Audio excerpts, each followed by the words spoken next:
Oh, hello. Stop.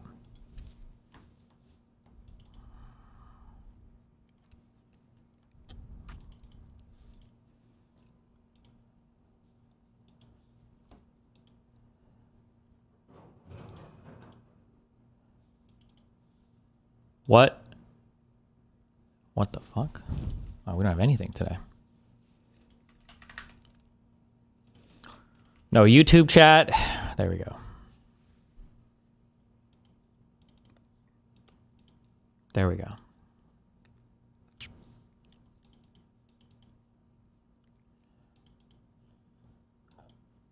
Where the fuck is my apartment, people?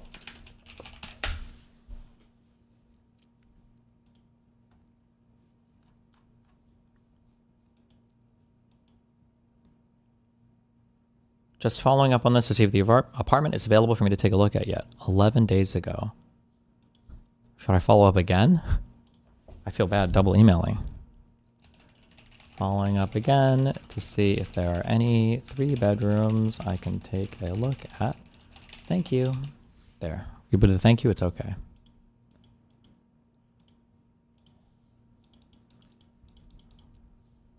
Have you actually played any Drakengard or Nier games? You poser. I played Nier Automata, and I did endings A through Z. I didn't actually do all of them. I think I did like 5 or 6 of them?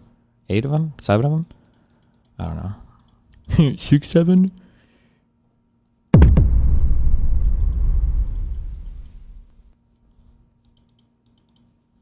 Call them? Why would I call? I would just walk downstairs. What do you mean? And go to the office.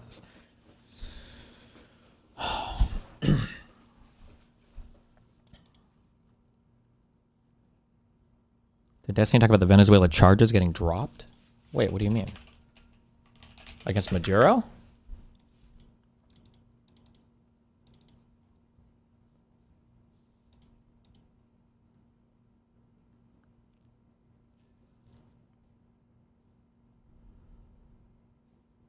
Wait, damn, what the fuck happened?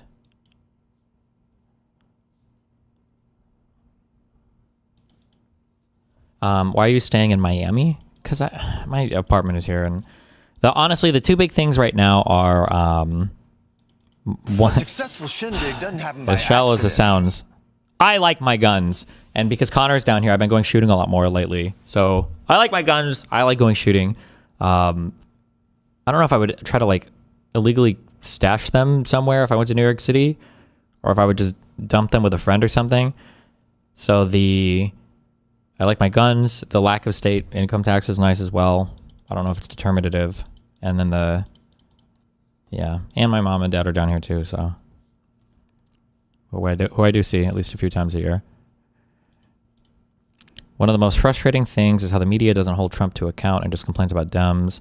Any thoughts on how to, we're working on that. No Dan mentioned? Nope, get fucked, Dan. I'm gonna fuck your mom right in the meme. Tommy Lee Jones' daughter faced multiple criminal charges, including public intoxication before sudden death. Well, that's sad. Jesus. Tommy Lee Jones, isn't this guy like 92?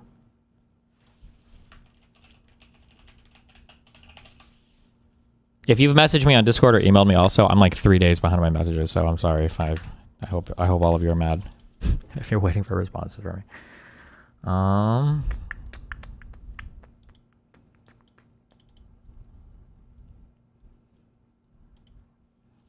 New Orleans would be perfect. Yeah, I don't need to get hurricaned out, okay? Get fucked. Wait, 34-year-old daughter. Wait, how old is Tommy Lee Jones? He's 79. He had her when he was 45? I guess it's not impossible.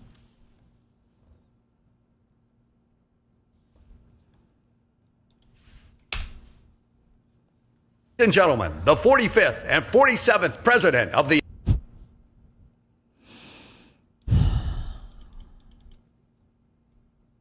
Al Pacino just had a baby and he's like 85. Al Pacino's a man. He can't have a baby.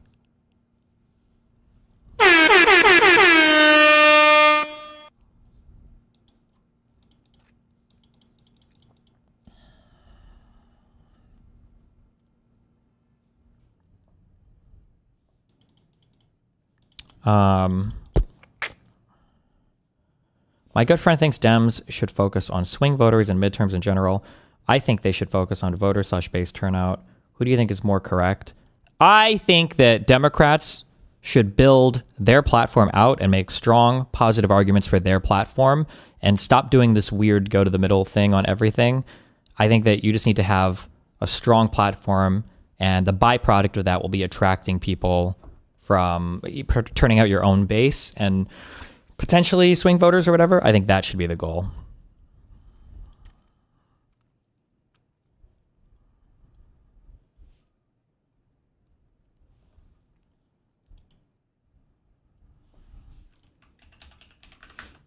Wait, is this speech? Hold on. Ladies and gentlemen, the 45th and 47th President of the United States. Is this going to come from this? And, he's a violent guy. Bro, this fucking face paint. Are we okay? Years. We're not okay. And, he's a violent guy. He gets up there and he tries to imitate my dance a little bit. But he's a violent guy. Years.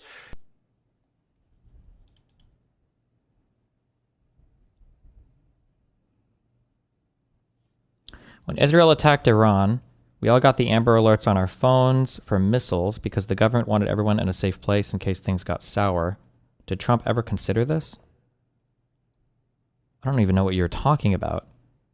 You got Amber Alerts on your phones in Iran? Why would you go to a bomb shelter if you got an Amber Alert? And did Trump consider it for what? For Iran? For Venezuela? For the USA?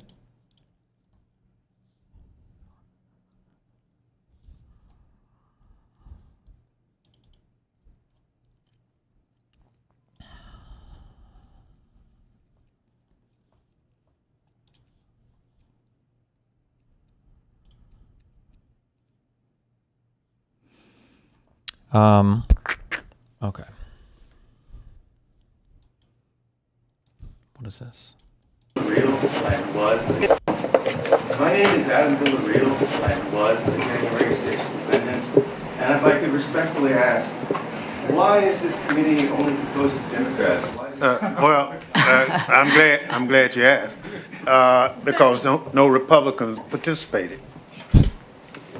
No, you're not part of the thing. You're welcome to be here as a spectator. Thank you very much. Got him. Are you keeping up with 3L/Atlas at all? What the fuck is that?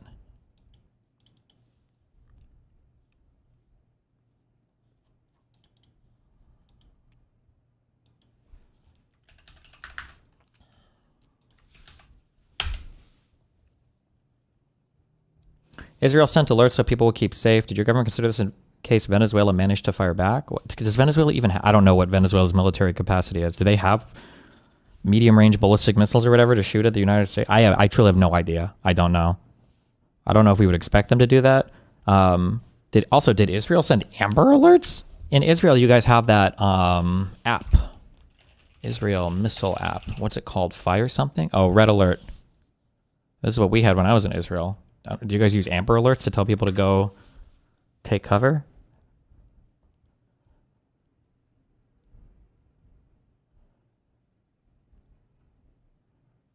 "3I/Atlas, an interstellar comet." I don't know anything about it. Hopefully it doesn't crash into us, I guess. We can always Armageddon it, right?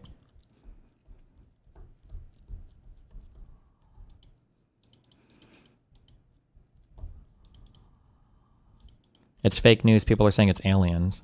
Oh, okay.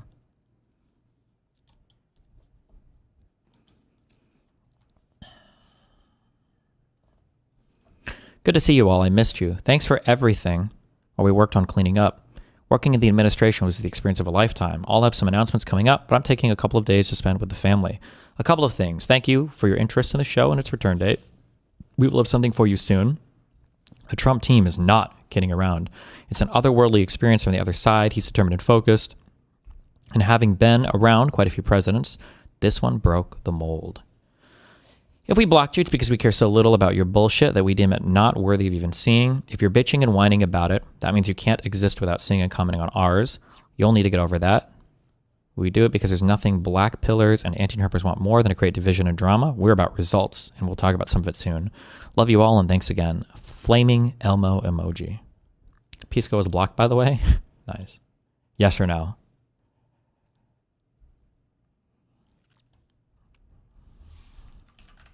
Am I blocked by this guy?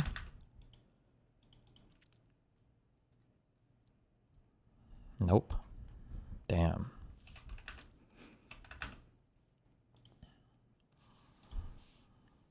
Let me add this from the jump so there's no confusion.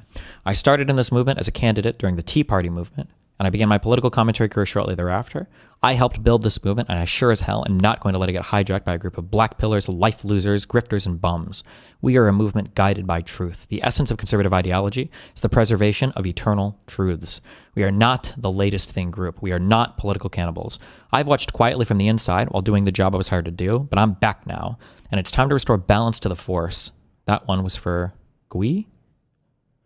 As we get ready to make some announcements about the future of the show, I also want to warn the haters and the zeros.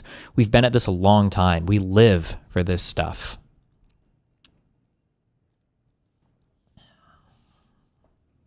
This isn't our first, second, or 10th rodeo. We've seen a lot of dipshits come and go. We revel in making you angry enough to show your asses. It's glorious. We've got midterms coming up, and there's no time for bullshit. This administration is cooking, and real change simmers. If you're spending your entire day bitching and whining about with 3/4 of the term still to go, oh, that doesn't feel good. Then please find the exits. There's no time for it. It's not infighting when you excise a cancer killing the host. It's outfighting because you're not part of any movement I'm familiar with. Looking forward to big things ahead. Can't wait to tell you about it, Dan. Who's he trying to excise? The Fuentes people or...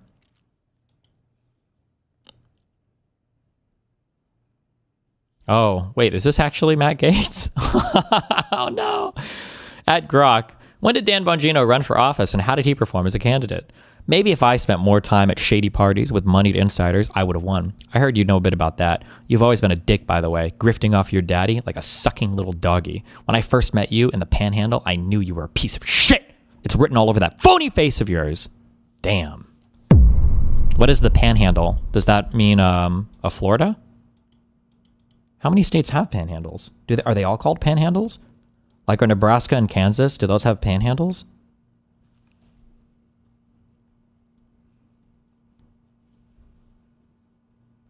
Oklahoma? Texas? He's talking about Florida, though.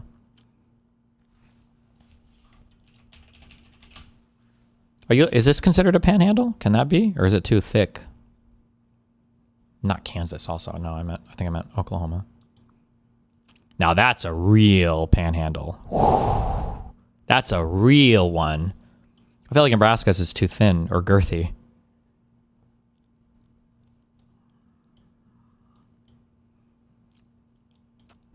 Is it with Florida? Is this even really a panhandle? This is kind of like fuck. This is like a deformed handle. No?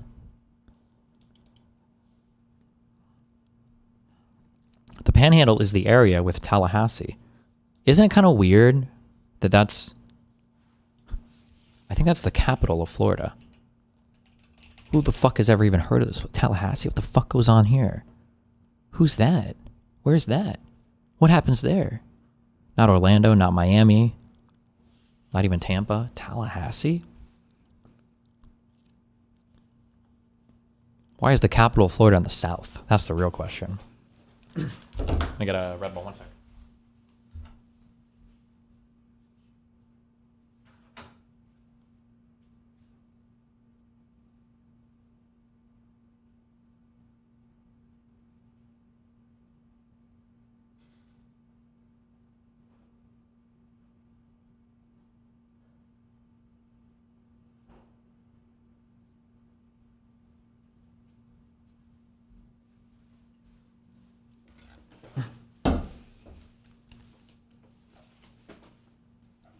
Did you never hear people mention the weather in the Panhandle growing up in Omaha? Or is that a smaller town thing? What? The weather in the Panhandle? No, but in Omaha or Lincoln, I don't think you ever talk about Western Nebraska. Basically, it doesn't exist. There's like 12 people that live west of what, Grand Island or whatever. I don't know.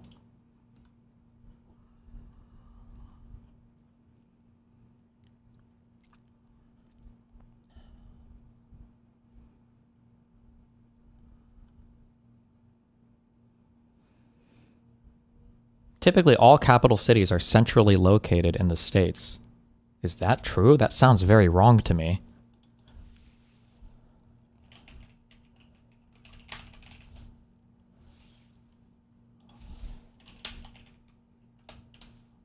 Where's Olympia at?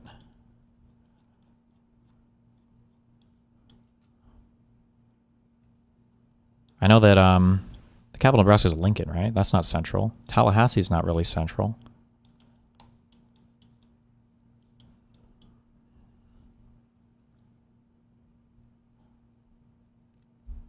What the fuck is Olympia? Bro, nobody's heard of these places before.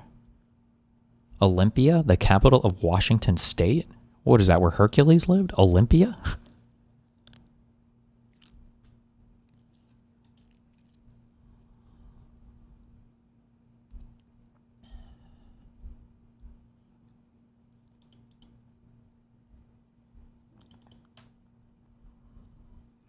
Hey Destiny, the guy yesterday was hilariously wrong about why Henry Cavill left the Witcher series and why the series is terrible. If that was his take about the Witcher, I would be highly skeptical about any of his media takes.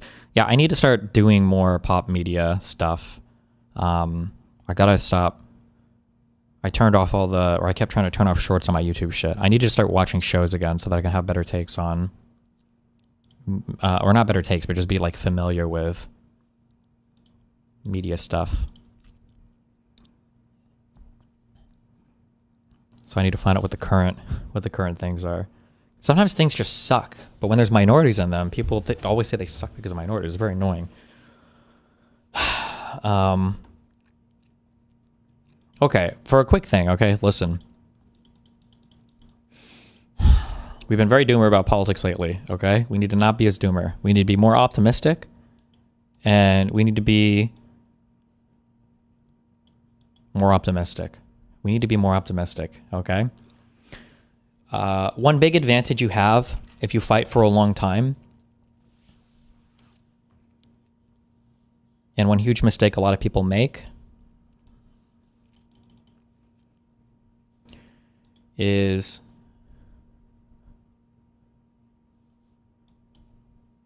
let's say that this is our beautiful graph, and let's say that if I was graphing like opportunity, like in my mind, opportunity is like, it's like this. Like opportunities come and go like very quickly, okay? And sometimes, if the blue line is opportunity, we'll say the green line is our preparation, our preparedness. Sometimes people will do this. It takes a while to prepare for shit. And they see opportunities come about, and then they try to get their shit to ramp up, but you've kind of like missed the moment. This like doesn't work. This is not good. Okay? So ideally, you want to maximize your preparation, and then when opportunity strikes, you can be ready for it, and then whatever results you produce, you're like ready to take advantage of this moment, okay? I think the midterms are going to be good for the Democrats. I think we're going to win the next presidential election, but it's hard to say. It's a long ways off. And I think being ultra super doomer about everything until the midterms happen or until a good thing happens, I think is bad. I think we need to have some kind of underlying optimism about the direction of humanity, about the direction of my country, about the direction of politics in general. And then when good things happen, we need to be, I think, in a good position to seize on those things. Fuck! I don't care. So, what? What? Oh. You need to be awake tonight, okay? I'm ready to arc. I put it at 6 o'clock, though, okay? 6 p.m.? Yeah. Okay. Okay. Go ahead. Are you willing to risk more countries on that? I don't know what you mean what the risk is. I think if you doom her out too hard, that you're basically just ceding the whole ground completely. I think we should be fighting. We should be optimistic. When I say optimistic, I don't mean delusional. I think optimism is when you feel that you can influence the future of things in a positive direction. So things might get worse before they get better, but optimism means that you do feel like there is some end goal in mind that you can positively influence, as opposed to nihilism or doomerism. The feeling is more, no matter what you do, it doesn't, it's not going to help, it's not going to do anything, it's not going to change anything. So we need to be optimistic. Okay.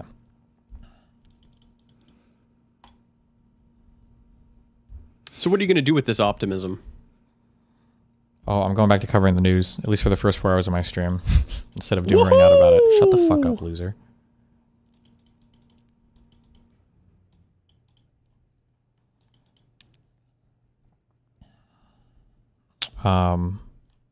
Okay. Yeah. All right, well, I'll be watching. I'll be right back. I'm going to go cook. Yeah, you do that. Get all your shit I'll see you done. at 6. Be careful.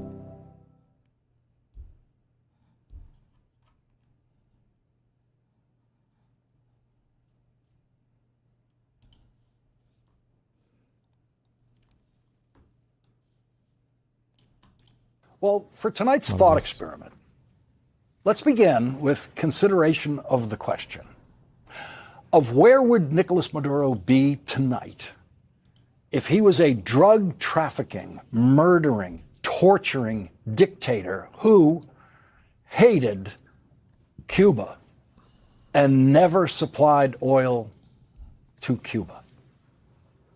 Marco Rubio wants you to believe that it's about this.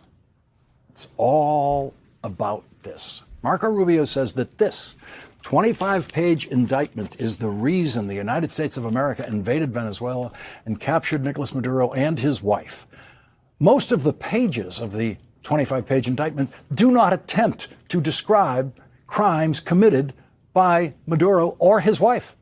The indictment alleges that Maduro and his wife participated in a drug trafficking conspiracy. The only specifics offered about any criminal action involving Nicolas Maduro or his wife refer only to one meeting that his wife attended in 2007, 6 years before she married Maduro and long before Maduro became president of Venezuela. And according to the indictment, in that meeting, Maduro's future wife, quote, accepted hundreds of thousands of dollars in bribes to broker a meeting between a large-scale drug trafficker and the director of Venezuela's National Anti-Drug Office. That's it. No specifics about that. No indication of how they know that. And no meetings actually involving Nicolas Maduro are described in the indictment. Are you going to look into the Vance Break-In story? Guessing it's going to be the new go-to conservative talking point. I think we need to start aggressively coding all forms of political violence conversations as invitations for Republicans to denounce violence and do not waste a single breath on anything of the specifics that happens to them. It shouldn't be a concern. It shouldn't be condolences. It shouldn't be disavowals. It should be, we should all say no more political violence, right? End of story. That's it. A guy tried to break into Vance's house and do whatever. We should all disavow political violence then, right? That should be it. You should never, ever, ever, ever, ever, ever give any other ground there ever. Unless the other side says, you're right. Yeah, all of us need to not do political violence. I think that should be a firm position that every single person individually in your individual life and in the media, I think, should hold. This is as vague an indictment as you could imagine. But this is why Marco Rubio and Donald Trump launched their one-day war with Venezuela, according to Marco Rubio. The drug trafficking conspiracy described on page 9 of this indictment says the transshipment points in Honduras, Guatemala, and Mexico similarly relied on a culture of corruption in which cocaine traffickers operating in those countries paid a portion of their own profits to politicians who protected them and aided them. And last month, Donald Trump pardoned one of the politicians described in that sentence on page 9 of this new indictment, the former president of Honduras. The politician referred to in this Trump Justice Department indictment was pardoned by Donald Trump last month, pardoned for drug trafficking scheme that is mentioned in the new indictment. Donald Trump already pardoned the Honduras guy. Donald Trump said this weekend that he pardoned the convicted drug trafficking president of Honduras because that former president of Honduras was prosecuted while Joe Biden was president of the United States. So any indictments of any drug traffickers during the Biden years are illegitimate according to Donald Trump and Donald Trump's Justice Department. rewrote that indictment, wrote a new indictment for Marco Rubio to stand behind, claiming that he did not wage war on Venezuela. He was simply using the military to enforce an arrest warrant for the Department of Justice. We'll have a more detailed discussion of the Maduro indictment later in this hour when Andrew Weissman joins us. Since Donald Trump's last consideration of a Latin American president accused of and convicted of drug trafficking was to pardon him, there is absolutely no reason to believe that the indictment is why the United States invaded Venezuela.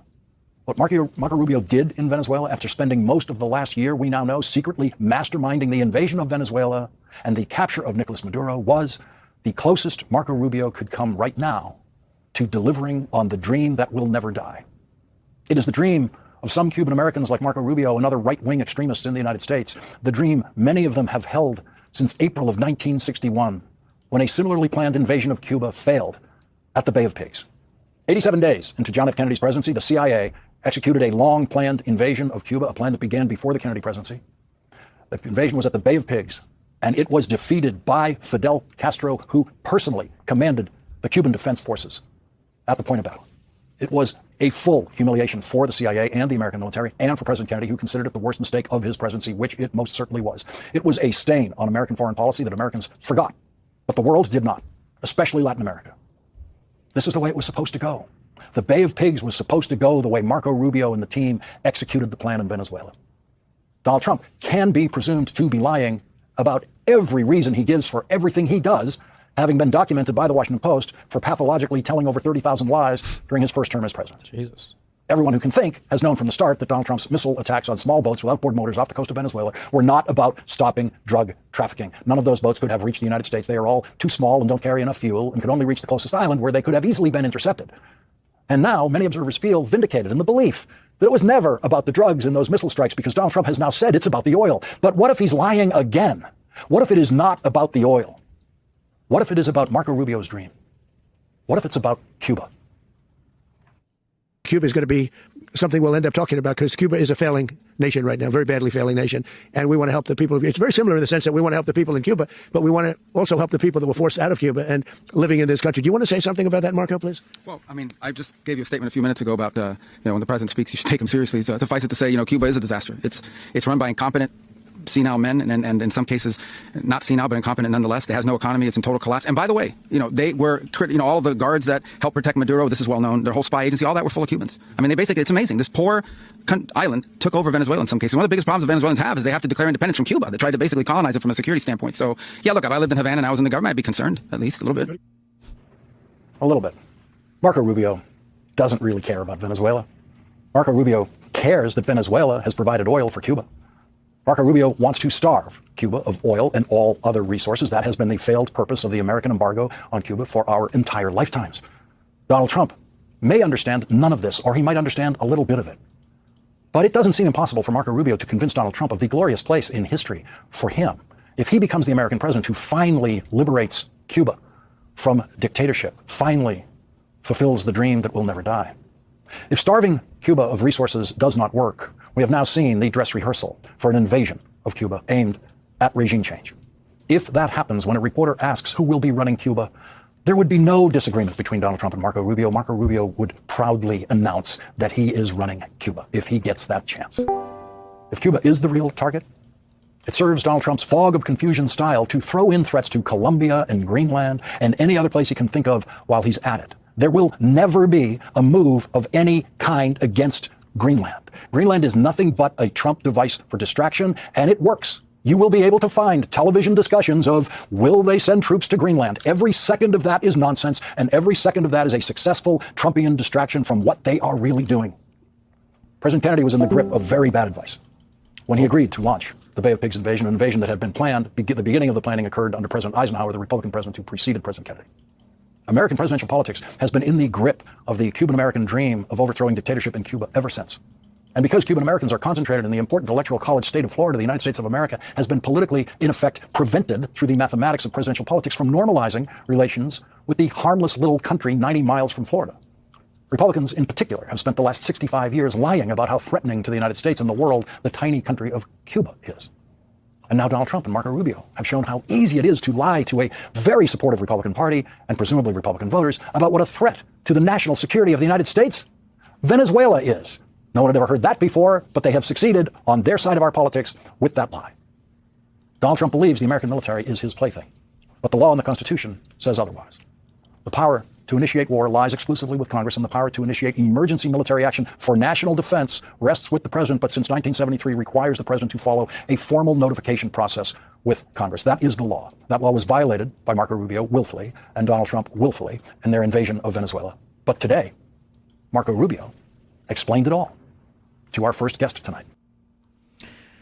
One thing that I said before about the tariffs that was very disappointing when countries were kind of like giving it to the United States is that if countries don't kind of like band together and take a stronger stance against the U.S. being crazy, then one of the things it does is it gives those it gives the United States more incentive to be crazy in the future. I think you should take the U.S. very seriously now when they talk about toppling any regime basically in our hemisphere, because I mean, the Venezuela stuff is just absolutely unbelievable and unprecedented. I don't know why you would take anything not seriously at this point. And I think countries need to kind of come together and take a stronger stance on the United States being fucking crazy. Hey, what's up? How's it going? Well, do you have some time? A little bit of time? Yeah, sure. What's up? I actually wanted to join in like in a while, but like I saw you play games with your friend and I thought that was wholesome, so I didn't want to distract you from actually important things like games instead of international political things. True. But we have been having a blast on Twitter. Oh, so many glorious takes.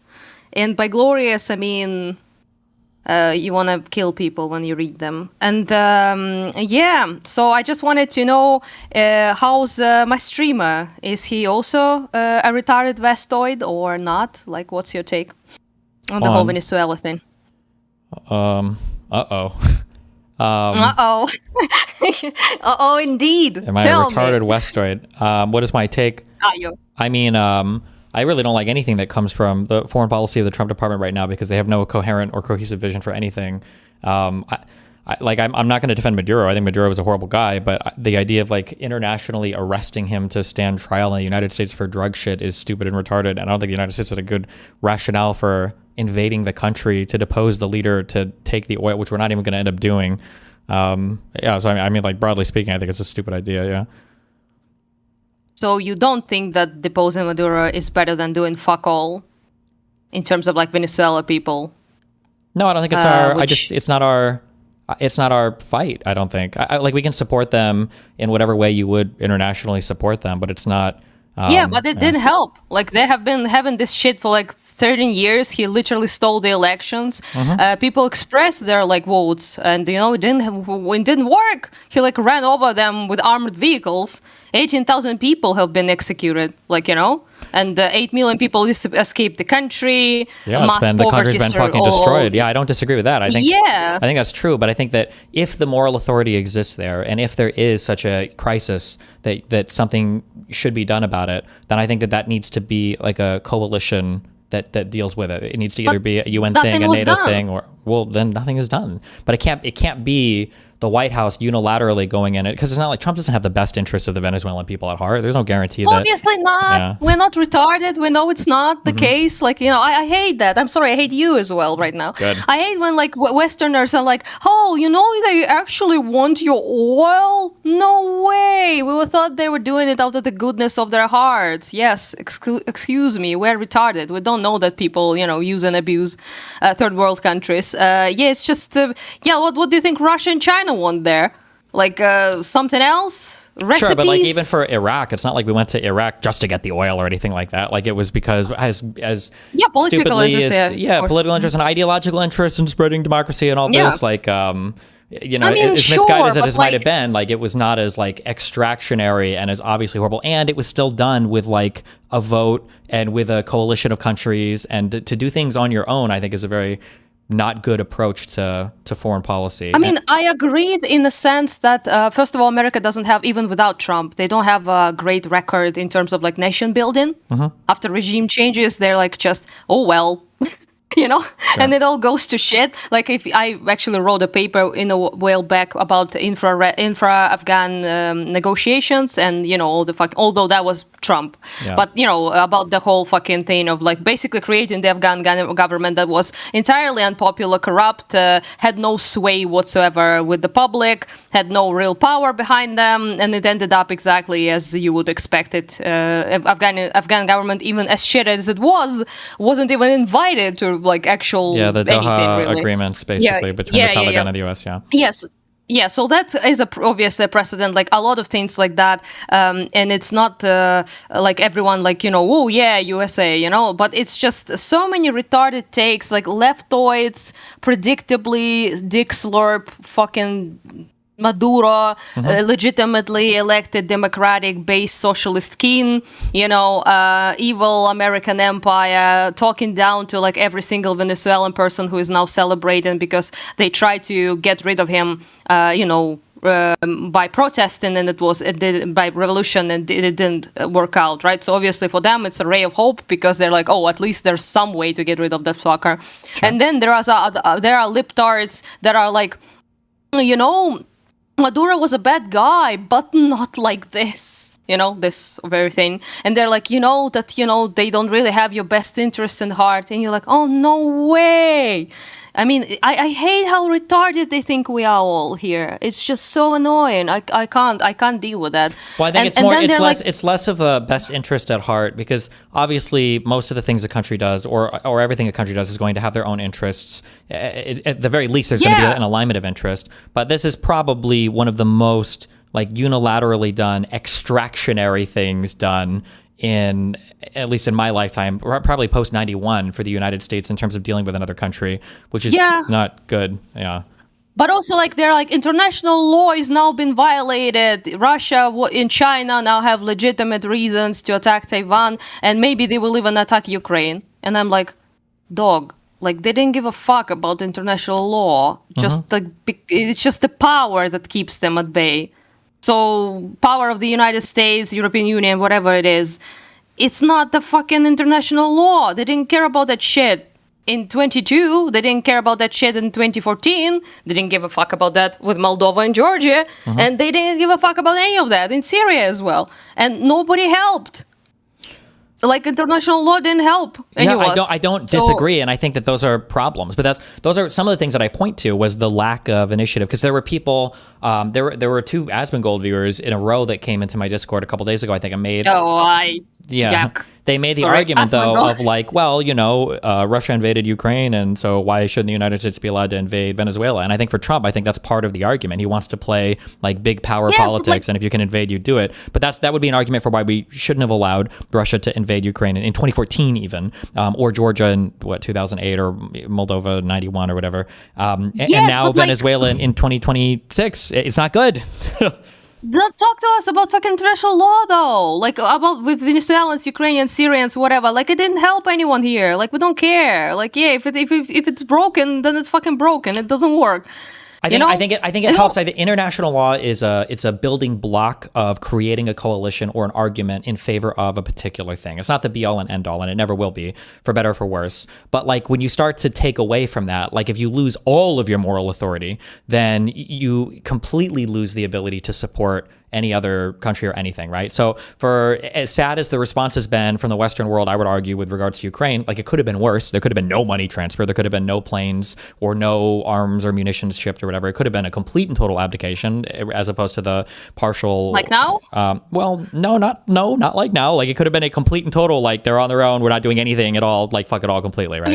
I didn't mean Europe. I mean like Trump currently isn't really doing much with like actual weaponry and assistance. I didn't mean like Biden did do something, but not like and not Europe enough, is doing something, like, not enough. Yeah, I agree. Yeah, but the chipping away of that, I think hurts. And now, I don't think it's possible now just because of everything that's happened. But like, if it would have been now that like Russia would have invaded Ukraine, there's no possible way I think that the United States could throw up well, we can't let one country invade another country, a sovereign state, and do anything. I think the rest of the world would be even less willing to help because it's like, well, you guys literally just did this in Venezuela. I don't agree with that. Like there's a huge difference between a fucking invasion of a of a democratic country that is, wasn't having like a fucking dictator starvation situation and doing this. Like, it's a completely different thing. You didn't bulldoze their cities to the ground. You didn't fucking bomb the shit out of 20% of the territory. You didn't occupy, as far as I know, it's just like,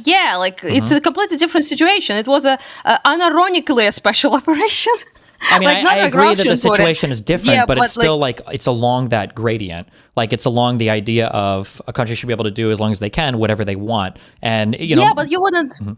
You wouldn't begrudge like people celebrating it though, right? You wouldn't be like lecturing people like, oh yeah, you stupid ass Venezuelans. Maduro was based. You wouldn't do that, I guess. You just no. I mean, I told my audience as much as well, because people defending Maduro are retards. It wouldn't surprise me if the average Venezuelan was happy about this. I'm sure there were a lot of people in Iraq that were happy to see fucking Saddam Hussein go. That guy was a horrible fucking dude. And I'm sure there were people in Libya that were happy to see Gaddafi go. But whether or not a people in a country can be happy to see a corrupt leader go is a different question than should our leader have unilaterally taken the decision to kidnap a lean from a foreign country. Yeah, you're never going to find defenses of fucking Maduro or most South American socialist people.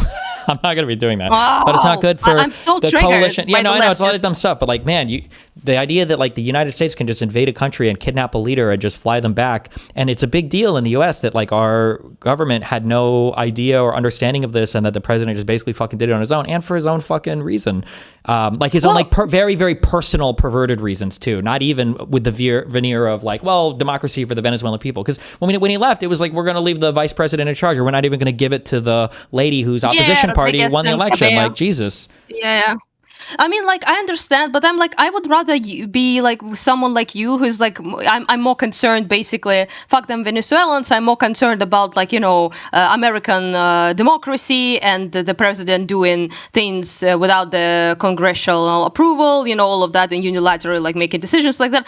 I can get behind that, but instead you get, international law, Maduro was a legit guy, like blah, blah, blah. Fucking Kulinski posted Code Pink fucking thing. Like, Code Pink is like literally don't grow me in. Listen, will you Russian. disavow? Well, no, I disavow. My audience is still 50-50 on Kulinski, because a lot of these guys are retarded. But no, Kulinski's takes on foreign policy are always going to be absolute fucking dog shit. That's just going to be the worst of the worst. Ass. Yeah, it is. I can't. Like, it's just like, I found like a couple of opinions that were okay with people, even like some very good arguments. For example, people be like, well, how can now we stop Trump if he decides to fucking kidnap and depose some other leader that isn't actually a dictator, like, but a guy who he just simply doesn't like. And like, that's a good argument, because like, unironically though, like, it doesn't stop at like Venezuela, or like I'll be doing, people even were making memes in Ukraine about like, I hope he's not aiming to kidnap Zelensky or some shit. It's just, people made memes like that, obviously, right? Sure.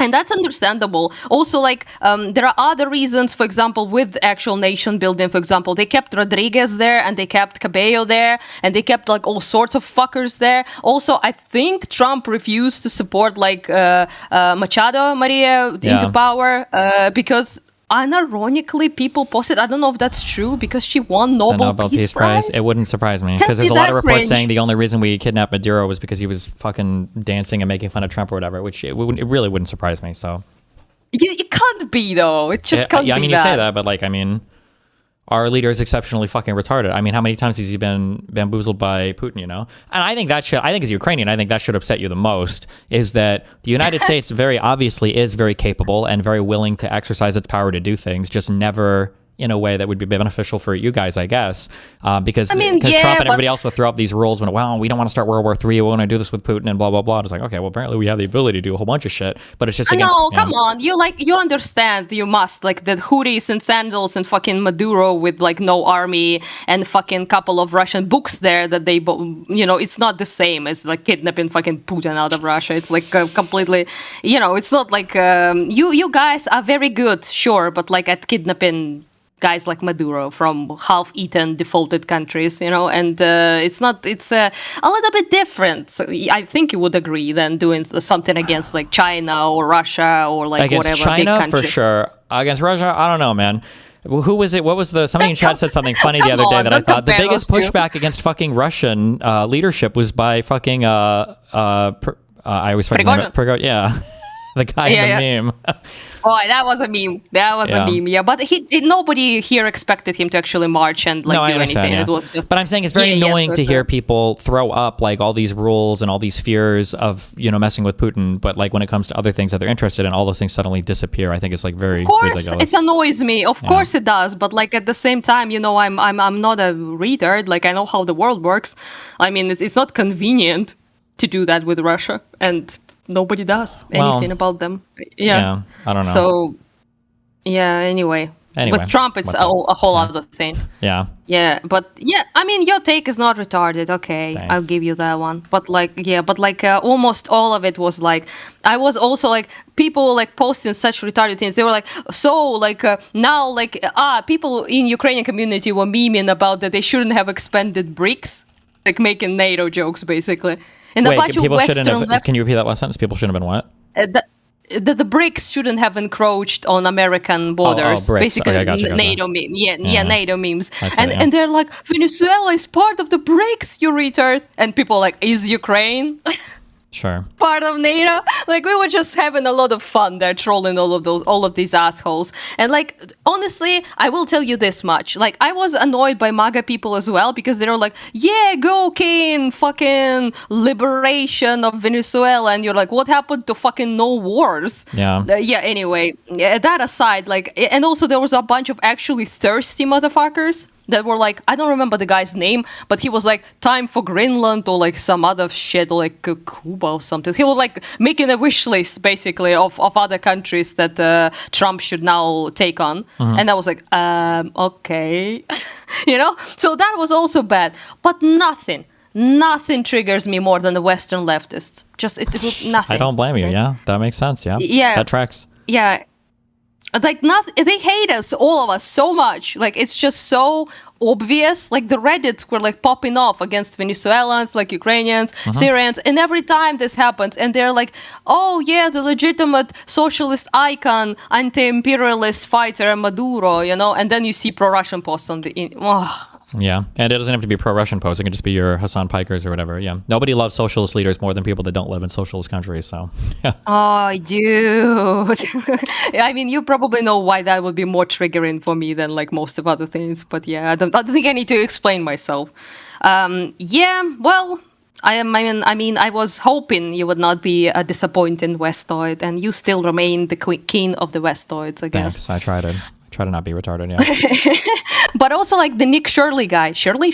I'm not sure how you pronounce it. Shirley, yeah. Do you know that he's like famous here because he came to Ukraine back in the day, and yeah, I saw that that's interview how I with the recognize Kalen him. guy. Yeah, Jesus. Yeah, that aside, he's like actually my friend Corey Nieto, who is an American guy who lives here, does journalism and part of the like media company we're trying to build. He actually was hanging out with that Nick Shirley guy. He like basically messaged him as like a fixer that he will show him around, show him like make him gave him people Ukrainian to talk to, show him places, that sort of thing. Yeah. Corey speaks the language pretty well. He has lived here for like a long time, so he can do that. And he like brought him to all sorts of places, this guy. And he wasn't as popular back then. So he wasn't like viral and stuff. And he talked with people. He visited all sorts of things. And then he used all of that to make a fucking propaganda video showing Kiev and showing the streets with like expensive cars and stuff, and doing this like video where our taxes are going, like there's no war in Ukraine, while he only was in Kiev, obviously. Yeah. And Corey was like ass pained. He like exposed him, like messaged him multiple times, like what the fuck, like people trusted you, talked with you, and like you pull this sort of thing. And there was so much stuff. I think he also did. If I'm not mistaken, not only the cars, but he also showed like the water system. Like the little like sprays of like water to cool people in summer. Okay. Like outside streets. restaurants and stuff. Sure. No, just on the streets. Like like they have like the ones that are in restaurants, but they're like in streets. Okay. Just generally. Sure. And those were like installed, I believe, in 2017. Like before like full scale, and he was like implying that was like bought for the money of American taxpayers, he was like a fraudster even back then. I mean, so Yeah, basically everything the right wing in America says right now is just built on total and complete fucking lies. So yeah. Have you watched that Minnesota expose thing? I couldn't. I saw that it was 2 hours, your video. On the Minnesota thing? Yeah, it was all lies. No, I Basically, can't. it was him going to like daycares that open at 2:00. He would go there at noon and knock on the door and nobody would be there. And he wouldn't show like the hours on the sign and he'd say, oh, look, they're scamming. And then he has this like crazy random dude with a piece of paper from nowhere claiming that these people are getting millions of dollars. But there's like no proof of that either. So it's all just... Yeah. The thing is, in the United States, like the conservatives have been hopping through all these different immigrant groups, like trying to, because the problem is that in the United States, we're just so fucking spoiled and there's just like not much going on here negatively. So conservatives constantly have to invent problems. So first it was Haitians eating dogs. Then it was 30 million asylum seekers that came to the United States. Then it was Venezuelan MS-13 Tren de Aragua, these gangs that are apparently destroying the whole U.S. Nobody's even heard of these things until like Trump is like actually throwing them up as like the biggest problems. Then you have Mamdani as like this radical Islamic extremist, and now Sharia law is going to come to New York City, and now it's Somalis, I guess, the 80,000 of them here are going to destroy the country. It's just like from one minority group to the next, to the next, to the next. They constantly have to invent these problems to make it seem like everybody's trying to destroy us because there's nothing, because they can't govern, they can't actually do anything effectively. Yeah. I mean, it's a way to point the finger at. I think it's who's the guy who's the Minnesota guy? Walz, the governor. Walz? Yeah. Yeah. I think it's just to basically besmirch him. I imagine, right? Yeah, of Mostly. course. Yeah. So it's not like stupid because I think it worked. Like I saw many people like, oh, Minnesota scam. Have you seen this video? You know. Yeah. So it's it works, but like it's just funny that it's this guy. Like I imagine talking. I recognize his stupid ass face. I like saw it on Instagram like way back when he was doing this whole Ukraine tour, and I was like, oh, bro evolved. He's now doing documentaries about exposés of fraud everywhere. In the United States as well. Yeah. Yeah. Well. People buy it though, I think. I even saw like non-retarded people. Conservatives, oh god, yeah. Atrioc is our big one that nobody has any media literacy. Nobody can like look at a thing and there's nobody. So people lack a foundational knowledge on everything. So if they hear a thing, they can't even begin to audit whether or not it's true or false. And then people are very not critical when it comes to what media they watch. So they can't tell if something is like propaganda or like what to look for to see if a thing might be true or might be lying to them. In America, we're just very bad at this. We have a very naive and retarded concept of like freedom of speech here, and in our minds, or what conservatives are mind fucked us into believing, is that freedom of speech is when everybody is screaming as loudly as they can, and as long as that environment exists, we think it's good. And now everybody's just become fucking retarded. So yeah, but like you also under actual like malicious attacks, like in terms of like informational doesn't like, matter war though. Machine. All the same retards will say, well, it's good, sunlight's the best disinfectant. So even if there's Russia propaganda, there's Israeli AIPAC propaganda too, but as long as we can see it, we'll be able to identify it and know what's true or false. Even though obviously you see that doesn't work. It's fucking stupid.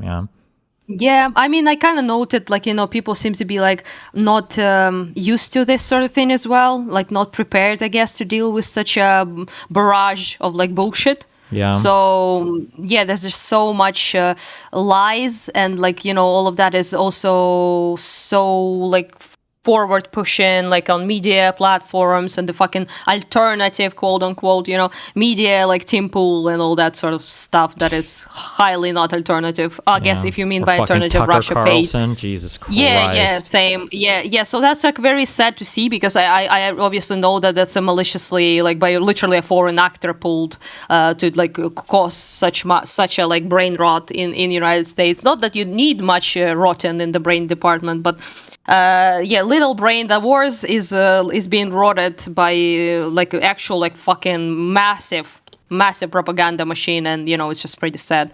And and people, I feel like people were not just prepared to deal with any of that before, because if I used to bring that up to people like way back in when I started talking to Americans in like 22 and stuff.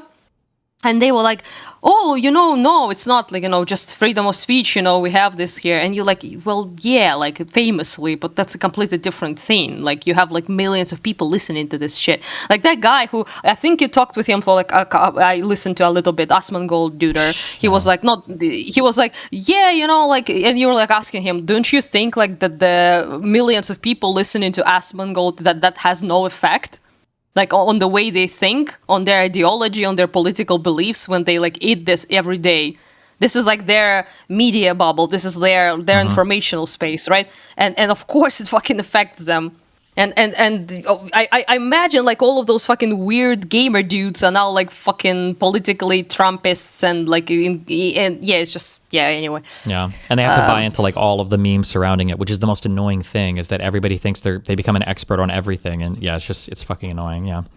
Yeah, I mean, it's not the same in Russia, obviously. It's, completely different, like, culturally and stuff. So, but there was also an element of, like, that, of people, like, they're not as Americans in terms of, like, screaming at each other, politically involved, but in a sense that when there's so much fucking lies and there's so much fucking bullshit, and it's just melts the fucking very concept of what is true and what you're supposed to even talk about with these people. Like, it reminds me of that quite a bit. There's just so much nonsense. They open, like, their mouth and everything is a fucking falsehood. And, like, what do you do? Like, how do you even, like, I just refused basically to interact with any of those people. Because, like, I have enough stress, okay? Yeah, I can imagine, yeah. And when you start to talk to them, you have to... The problem is you would have to unwind, like, so much stuff.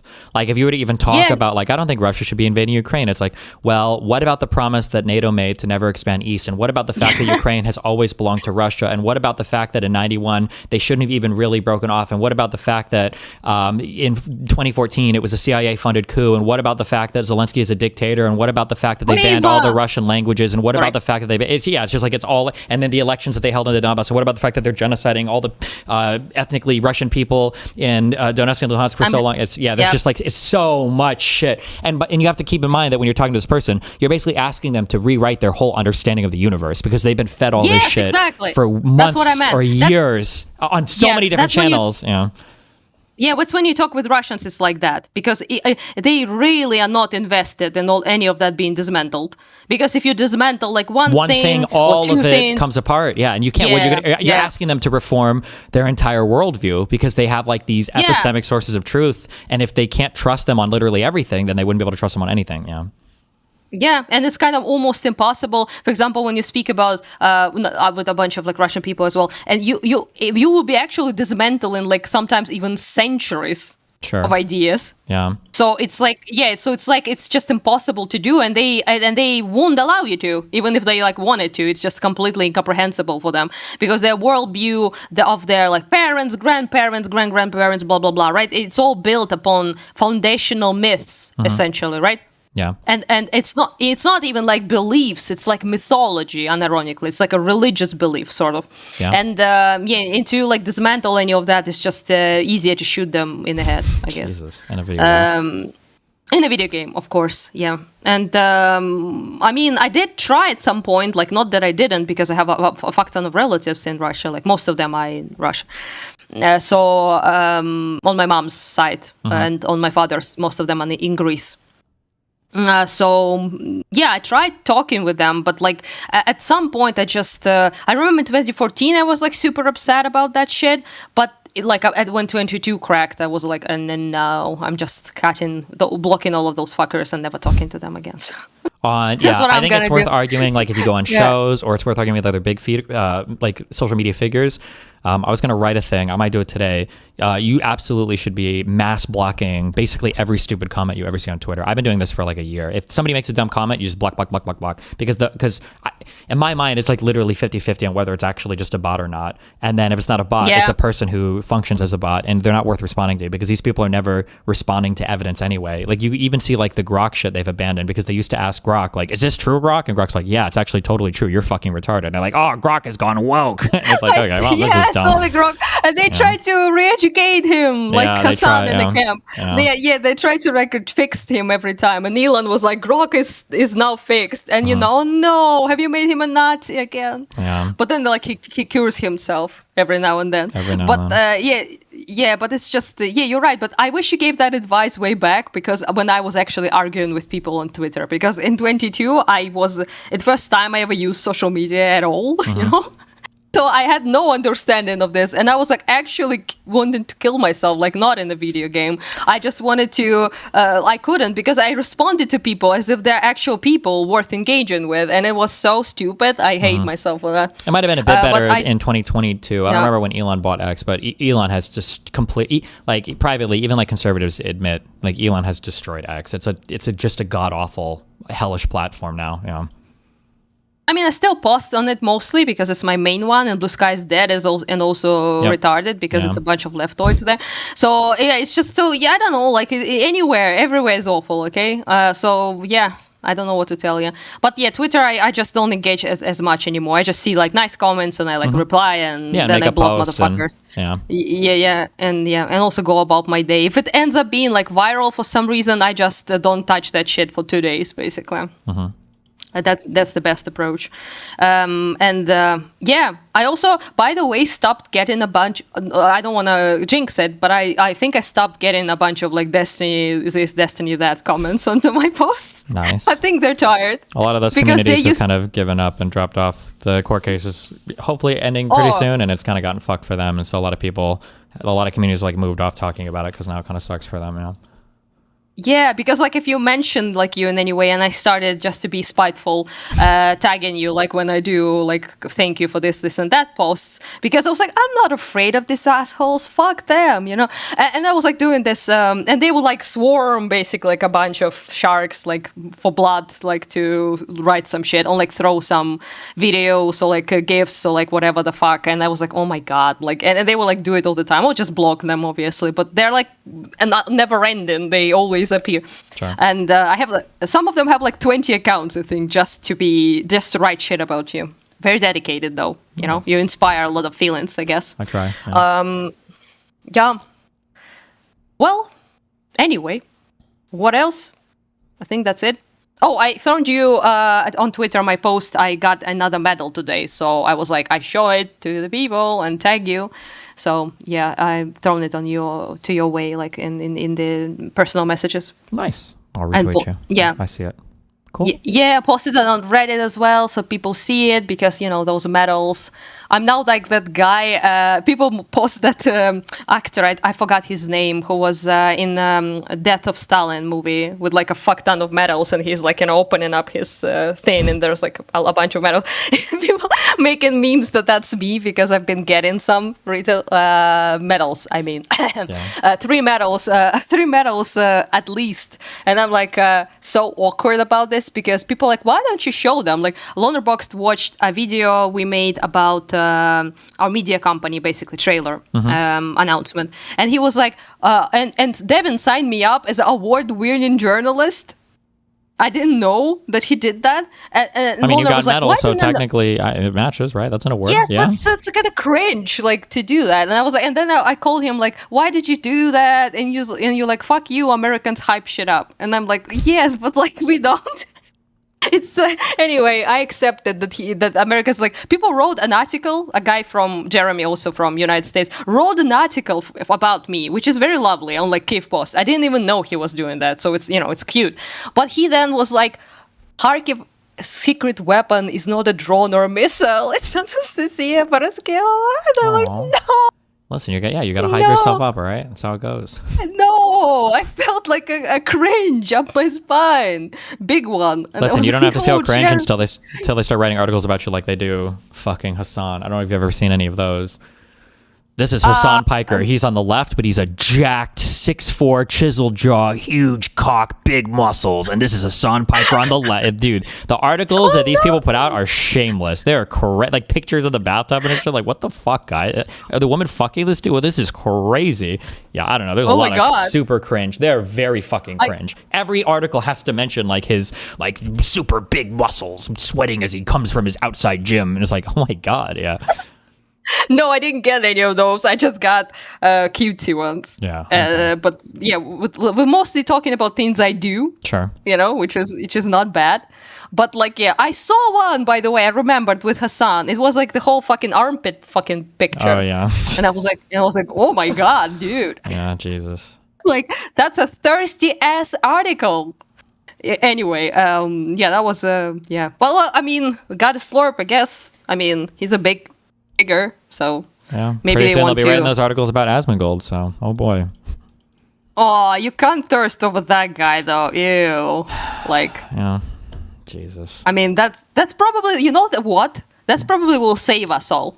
Because imagine if Asmongold was attractive, what would you do then? Yeah, but I You pointed this out absolutely do. yesterday. It doesn't matter. The right is like, it's so funny because they talk about how, well, aesthetic is important. We need this. But like when it comes to their own side, they'll be as DEI or woke or SJW as like anybody. They look at like Joe Rogan protecting RFK's voice. That one comedian tried to make fun of it. Do you really think, could you imagine if RFK Jr., the guy who talks like this, you know what I'm talking about? The warm guy. The warm guy. Yeah, Could yeah, you yeah, imagine yeah. if that guy was on the left? Bro, he would never be able to open his mouth without conservatives making fun of this dude's voice. Or you've got like all of your Indians. Wait. What? Joe Rogan defended him, like, as in what way? Like, As in someone some made guy, fun there was of a him, or- comedian on his show that like did an impression of his voice, and Joe Rogan stopped him after like 2 seconds. He's like, whoa, that's not cool. Don't make fun of his voice. Oh, Yeah. it's the fucking free speech warriors. Yeah, like, except for when it's making fun of their comedy is side. back. Or imagine like Trump Comedy. on, you saw this guy whose fucking hand is getting fucked up as he's getting IVs of fucking Advil apparently shoved in his veins every day. And Caroline Levitt is like, well, it's because he's shaking so many hands. Ah. Or you see the way that he stands or his massive fucking cankles or the fact that he's lied about his health, like, and the fact that he's face painting himself orange every time he goes to speak. Like the Republicans can handle diversity and equity and inclusion and not being ableist. They just have to be somebody on their side. So yeah. Yeah, but also, like, they like to do it to people who are disadvantaged, though. Like, that's what they like, you know? It's just beating up the person who is already down, essentially, And not on right? their side, basically. But yeah. Yeah. And also, like, people they kind of hate at the end of the day. Like, everyone is like a campist. It's just a meme that they are like, you know, oh, free speech, you are actual defenders of like this and that. No, you just, you know, you just work for your own. That's fine. Everyone does that, you know? Yeah. Imagine bragging. Yeah, Trump's like, I've had 3 cognitive tests so far. Like, motherfucker, that means you're retarded. Nobody brags about that. Can you imagine being in high school and it's like, they tested me for retardation 4 times and I actually passed every time. So I'm actually very not retarded. It's like, how are you so fucking stupid? Why are you bragging about this? So dumb. Oh my God. Sorry. It was very funny. Thank you. It's just stupid. Yeah. I mean, I tried not to be too serious, okay? Because if I take it too seriously, I will, again, want to kill myself, not in a video game. So I tried to not take it seriously. But I was laughing, though. Have you seen that fucking meme when, like, Zelensky was standing, like, near, you know, listening? Oh. And he's laughing and he, like, smirks and, yeah. Yeah, Russia wants to Ukraine to succeed. And he's, like, it literally gave him, like, the meme with the guy who's like, what? Oh, yeah, there was that one Excuse too. me? I was thinking of the one where they asked him about what do you think about the United States and Venezuela or whatever? And his response was something like, well, we see what the United States can do or something. Oh, yeah, Russia, yeah. That, he memed about, like, abduct Putin, please. But, you know, that's, yeah, but, like, I love that shit. People make, like, zoom-ins, like, I think they're called, like, on his face. And he was like, Russia wants Ukraine to succeed. And he's like, dog. Yeah. Like, Yeah, it's yeah, it's just... It's so Are you familiar with retarded. the what is it? It's like the king has no clothes or something. Do you know the story or parable or whatever? Yeah. Yeah. If more people, it sounds so stupid, but if more people were to just take Trump a little bit less seriously, like I loved, regardless of I don't know what your feelings are of France or whatever, but I loved when Macron would correct Trump. That I live for moments like that. Oh yeah. When he was like, Yeah, that "Excuse was me," hot. yeah. Like if more people would just do stuff like that. Do you have any idea how frustrating it is? Well, you probably more than anybody, I guess. But when I hear people in the United States say things like, well, finally, America's respected because people respect Donald Trump. And it's like, nobody respects this retarded motherfucker. You are so fucking stupid. Oh my God. Dude. I never saw, like, you know, like before, like when I was a kid, right? It wasn't really super like United States friendly here. But it wasn't like as Russia level of like hatred towards like the West capital, you know, United States, whatever, like liberals, all of that, right?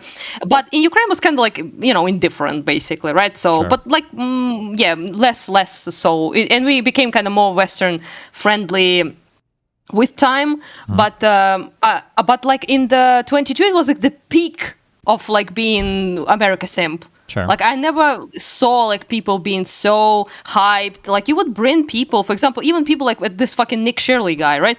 He would not get away with this now.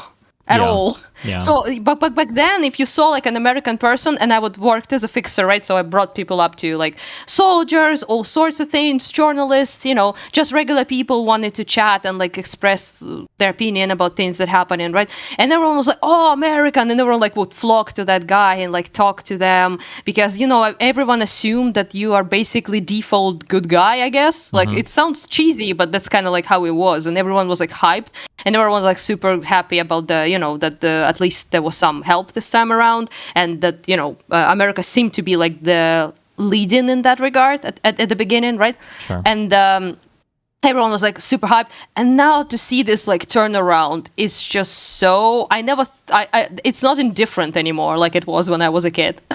Let me put it this way. It's straight up ew. Like I now bring people like Americans, and the first thing they ask people, is this like a MAGA retard guy? Yeah. Because no, if that's the case, we're not talking to them. No. And I'm like, no, it's like damn lib guy. It's like a normal person. And they're like, fine, but we will give him like a stink eye the entire time. Just, because people like it's just sad to me because a lot of my friends here are, Americans who are great people and they do like a lot of stuff and help in journalism, and they feel so bad and like dejected, and they feel like they have to like apologize, and I don't want them to walk around with this like shame bell from the Game of Thrones ringing, because it's not their fault. They're here, they didn't even vote for that fucker, so it's not like they're doing here more than any average person ever did, right? So they don't need to feel like ashamed. But I see them being like all. One guy even asked me, a friend of mine asked me, should I keep my patch? Because on his vest, on his like protective gear, right? Gear, sorry, gear. He was wearing this fucking cute thing with like American flag and Ukraine flag together, like a little patch, right? And he was like so proud of it, and it was cute. And then he was like, should I wear it anymore? Because I don't feel like, that's appropriate. And I'm like, no, wear it. Like, be like the example of a good person, a respect-worthy person, like, because I don't want people to associate like Americans exclusively with this dog shit, and it's not true, right? Many people aren't, and it was so he was like sad puppy basically. Like, he was like, I'm no longer proud of wearing this thing, and I'm like, and I don't want people to assume like bad things about me based on like of my patch, and I'm like, I mean, I'm sympathetic to that a little bit, but it's also like like there's kind of like a ironic thing in that in democracies you kind of do and you should feel a little bit more shame about your government because you chose it, like there's an argument to be made for like if it's a Russian person, it's like it's fucking Putin, what the fuck you want me to do, and it's like, well, if you guys want to get rid of your leader, you have to like overthrow them, but like we voted for Trump, we weren't forced to do that.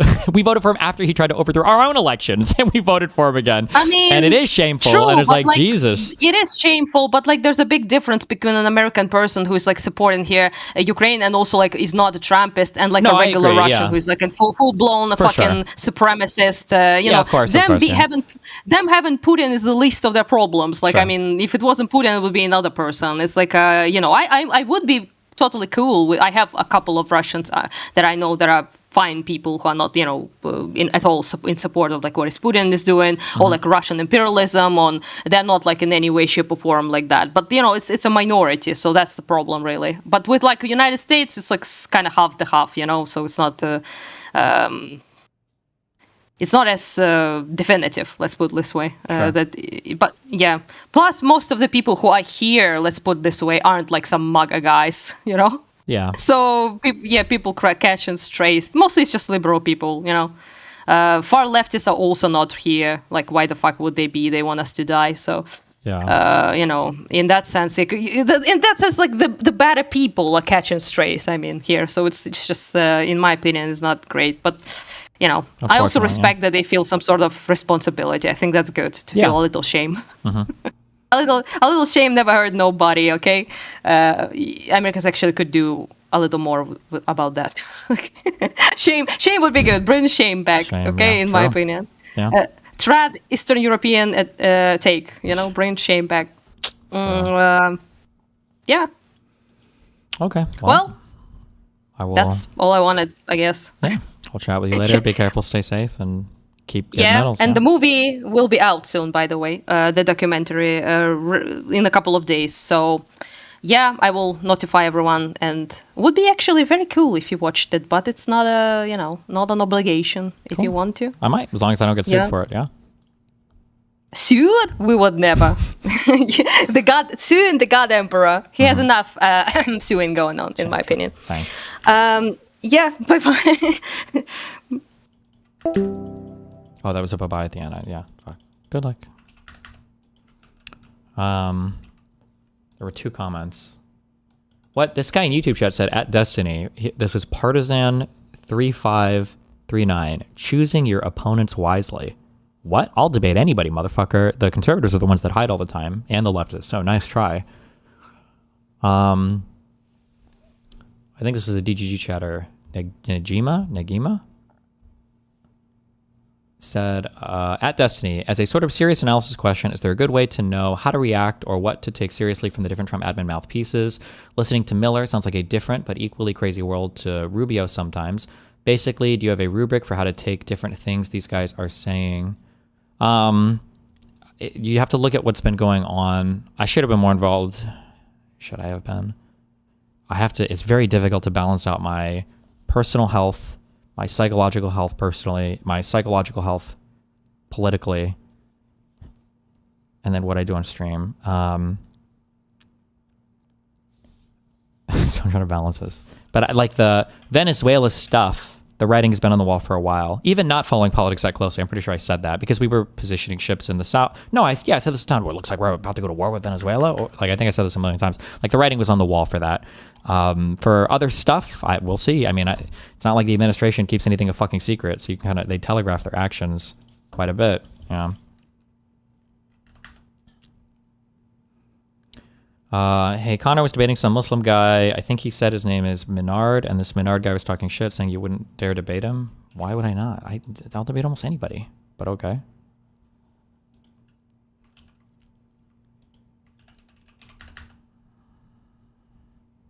By that same logic as the writing on the wall for Greenland and Panama? I mean, we haven't deployed anything yet to them, so I don't know. I don't think so. Let's check the LSF real quick. T-Pain surprises his family with a new private jet he just purchased.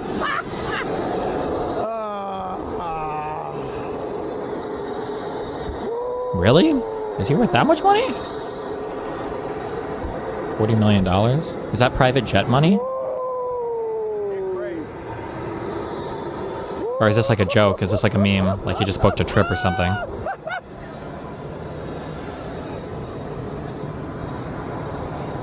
You like it? It's cold as heck. I love it. Oh my God. I just bought it.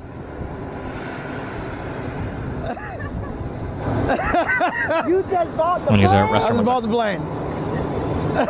That's our plane. Oh my God. This is our plane. Oh my. Oh my.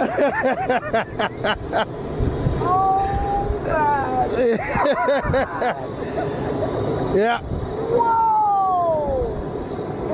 Yeah. You gotta get it. No, it's not a cargo plane. Whatever. Okay, let's get out these people. Wait, let's flick it up. Come on now. Hell yeah. There you go.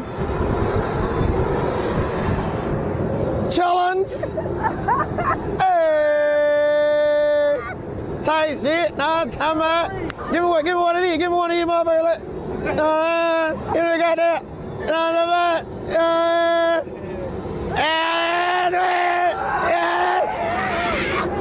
You know what I'm saying? Plane, trains, and automobiles. Go ahead, Mom. Get on there. You got it. Go get on there. Go. Yeah.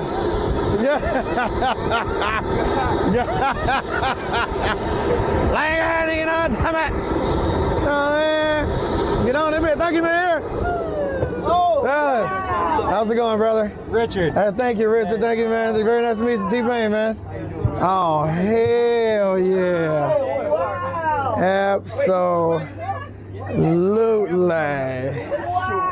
Yeah.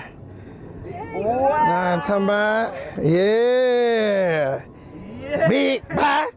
Big boy tight shit. Now I'm talking about let me get up in there motherfucking galley out there, big bread. Oh, in the galley. You know what I'm saying? Snacks out there, big now, time out. You know what I'm saying? Yeah, you know what I'm saying? Gotta replace the little glassware. You know what I'm saying? Gotta replace the glass, get a little custom. Get the custom. You know what I'm saying? Little nappy boy tight shit up in there, big bread. Stop touching shit. I'm sitting in my usual seat. I ain't gonna lie, I might keep these seats. Oh, yeah. What do you think the cheapest private jet would cost? My guess is going to be 5 to 10 million? How much does the cheapest private jet cost?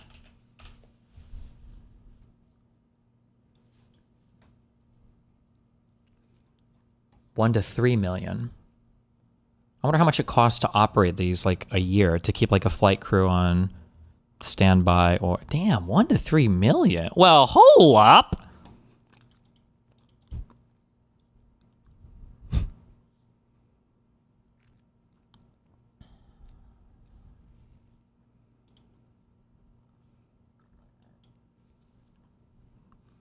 Is the world's first single-engine personal jet known for its luxury.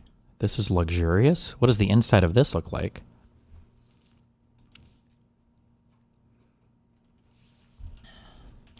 Cirrus aircraft, G2, inside. Well, I bet.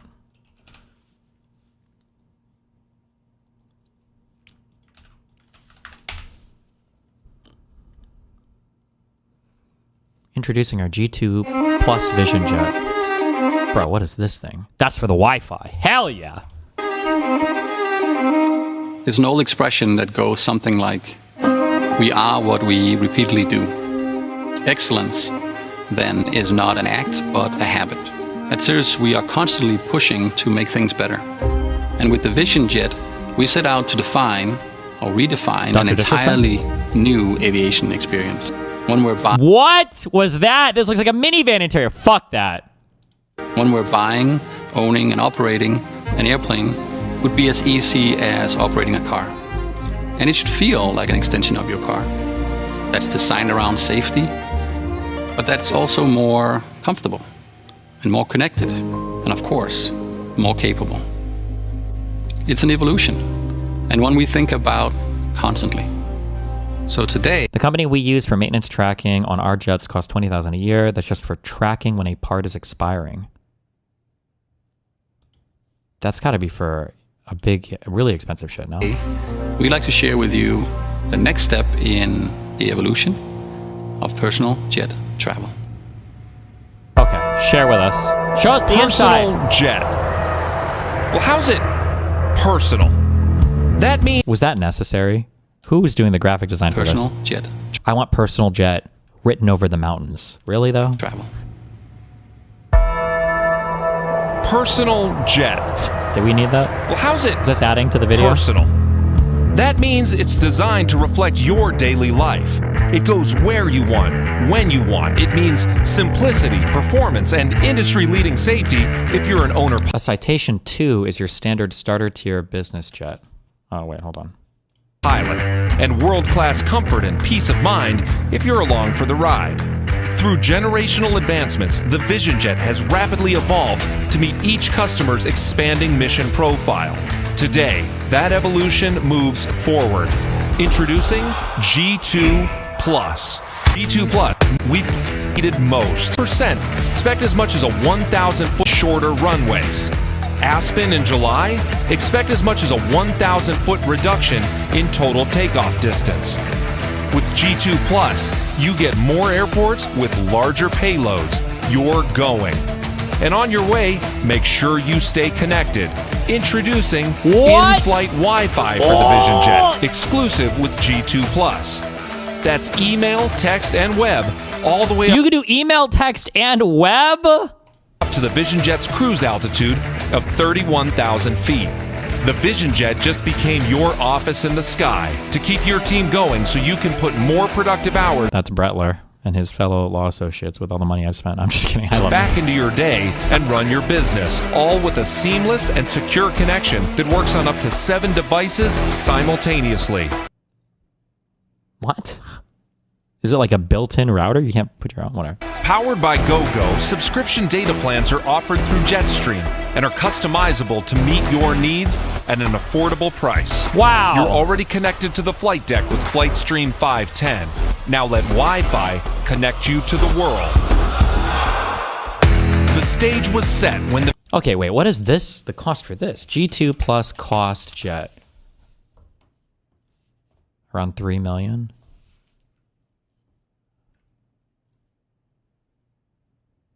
Destiny, regarding Venezuelan Maduro, is he autistic? Why is he always wearing those big headphones in the courtroom? I don't know. Maybe they're for translation? I don't know why they have to be big. I don't know. Between 500,000 and 1.3 million. Oh, this is way cheaper.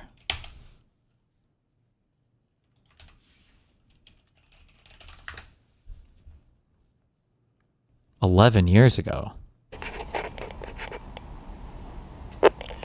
And here's the Citation jet. This particular Citation one,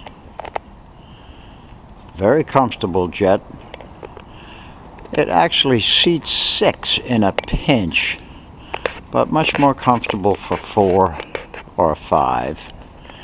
It has a great mission application from anywhere from about 300 to 500 miles.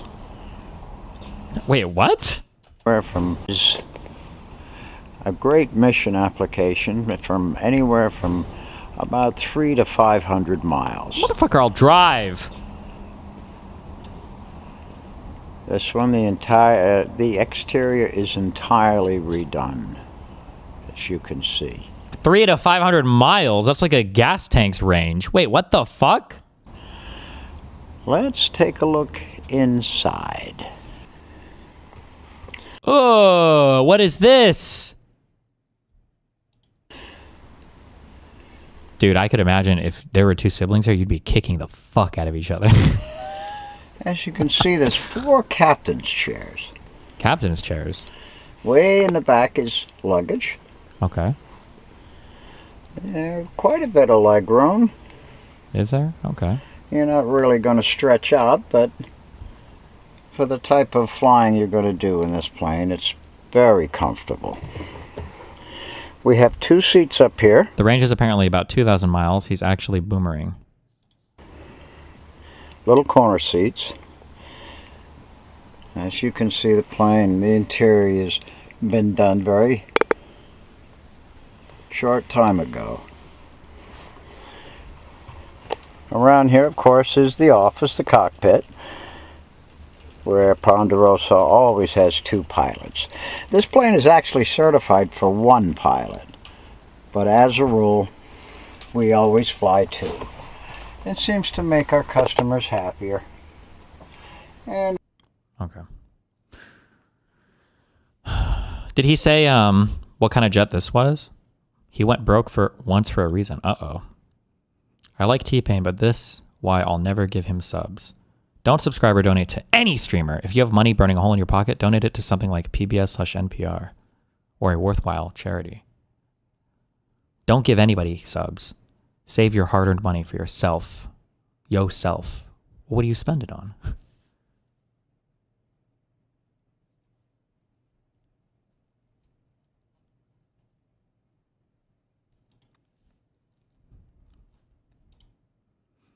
Aren't only billionaires usually able to afford owning private jets? Billionaires? By the time you're worth 100 million, I'm sure you can afford a small plane or something. Probably less than that. Maybe at 50 million, I guess you probably could. I don't know if at 10 million net worth you're buying a private jet, though. That seems crazy. But maybe I just don't know the cost that well. But billionaire to own a jet? No.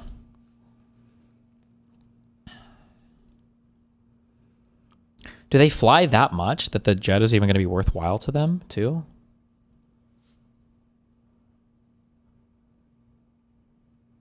How cheap would it be for me to buy one? Well, the maintenance and everything, I imagine, and the pilots to pay for all of that would be a lot, so. But I need to look up, I don't know how much it costs, how much to charter private jet from JFK to LAX.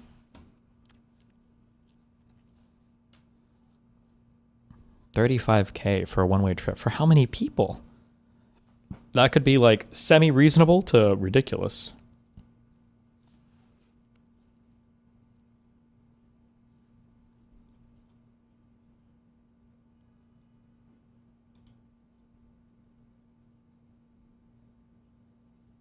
What percent of you owning your guns is because they're fun to use versus you like looking at them or touching them? Well, I like looking at them. Obviously, they're cool guns. But using them is fun too.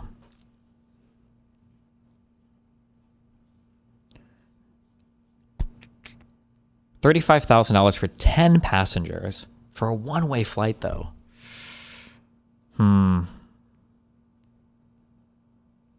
That's kind of crazy, I think. I'm pretty sure you can do first class from LA to New York for less than $3,500, right? $3,500, right?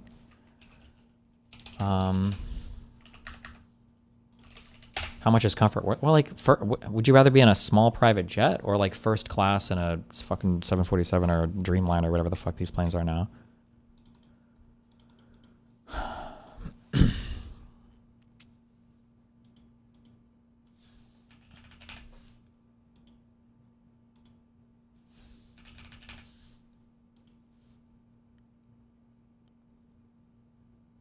Isn't the appeal that you can take off literally whenever you want?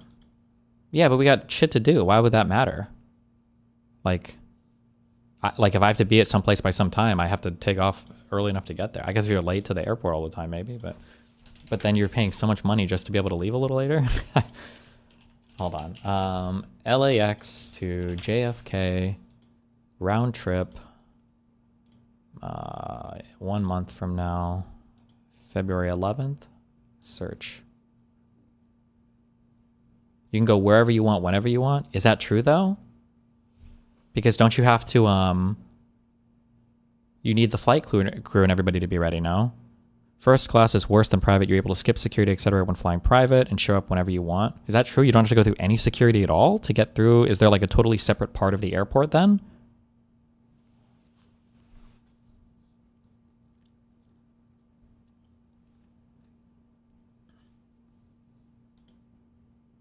You can do first class from LAX to JFK for less than $2,000. Yeah, fuck that. I'd rather do that.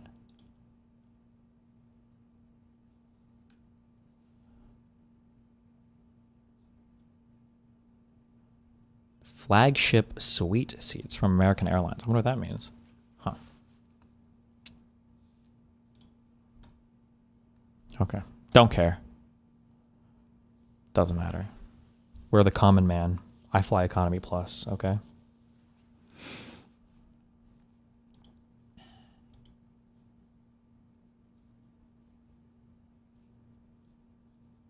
S-Pan tries some AI filter that keeps turning him black.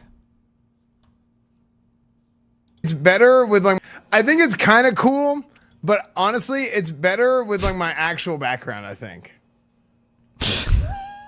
Sorry. Okay. Do most billionaires actually have billions of liquidable money? I always assume not. No, but I'm sure they could liquidate small portions pretty easily or borrow against it if they needed to. Okay. Or you just take out loans for whatever you're buying. Dude, the NFL one just played blessed. Dude, the NFL one literally just played a commercial behind me. That's unreal.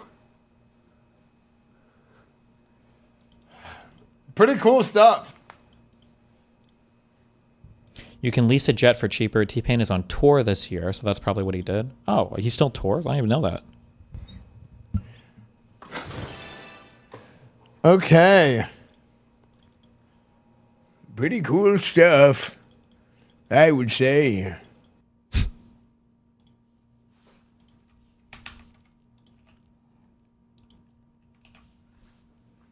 Venezuelan live streamer celebrating after the U.S. carried out a special operation to kidnap their president. Middle Eastern streamer pulled over by U.S. cops and asked, any nuclear weapons? I want to see if anything at the DC. All right, man. You have anything in the car? Guns, weapons, anything? No, sir. Nuclear weapons, nothing? No. All right. Yeah. Was the cop telling a joke, or are you retarded? This is I put because it's cold. You don't have heat? You know, look, I have like this. I have 2 cameras.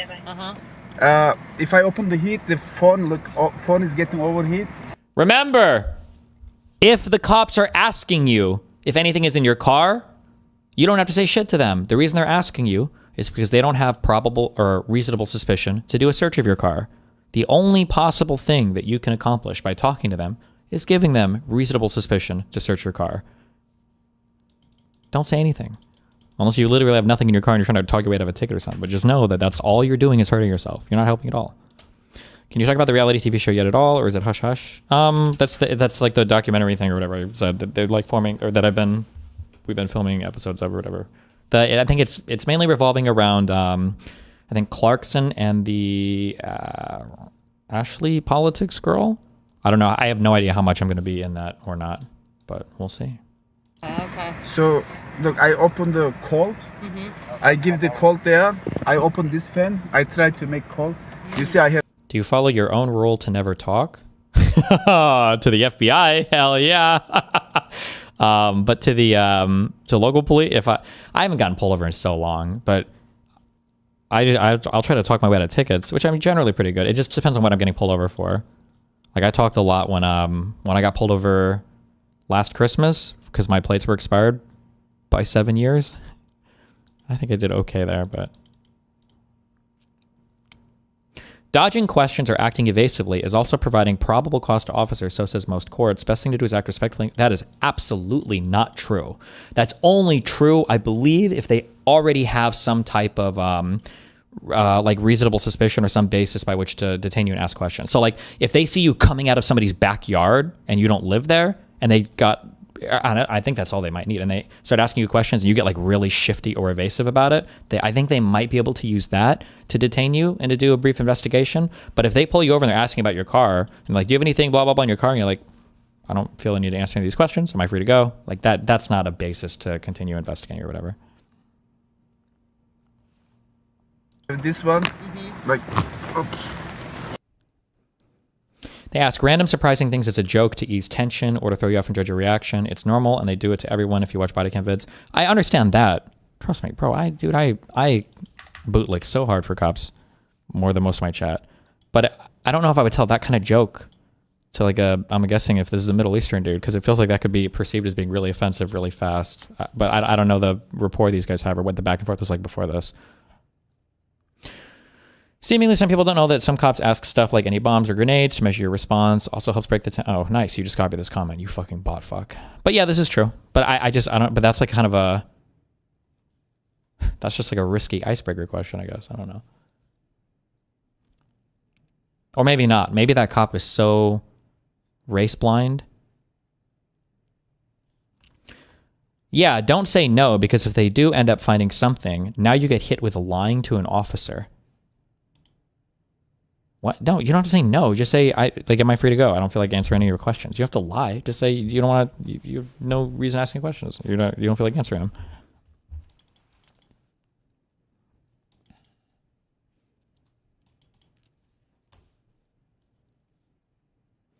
Vietnam declares one of Twitch's primary revenue sources, unskippable ads, illegal. Damn. XQC spots Henry Avery's.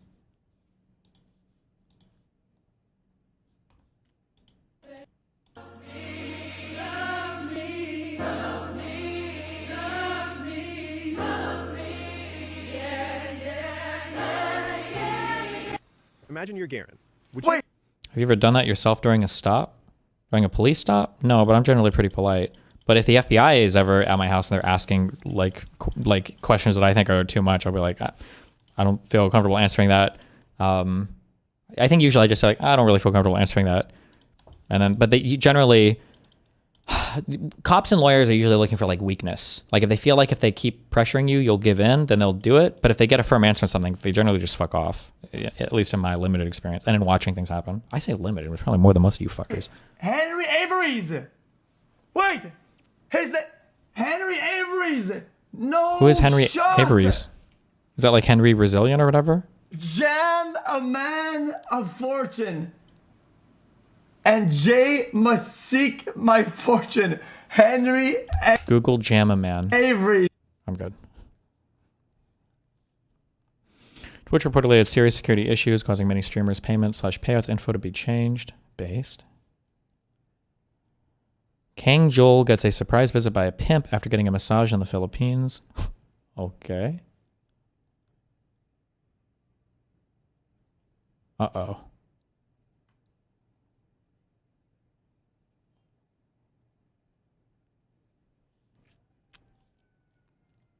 Jesus.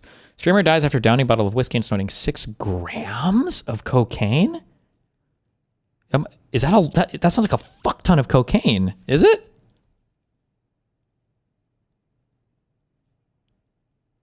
I wonder what he died from. Downing a bottle of whiskey too? How big is a bottle? Jesus. Jesus.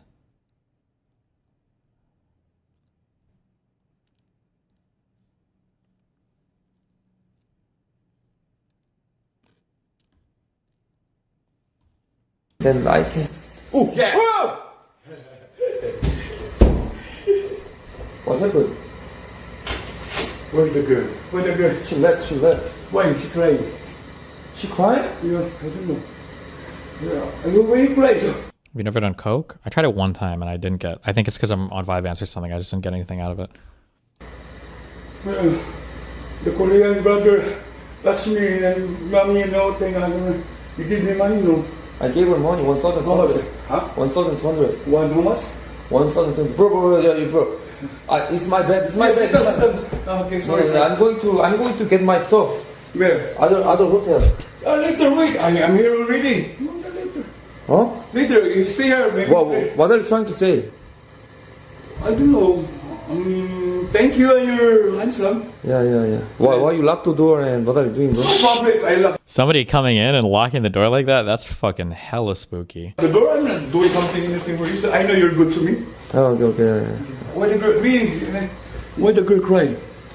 Why she cry? I have no idea. Maybe you This type of shit is fucking retarded and you will get your ass beat. And honestly, I don't even have any sympathy for you. Like, you should be able to roll down your window and give him your ID and shit. I think we saw... fuck, I wish I could remember. There was like one guy who handled it. It was like perfectly. I don't know if it was a DUI stop or a border crossing, but I think that he basically came through, rolled down his window, gave him the ID for a check, and the guy was like, "Can I search your car?" And the guy either said nothing, or the guy was like, "No." And the cop like looked around a bit, and he's like, so you're not going to let me search your car or anything? Or can I ask you questions? The guy's like, "No." And then the cop was like, "Okay." And then the guy just drives off, and that's it. Fuck, I wish I could remember what video that was. It was so good. But don't do this cringe shit. I am actually, oh my God. Oh, I didn't even read all of this. Please put any, oh, never mind. I'm sorry. I thought you were saying don't put any tickets under a windshield wiper. Like you can't get parking tickets, but.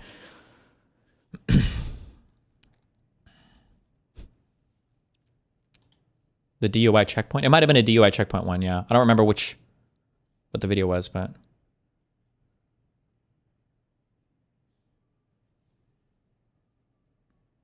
Also, the kid was pretty funny. I think that one kid walks a good line of knowing his rights, but not being overly combative, but like appropriately combative. Fuck, I'm not gonna remember what it was.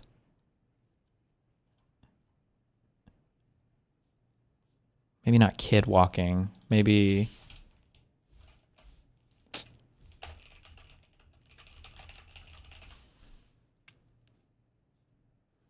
Was it this guy?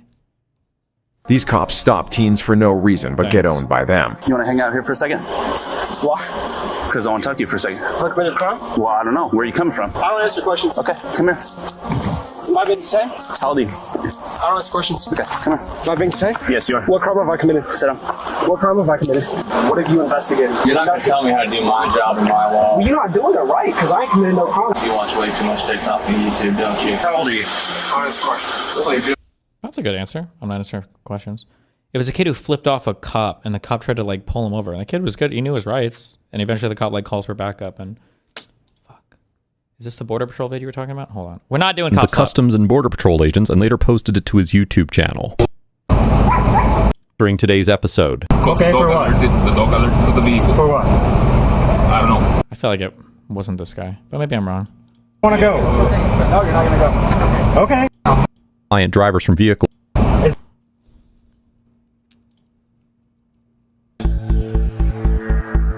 No, that's not a crime. Yeah, man. This guy. Specific facts. He's like a little more combative than he should be, but he knows his rights pretty well, and the cop fucks up hard, and it's funny. What? What's your problem? What? Why are you giving me the finger? I'm walking away. Huh? Am I free to go? Why are you giving me the finger? Am I free to go? No. For Come here. what reason?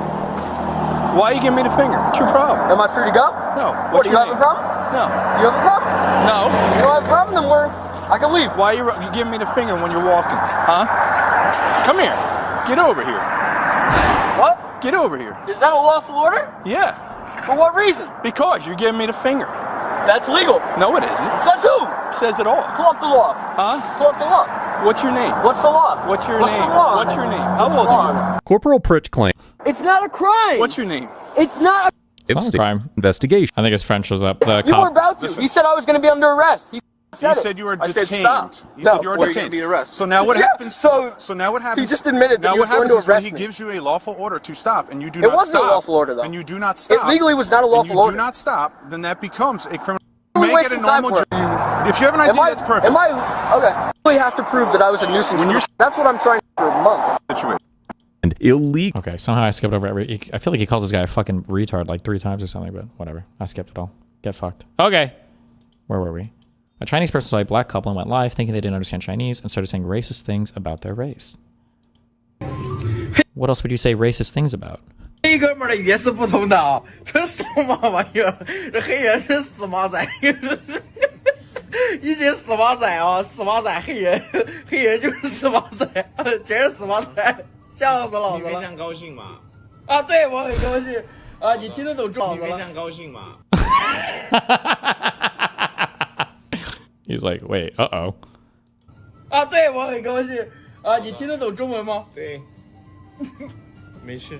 啊，对不起哦，对不起，对不起，哦，兄弟，对不起啊，兄弟。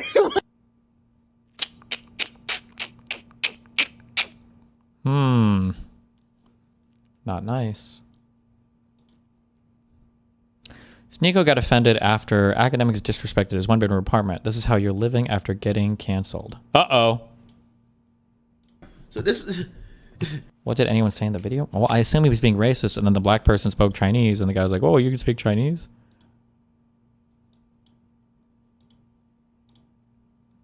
That's my guess. Reality can be whatever I want. There. This is how you live after you get canceled? I bet. Remind me never to do this. You know what I mean? What? I'm pocket watching. I'm always pocket watching. Aiden invited me to his house. What's wrong with my home? I can't wait to go to his crib. What's wrong with my home? When I go to Aiden, $25 million crib, I'm taking mental notes of everything. Taking what? Crib, I'm taking mental notes of everything. Mentanols? What the fuck is that? Oh, mental notes. You got a problem with my house? Nigga, I'm just saying. You good? You got more than one spot, right? You asked that already, yeah. In New York? No, I had one in Miami, one here. You saving.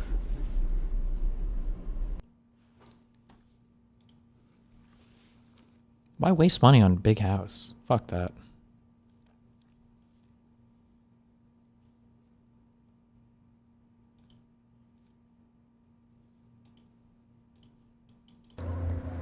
People dream to go to Africa Safari. Thank you for the live experience, Speed. Love your work. Thank you, man. Chad, that's what I'm here for. I'm for the people that can't travel, Chad, I'm just for the people who can't travel. I try to give y'all the best experience. I don't make a cut down video. I show y'all live. I show y'all a live experience, a raw, true experience of me being at that certain location, whether it's a country, whether it's a safari, whatever experience it is.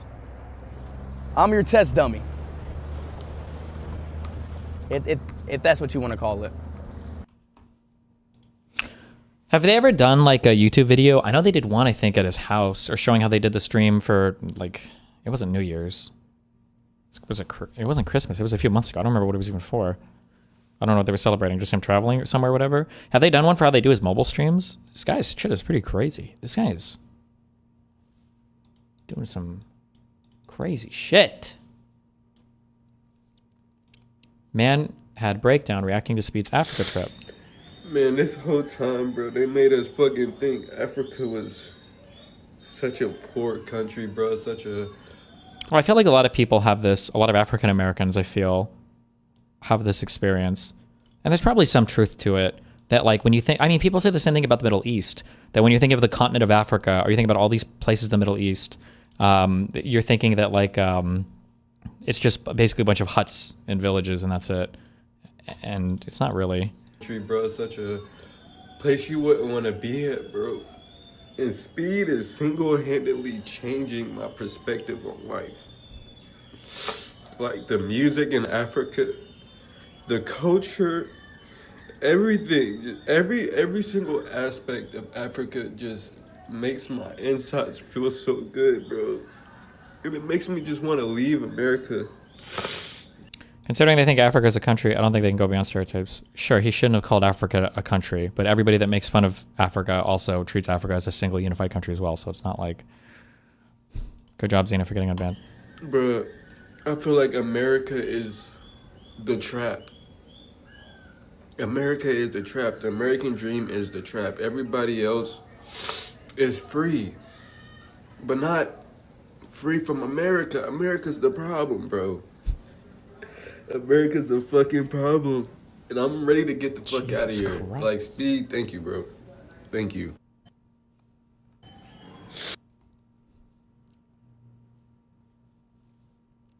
Watch out for the racist seals. Oh my god. Guys. Jesus. They're slapping their bellies. Oh, that's not what that looked like. How? Not safe for life. Don't Destiny.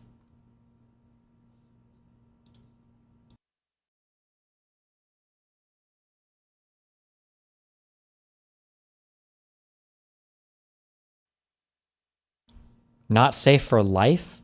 The person says the N-word, and the N-word is even censored. You said this was not safe for life. How do I slap my belly? Shut the fuck up, That's not good, but who said not safe for life? What a fucking retard. Okay. Thanks for the save. Dan and Mr. Moon discuss why the target is fully neutralized. Okay, go ahead. And I think I'm ready to say right now. I think Hassan, I don't want to say is like, I want to say his influence is like greatly neutralized right now. Like I think the world thinks he's a lol cow. I think that he's like losing subscribers. He's getting fucking flanked by the entire normie world right now. Like compared to a year ago, he's certainly he's going down in all metrics of net worth, I guess you would say. And also how's the other thing that I play it? I think there may be like bigger issues that I want to start focusing on. I'm starting to, I in most things in my life, I think I made a video about this before. I view things almost like buying headphones. Okay, like you can get a really nice pair of headphones for like $200-300. But if you want to get a pair of headphones that's like 5% better, it's like double the cost, right? If you want to get something that's like 5% better than that, it's double the cost again. And then if you want to get something even better than that, it's like you're spending $5,000 for a pair of headphones that is like 10% better than the pair that costs $300. My thinking is, I think I'm wasting my time on Hassan at this point. I don't know if he can be any more lolcow than he is. I don't think like me like posting clips about the guy, me doing anything about this guy. I think he's just done. Like I'm not saying I'm not gonna ever talk about him again. It's just it feels pointless at this point. Like I've accomplished 95% of what needed to be done. I guess I'm just calling it like total Dan victory. Like, yes, he's still streaming on Twitch. Yes, he's still a millionaire. Twitch still exists. But I think like I could be so like if I put as much effort as I put this last year into something else, like God help whoever is my fucking target, I guess is what I would say. But yeah, I think he's absolutely he's cooked, bro. He's 100% cooked across the board. Lowest subs he's had in 6 years. Everyone calls him a dog shark. You want to see something crazy? Go to his latest fucking Instagram thing where he posts like his Happy New Year thing where he posts a picture of him and his dog and scroll, and it's thousands and thousands of people making fun of him. And it's like, holy shit. Okay, like I'm done. That's it. Like just scroll through those comments. Like literally just like fast scroll through this thing. Like I'm done. My work here is literally done. It doesn't let you keep trolling. Maybe you click plus, yeah. Oh no. Yeah, I mean I think your work is done, yeah. No, like literally like I had this thought last night that's completely diminishing returns at this point. Like I've gotten 95% of it. This guy he's a joke. He's a joke at this point. Like will he still get puff pieces from fucking communists and hankies that are editors in magazines? Absolutely, of course, but that doesn't mean anything, right? His viewership's in the shitter, his money is in the shitter, and everyone calls him the dog shucker and or the Diddy Party enjoyer. Like it's done. There's just a waste of time to spend thinking about this guy anymore. I think there's bigger issues at hand. This is actually yeah, like, this is crazy. I did not expect this many people to be posting. Like even the text comments are like, "Oh, you're abusing your dog." Rip. Drummer dies after downing a bottle of whiskey and spending 6 grams of cocaine in extreme challenge. Or doing extreme challenges for money.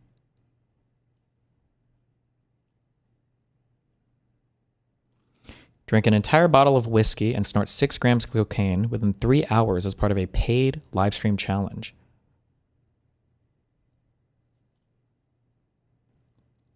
He was discovered kneeling beside his bed in what relatives described as a prayer-like position while his webcam continued streaming to viewers. How much is 6 grams? It sounds like a lot. That sounds like a lot.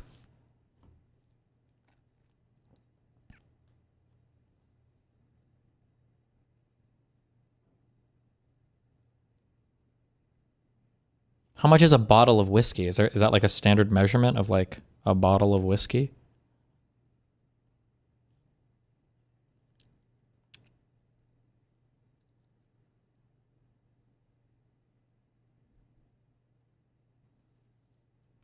$750 milliliters, 700 milliliter. How many milliliter is a shot? Is 44? So that's like almost 20 shots of whiskey? Is that...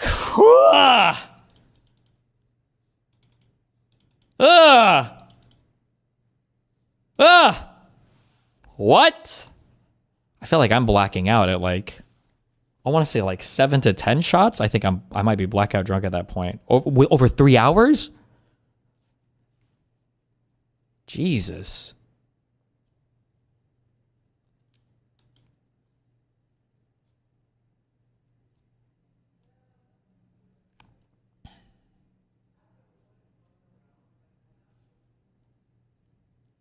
Use the cocaine to stay awake? I don't know how those would interact or if it would help you stay alive or not or what. I don't know. I have no clue yet. I know that the effects supposedly counteract such that you can't tell how high or drunk you are, but I don't know if that also helps with like respiratory depression or anything. I'm guessing when you die from alcohol poisoning, well, I don't know if that'd be true. If it's like downers, if it's just due to like the respiratory depression, how does overdosing from alcohol kill you? Maybe it's actually something different. Oh, okay. It's literally just, it is like the muscle relaxing depressing stuff.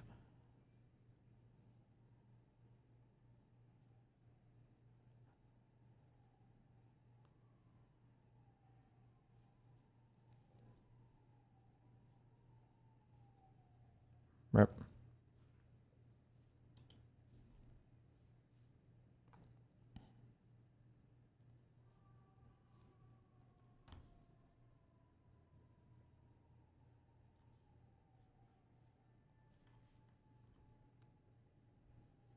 Coke is 19 times worse than your heart after in vivo interactions with alcohol.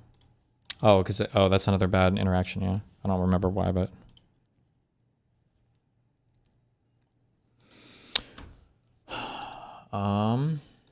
okay. These are things from Walls' speech. We'll watch the whole thing. What is this? Just a piece of shit today.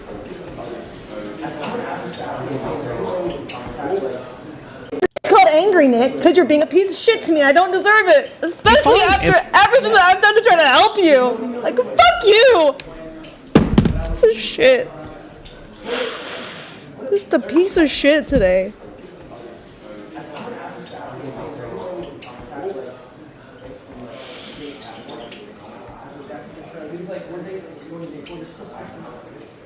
Okay.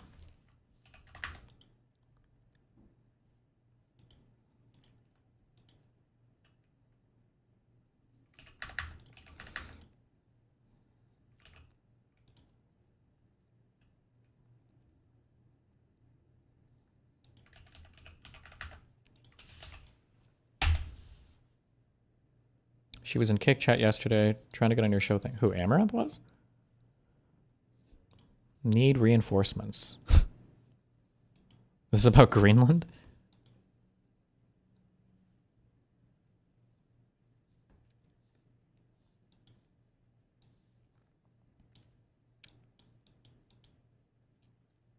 French Army, yeah, thanks. Corsair introduces the Galleon 100 SD, a Stream Deck integrated mechanical keyboard.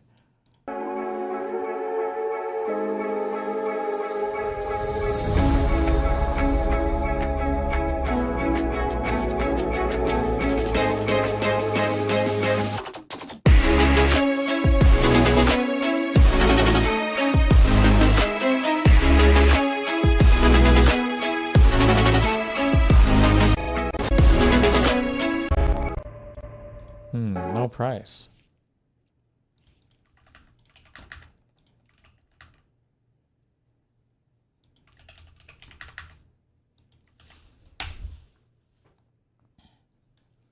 Hey Twitch, if I were to call for the killing of Asmongold so that China's economy can prosper, would that be a TOS violation, or does the nameless nature of his death wishes upon Cuban civilians absolve him of any wrongdoing?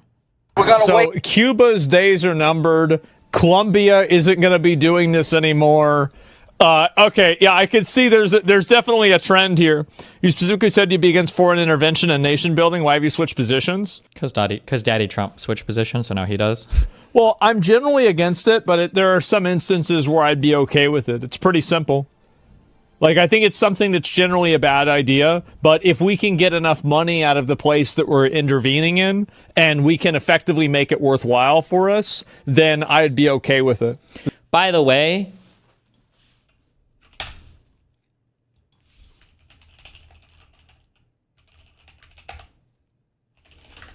is there a clip of what Asmongold said about Palestinians? Hold on. Islamophobia is social Law that's baked into their laws. In this clip, River, when people who have genocide that's baked into their laws are getting genocided. I don't give a fuck. They're terrible people. What the? Like, his take was basically that if you're some culture and your entire culture is based on murdering other people, then he has no sympathy for you if you die. This is the exact kind of culture he's advocating the United States to have. Oh, if we want to go and conquer other countries and extract resources or depose leaders or install new dictators or whatever, as long as it benefits us, that's fine. That's literally the type of culture that you criticize from other people. I guess his counter would be, well, we have more power so we can do it. So he'd do like this might is right thing, in which case you have a moral... never mind. Fuck. Don't fed post. Never mind. We're intervening in, and we can effectively make it worthwhile for us, then I'd be okay with it. Does that make sense? So it's all about whether we're making money off of it.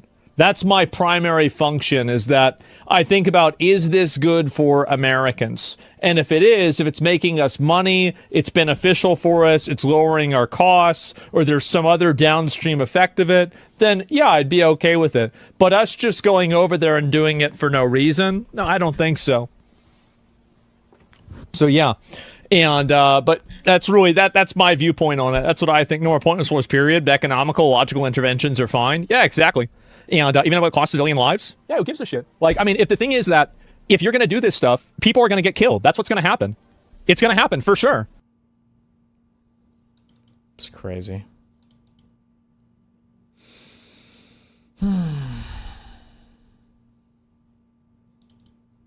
True. Liberal women want to turn America into a third world country. Has the politics of an African warlord. Holy shit, true.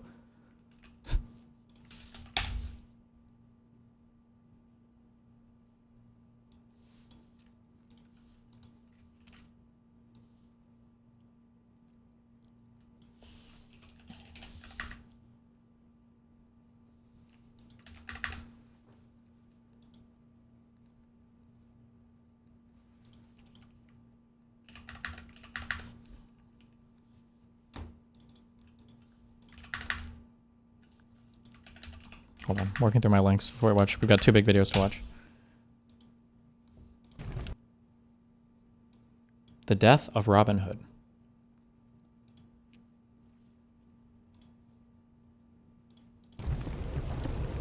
Would you like to know a secret?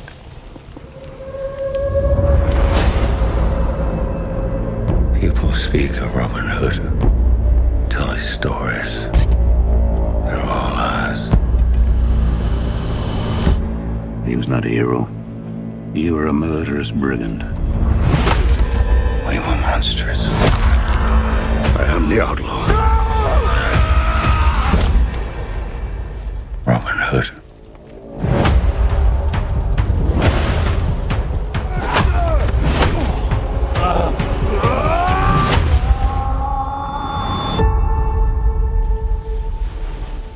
Groweth sad and bloweth mad and springeth the word anew. I owe you an apology. You begged for me to let you die. What's your name?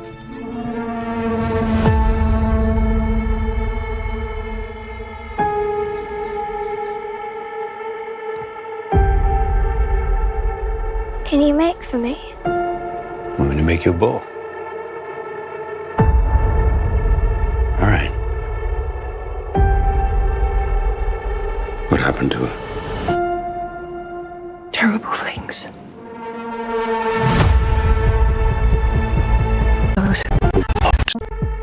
Okay. Epic.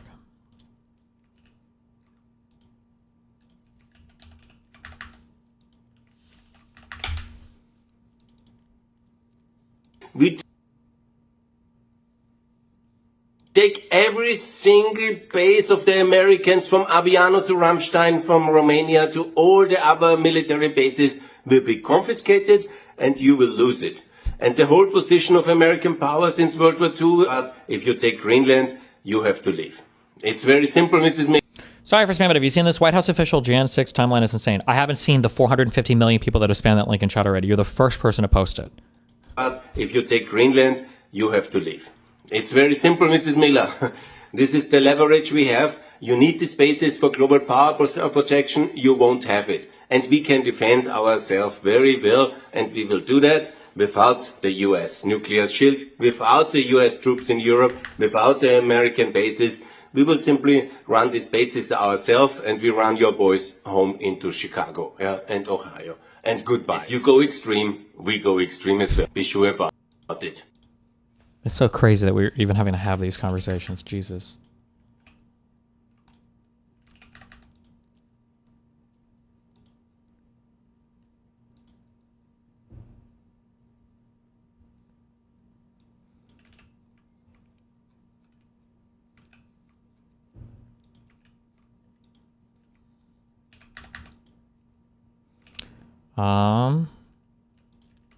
I need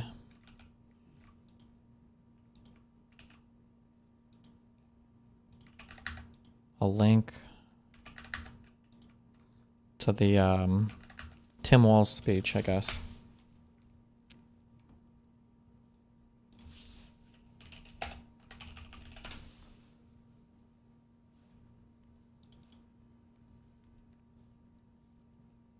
This is it? It's just 8 minutes or whatever?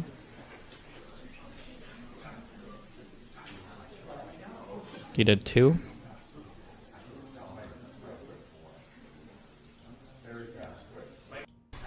You're seeking to take advantage. For the last several years, I have to tell you, well,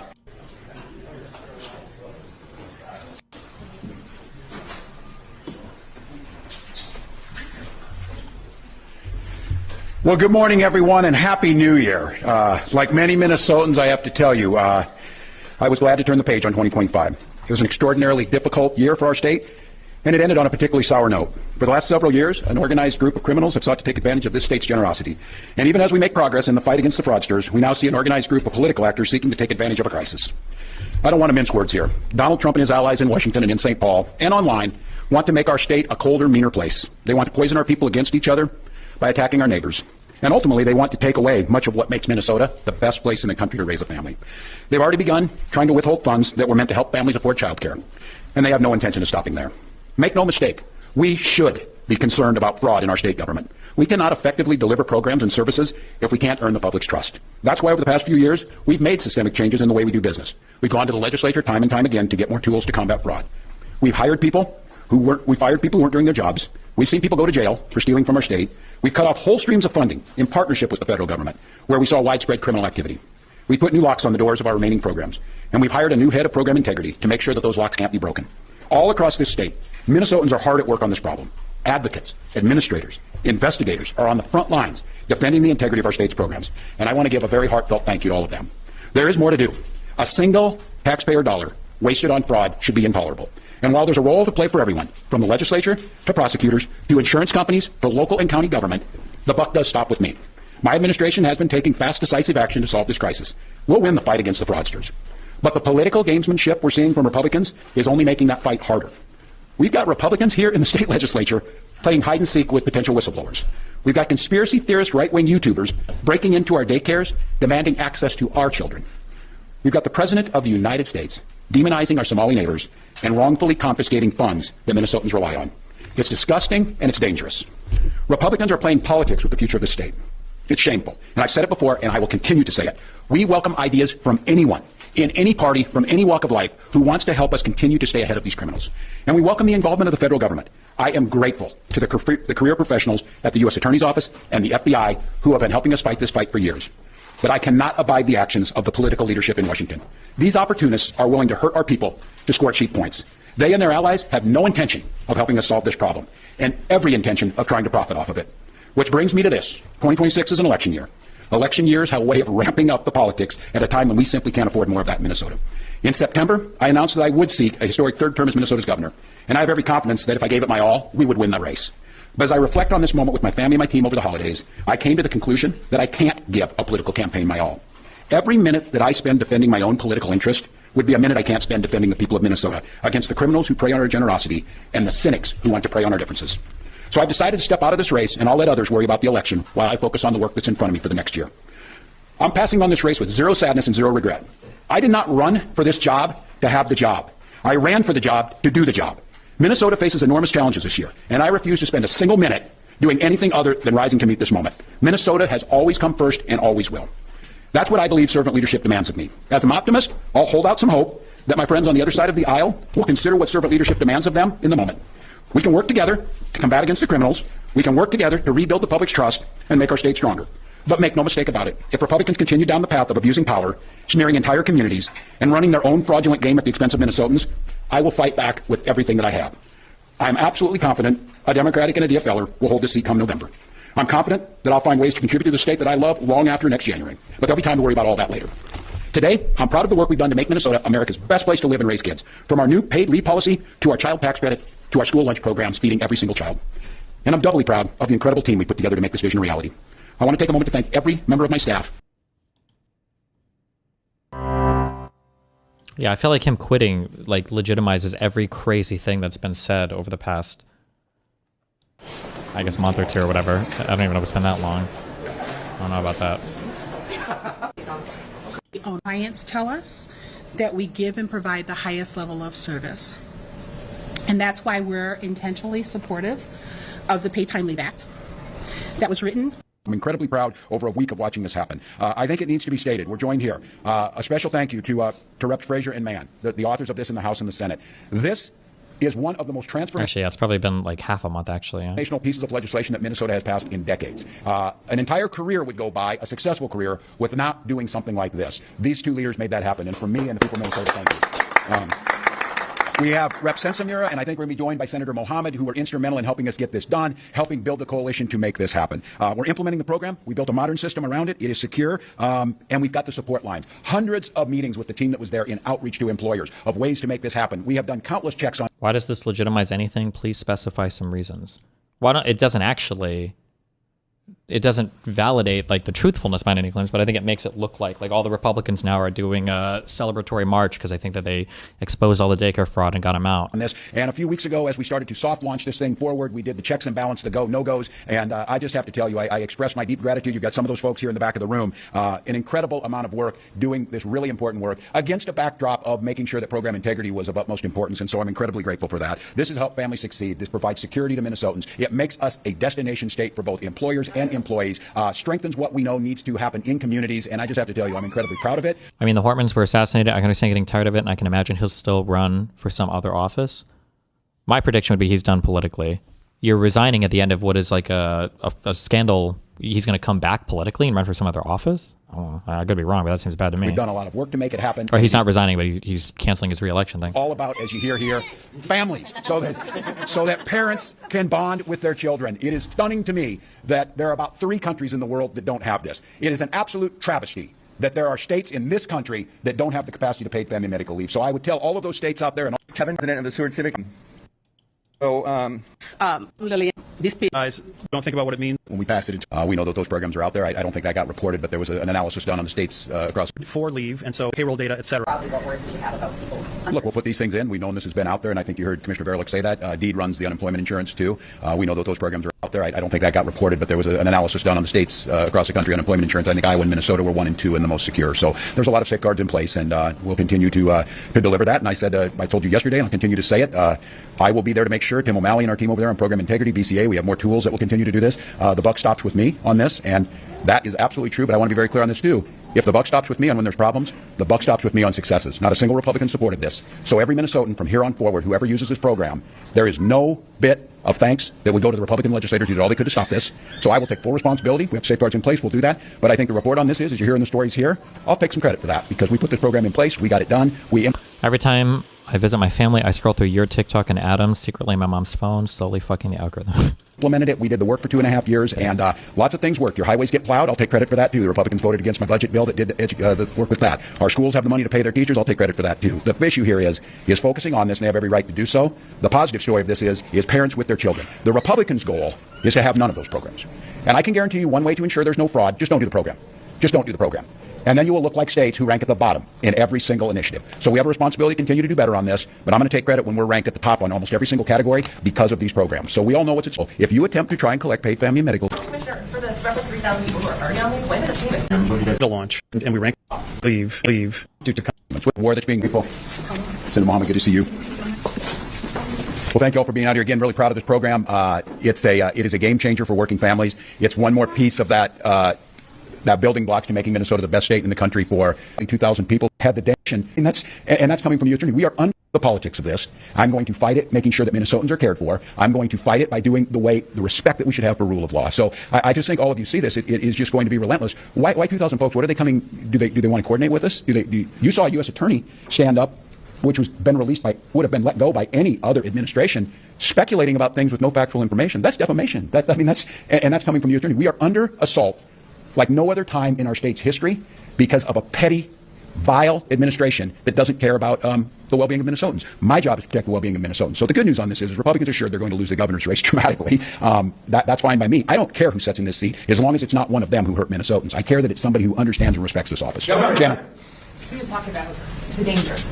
Your daughter gave an interview talking a little bit about the danger. Was there any part of you, Governor, that thought when you were making this decision, did it cross your mind that not by any nature of what you've done, but just because of you being you and being the target, that people's lives were in yes. whether they be, so you felt that yes. for Sophie Call and other that yes, and for our Somali community, yes.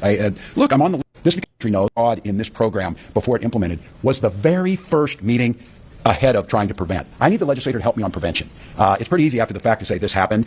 They're really good at that. They're not so good on the front end. So I think that would be good. But I just want to say again to all of you, incredibly grateful. I'm going to make note of this. I had my team verify this. I've stood in front of the press more than any governor in Minnesota history and taken more questions from the press in Minnesota history. My team has provided more data under the Data Practices Act than any governor in history. And I'm going to preview for you now and I would ask all of you for the help on this. It seems absolutely outrageous and a gap to me. The only people who aren't subject in state government to data practices are the legislature. And we've had a pedophile in the state Senate that we got no information about. We have credible accusations of one Republican representative against another Republican representative that they committed fraud.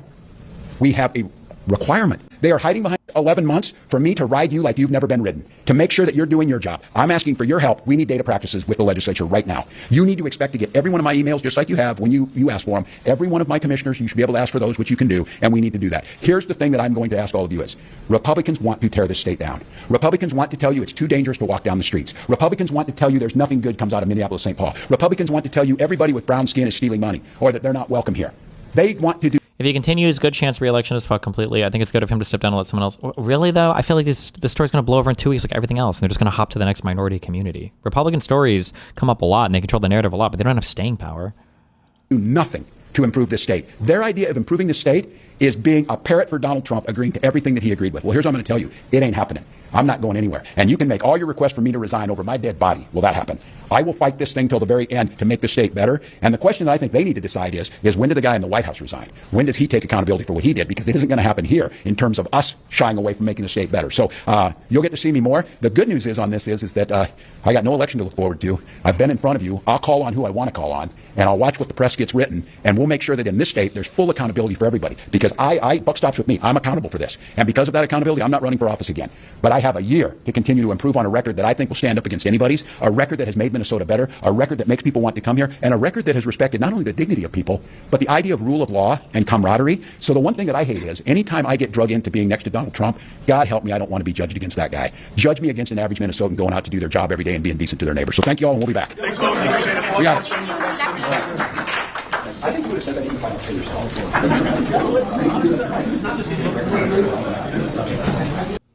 Somebody emailed me some information.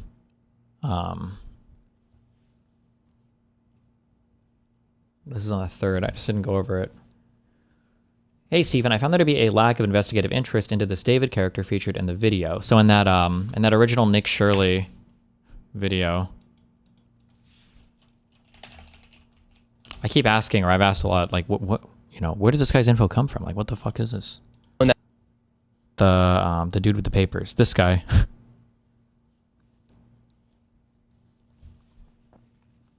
It's interesting that he claims to have, quote, friends of the state capitol, unquote, who provided him information on the businesses featured, yet provides absolutely nothing other than his first name. So I thought I would take a stab at figuring out who he is. I noticed that around the 59-second mark in the video, David and Dick are sitting in an office with about 20 photos of roofs in the background. I then looked at roofing companies in the neighborhood surrounding some of the daycares featured and came across one by the name of Garlock French Roofing.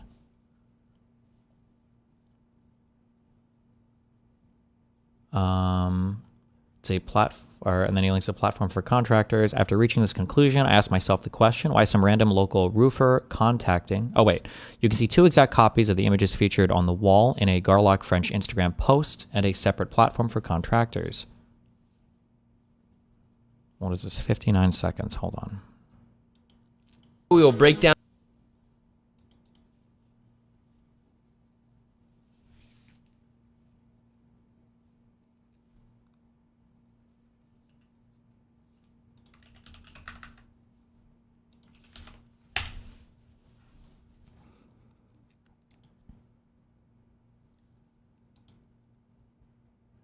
What are we seeing that's the exact same?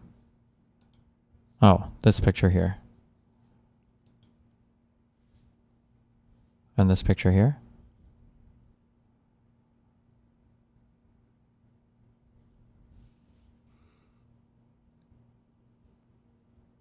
Diamond logos on the wall are the same too? Okay. After reaching this conclusion, I asked myself the question, why is some random local roofer contacting this MAGA YouTuber to make this video? I could not find any employees by the name of David or any photos of this guy. I have no evidence that he even works there. However, I did come across a press conference hosted by the Minnesota House Republicans.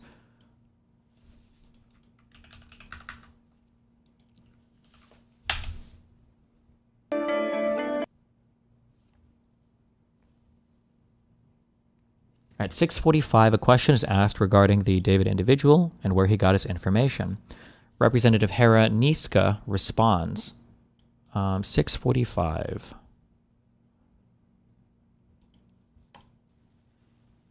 All right, Alex DeRozier. Yeah, I just had a quick question about the video itself. So, would you be able to share with us a little bit more about what you know about the daycare providers in that video and any other just a quick overview of some of the evidence that you have that kind of corroborates what he's claiming in the video? Because yeah, I'm just kind of curious about what you've heard. You know, I've heard this one infamous learning center. I mean, what else have you heard? Thanks, Alex. Well, again, our fraud committee has been doing excellent work. And so back in February, there was conversation, and in one of the fraud committee hearings, we know that the quality, and I will correct the misspelling on their sign, but the Quality Learning Center was featured in that viral video. That was already talked about in the fraud committee back in February. If DHS or the Walz administration had been serious about wanting to root out fraud, they would have already been taking care of these things much before we brought it up in February. But when they heard about it in the fraud committee hearing, they easily could have done on-site inspections and shut it down at that point. That's not what we're seeing. I would also add much of the information that one of the gentlemen in that video was providing was due to information he got from the House Republican staff. There was another TV reporter who also covered the Quality Learning Center in January. Also provided some information by the House Republican caucus. What information was he provided? Why don't we have access to all that information? Why isn't that published somewhere?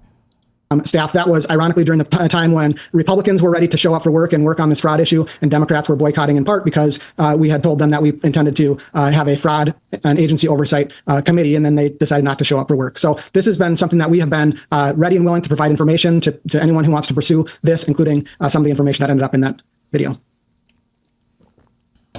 Larson? The FBI director can... Jesus. Confirms that friends of the government mentioned in the video are indeed the House Republican caucus. A later clarifying question. Wait, hold on. Leader Niska, what exact... This is where we're at. And Faircloth? Yeah, just a follow-up for Leader Niska. What exact information did you all provide? Again, did the House GOP caucus provide? And was it to the David guy in the video or Nick Shirley? Just clarifying. In the video, the 42-minute long video, there is a reference by David to conversations he's had with friends at the Capitol. That was cooperation with staff at the House Republican caucus. Got it. Thank you. Gorham?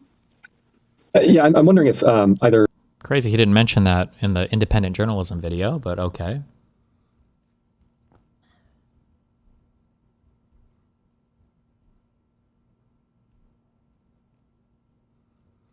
Let's see. It's going to confirm that friends of the government mentioned the video indeed the House Republican caucus. He also states that another reporter was provided information back in January of 2025. I believe this is the report in question. You need to watch the video segment for a complete picture, but he uses some of the same talking points. What is this?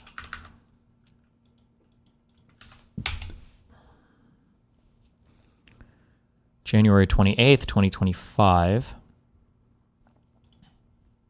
Governor Tim Walz and state lawmakers recently pledged to crack down on fraud in state government programs after scandals questioned their oversight. We got complaints about the Child Care Assistance Program and took a closer look at some of the daycare centers receiving millions of your taxpayer dollars. And we found reports of violations state investigators called a threat to the safety of children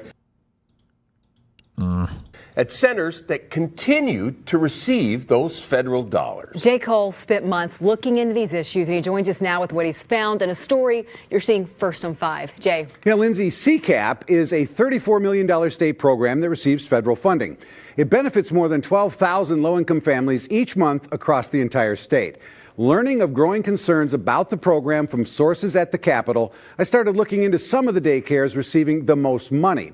Despite many serious safety violations over multiple years, they continue to receive funding. And now some state lawmakers want an investigation into what they call... Oh, wait. Hold on. When he's saying that they're receiving state funding, if I understand the CCAP program correctly, what's happening is child care assistance is being paid out to low-income families, and then they're putting their kids in these daycares. That's what they mean. They're not getting paid the money per se, like directly, but it's for these families that are qualifying. That's what they mean, right? Money, despite many serious each month across the entire state. Learn funding. It benefits more than 12,000 low-income families each month across the entire state. Okay. Learning of growing concerns about the program from sources at the Capitol, I started looking into some of the daycares receiving the most money. Wait, somebody said, no, it goes to the centers, not the families? Well, but even if it were to go to the centers, it's because the family's putting their kid in daycare there, right? They're not just being like blanket subsidized. It's for families that qualify for this money. There could still be fraud or whatever going on, but I'm understanding. Over multiple years, they continue to receive funding. And now some state lawmakers want an investigation into what they call a lack of oversight of the CCAP program. I started by visiting Quality Learning Center Daycare. So it is that 14B, which sits right in the heart of downtown Minneapolis. Between 2019 and 2023, the Minnesota Department of Human Services found 95 violations at this location. They range from failure to keep hazardous items away from children to no records for 16 children, which include things like immunizations, emergency contacts, and medical needs. So state investigators placed Quality Learning Center on a conditional license in 2022. I went to the daycare's location several times. Now, whether you believe them or not, you can see on the license thing where it says that like they provided paperwork to address the issues that they had, though. So I don't know what he's pretending like these issues never got addressed. You can say maybe they lied about addressing them or something, but... And only once did I see people there. Oh, that's your daycare. But I did not see any children. So there are 80 kids in there? No. After school? Okay, gotcha. All right, thank you. Where are the kids? DHS declined an interview, but in a statement acknowledged Quality Learning Center was put on a conditional license because of its poor safety record. But it still received nearly $8 million in taxpayers' money since 2019. Its conditional status removed in 2024. I also went to yet another facility. Oh, meaning that they'd rectified all the problems from 2024, right? Minnesota Child Care Center in this South Minneapolis building. I found it at the end of this small hallway. Wait, are they going to the same? Is it literally the same places that the Nick guy went to? With a steel door, no windows, and no visible security cameras. That's the sign for the place. State records show between 2021 and 2023, the daycare had 36 violations, some of them serious. They failed to I just want to see if it literally is. But there's This is the first place he goes to. It's outside. Second place is that whatever this is outside. He goes to one that's inside, right? Not this one.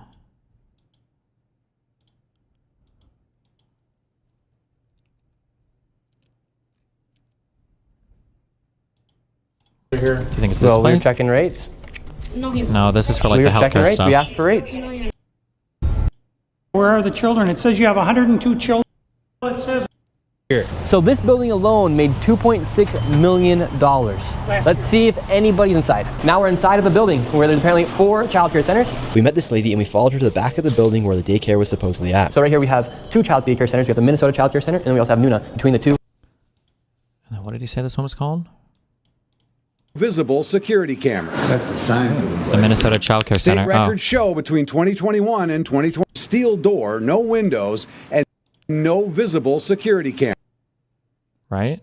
So it literally are some of the same places. Nice. Okay. That's the sign for the place.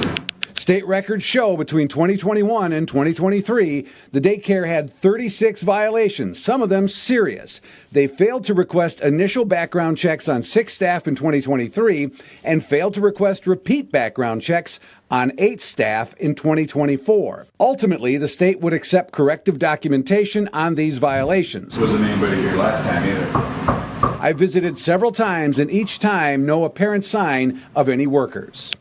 And each time, no apparent sign of any children. Think there's anybody there? Since 2018, Minnesota Child Care Center, however, received $11.5 million in CCAP money. I asked DHS why daycare centers... A really interesting thing for like a lawsuit or discovery or criminal investigation would be to find out from Nick Shirley, how much direction did you get from Republican staffers in Minnesota on your video? Because it sounds like he was given the same information via this guy. They went to some of the same exact places with the same exact talking points. And this was a year ago. This video is January 20th, 2025. Centers could still receive millions of dollars with questionable safety records over multiple years. In a statement, DHS said under state law, they can only stop payment, quote, when a provider intentionally gives false information or submits false attendance records. A provider is operating after a suspension or revocation of its license. There's a credible allegation of fraud and/or... Why does it matter for an investigation? Well, one, you should disclose it anyway because it makes people trust you more. If you're actually doing journalistic or investigative work, it's good to be open about where you're getting information from because it makes you more credible. You should want to know that information. And two, if it isn't credible and it's a bullshit sham investigation, like it seems like this video was, it's highly sus that another person did the exact same type of investigation a year earlier. It seems like they're not investigations. It seems like it's political hit jobs that are being pushed from the Republican lawmakers in Minnesota. They tried to push it with this journalist. It didn't get much traction. And then they did the same thing a year later with this dipshit. And this one, it got more traction. But it's not just some independent journalist doing on-the-ground journalism like X and all the Republican astroturfers would like you to believe. It's just a Republican hit job. or a provider refuses access to attendance records. What does that say to you? It says that the oversight is incredibly lacking. I shared our findings with House Speaker designate Lisa Dameth. Are we keeping kids in Minnesota safe? And what you're showing me here brings that very much into question. You know, Jay, you have pages here that are publicly available with repeated failure to keep hazardous items away from. Yeah, it would be moral. I thought you meant it would be relevant to some investigation to charge them. Oh, I'm just saying this. He would never admit this. They would never admit this. It would have to come out in the form of a civil lawsuit and somebody being deposed or criminal investigation and something being subpoenaed. He would never admit this, yeah. Children. Failure to maintain adequate staff-to-child ratios, background checks, failing to keep personnel files. These are repeated violations. As I was looking into the daycare center violations, I also found a connection between CCAP and the Feeding Our Future scam, which bilked $250 million from the state. In 2023, a man named Abdikadir Kadaya was charged with stealing $1 million in taxpayer money in the Feeding Our Future case. He's waiting to be sentenced after pleading guilty to wire fraud. But we also learned Kadaya also operated Intisar Child Care Center in Minneapolis. The facility received $1.8 million in taxpayer funds between 2017 and 21. But the license was revoked at Kadaya's daycare was shut down. He has not been named or charged with any crimes connected to CCAP, however. Now, I've been asking for weeks why Kadaya's license was revoked. Late tonight, DHS sent over this 86-page document explaining why. Some of the more serious reasons include violations directly related to the health and safety of children and providing false and misleading information to DHS. DHS also told me they have 62 active CCAP investigations for family child. It's a fuck up regardless of where I got the information. No, both sides seem to agree that there was a lot of fraud. Why care whether Republicans gave that shit the info? Because one, if you're presenting something as independent journalism and it's not, it's being politically motivated, that's important to know. You should want to know that. That's important to know where the information is coming from. It doesn't mean that the information is necessarily wrong, but it's just good to know that, right? Republicans know this intuitively. It's why they flip fucking shit over the Hillary Clinton Steele dossier. Well, that wasn't a real FBI investigation. It was a political hit job. That's what the same talking point that they give for this. They can still investigate, they can still do what they want, but you shouldn't lie about it being an independent journalist when it's actually just a Republican, hit job. It can still be correct, but care and child care centers. And as far as the 2 daycare centers in our story are concerned, I reached out by phone to the names and numbers listed as the licensed operators, and I've not yet heard back. So some new information that there are now 62 active investigations into that program. I'm speechless. It's a lot of money. Yeah. And this is just breaking tonight. Correct. Yes, we're going to stay with it, obviously, and see what happens next. State lawmakers have told me that they would like this before some committees. As soon as they can get the committees together, they want to bring it to. But this guy, for regardless of if this came from Republicans or not for a hit job or whatever, the take here is more measured, though. I don't think. He was saying that like all of these daycares are operating fraudulently and they're scamming all the people of Minnesota. He just said that it's sus or whatever, and they're he's asking for more investigations or whatever. This is a year ago. It's not as bad as the Nick video. Some committees and start investigating and looking into it a little bit deeper. Again, involving our children. Yeah, and taxpayer dollars, lots of it. Lots of it. Oh, he also didn't. Yeah, it wasn't racist at all too, which helps. I still wish I knew where these CPAP or CCAP numbers or whatever were coming from, but.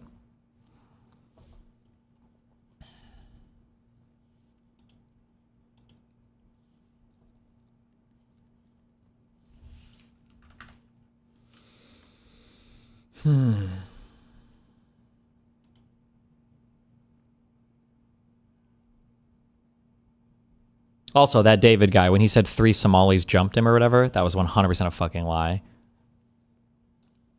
Because that's the type of guy who would absolutely either have taken a video right after or taken photos or something. There's no shot that actually happened.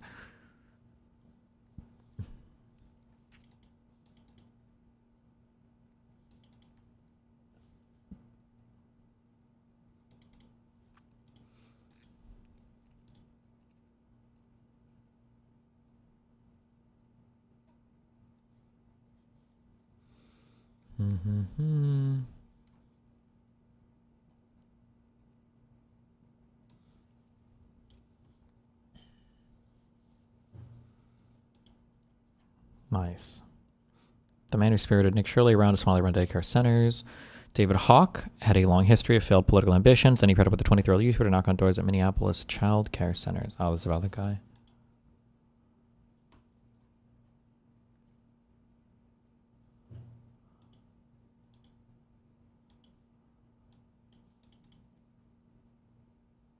Is there an actual law or regulation that requires a daycare to shut down after a certain number of incidents or cases? Or is closure usually based on whether the daycare fails to correct the violations they're cited for? I don't know. I can't even pretend to answer. It might be that after a certain number of violations is auto shut down, or if you're non-compliant with certain things, but I'm sure some are worse than others.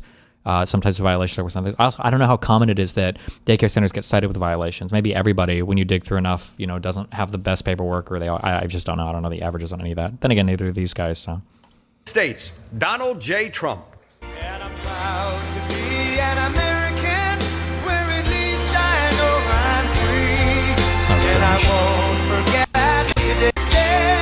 Bruh. We are really going big on the orange.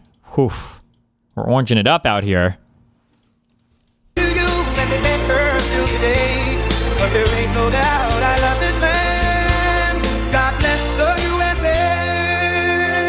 you very much. I do love that song, but we got to get to business. I love that song, but I want to thank you all. You're special, special people, and I want to just say that, I announced I was coming over here, and I said, I love those Republicans, and I meant it. I said, except for maybe a couple I don't love. But the people in this room, I don't know if those couple are here. I don't know. I don't care if they're here or not.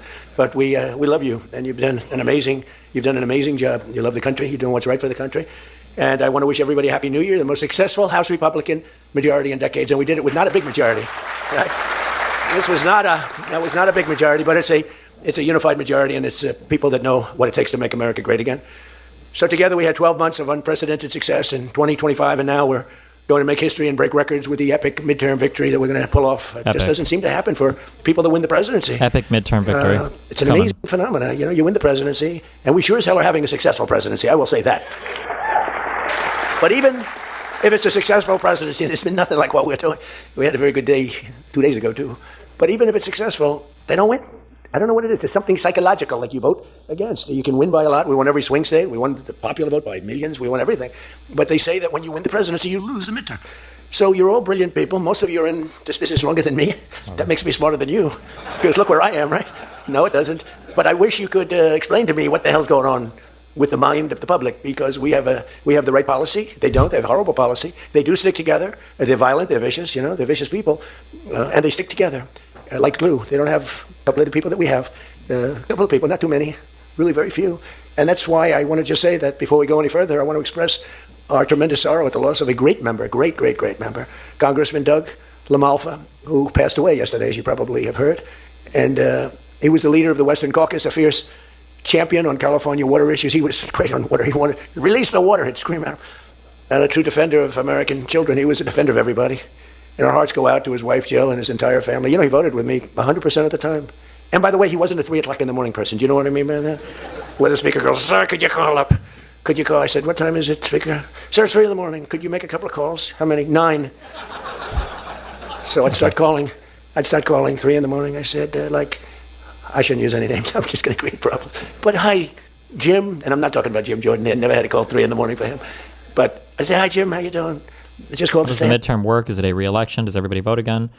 We vote for all of our House of Representatives members again, and then some Senate seats are up for re-election.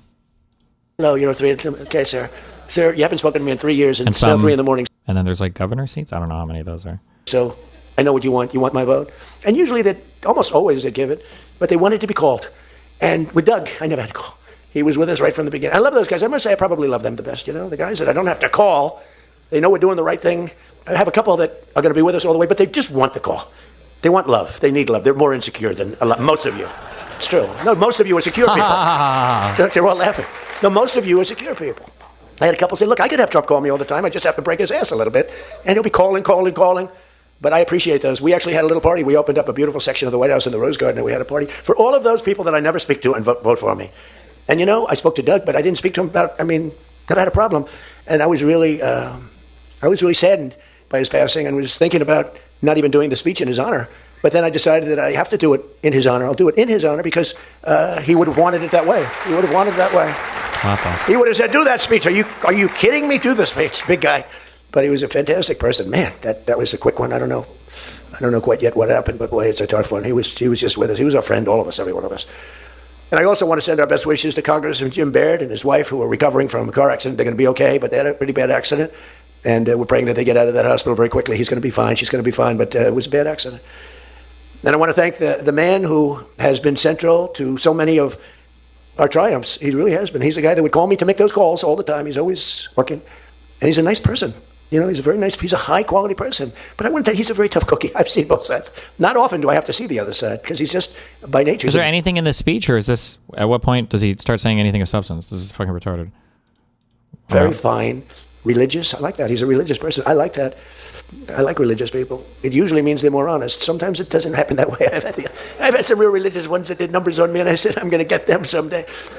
They got me by surprise. But it's usually good, okay, right? And his name is Mike Johnson, Speaker Mike Johnson.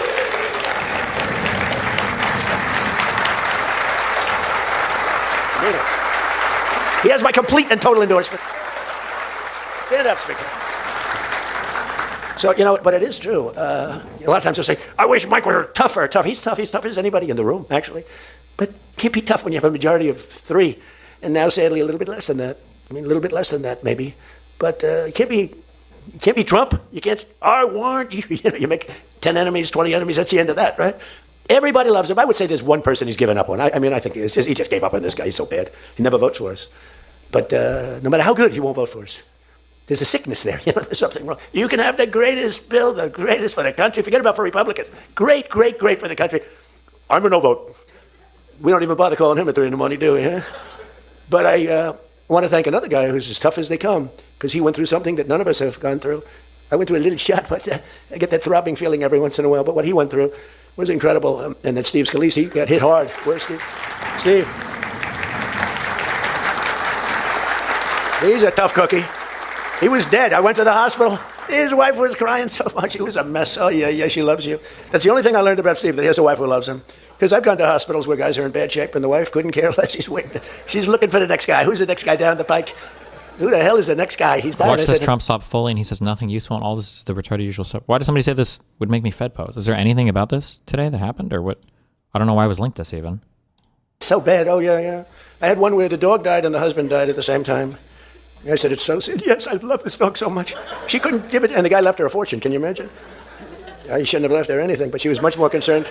It's true. Oh, the dog was devastated. The husband, he was like an afterthought. Your wife loves you, Steve. She's a great wife. Another one who has a great wife, Jackie. This is Tom Emmer, right? Don't look at you. You have a great wife, but you haven't been tested like these guys. You haven't. We don't want to test her, right? She's incredible. She's a strong, beautiful, great person. She's a great person. She actually liked me at the beginning when we were having little fights. We weren't even having fights. We just didn't know each other.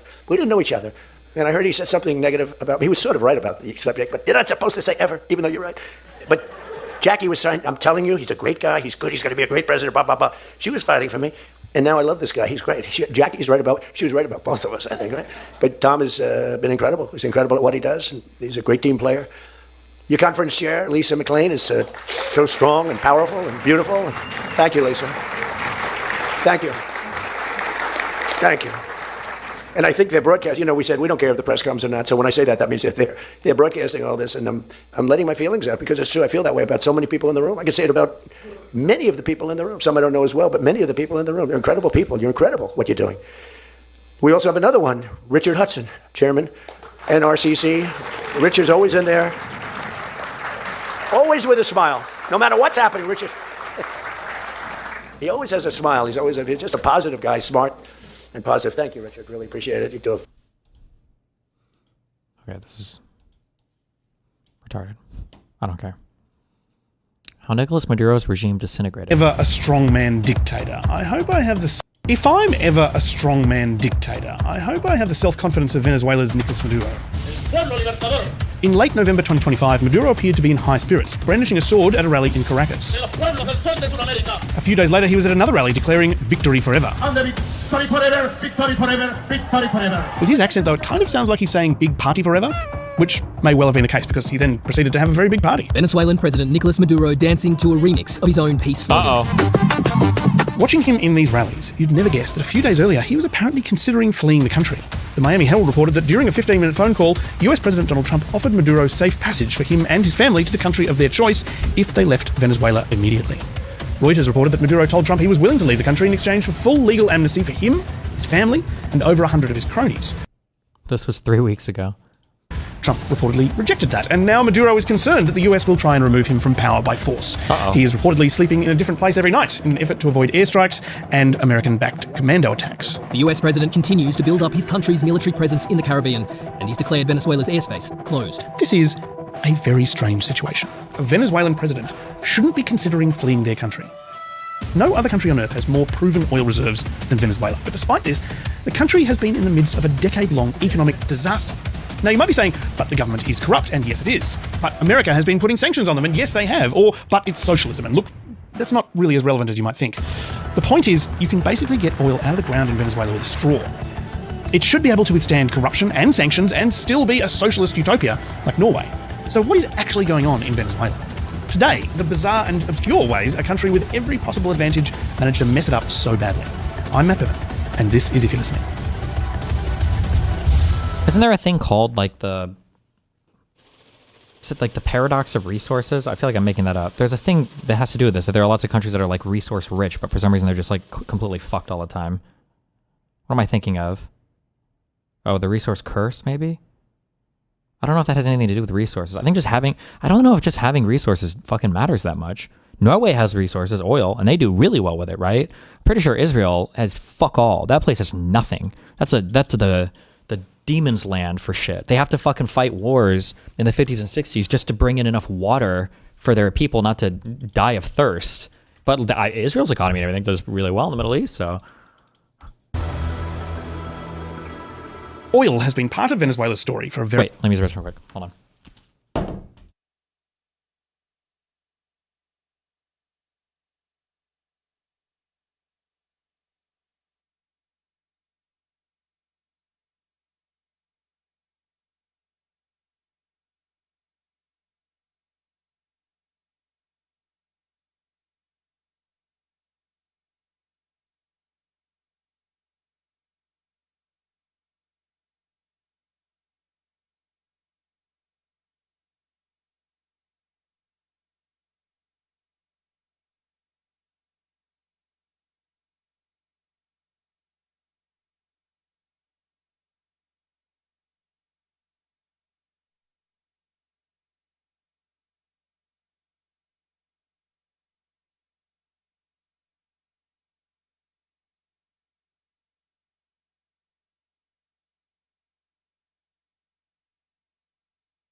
Bro, you're AFK and posting cringe?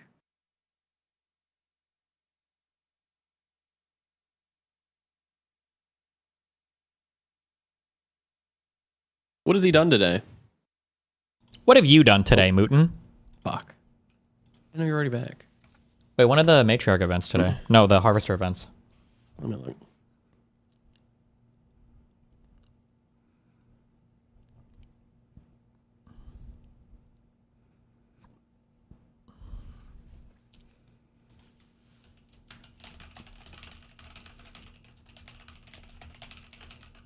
Fuck, I don't remember the website. Hold on, I found it.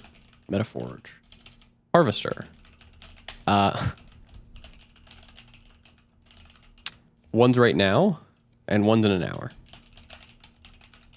From 5 to 6 or something? One's right now from 4 to 5, and then there's one at, 2 hours from 6 to 7. Okay. Nice. We're running that one. We'll do 6 to 7. Yep. Good one. Bye. Bye. Very long time. The first Europeans came to Venezuela seeking gold.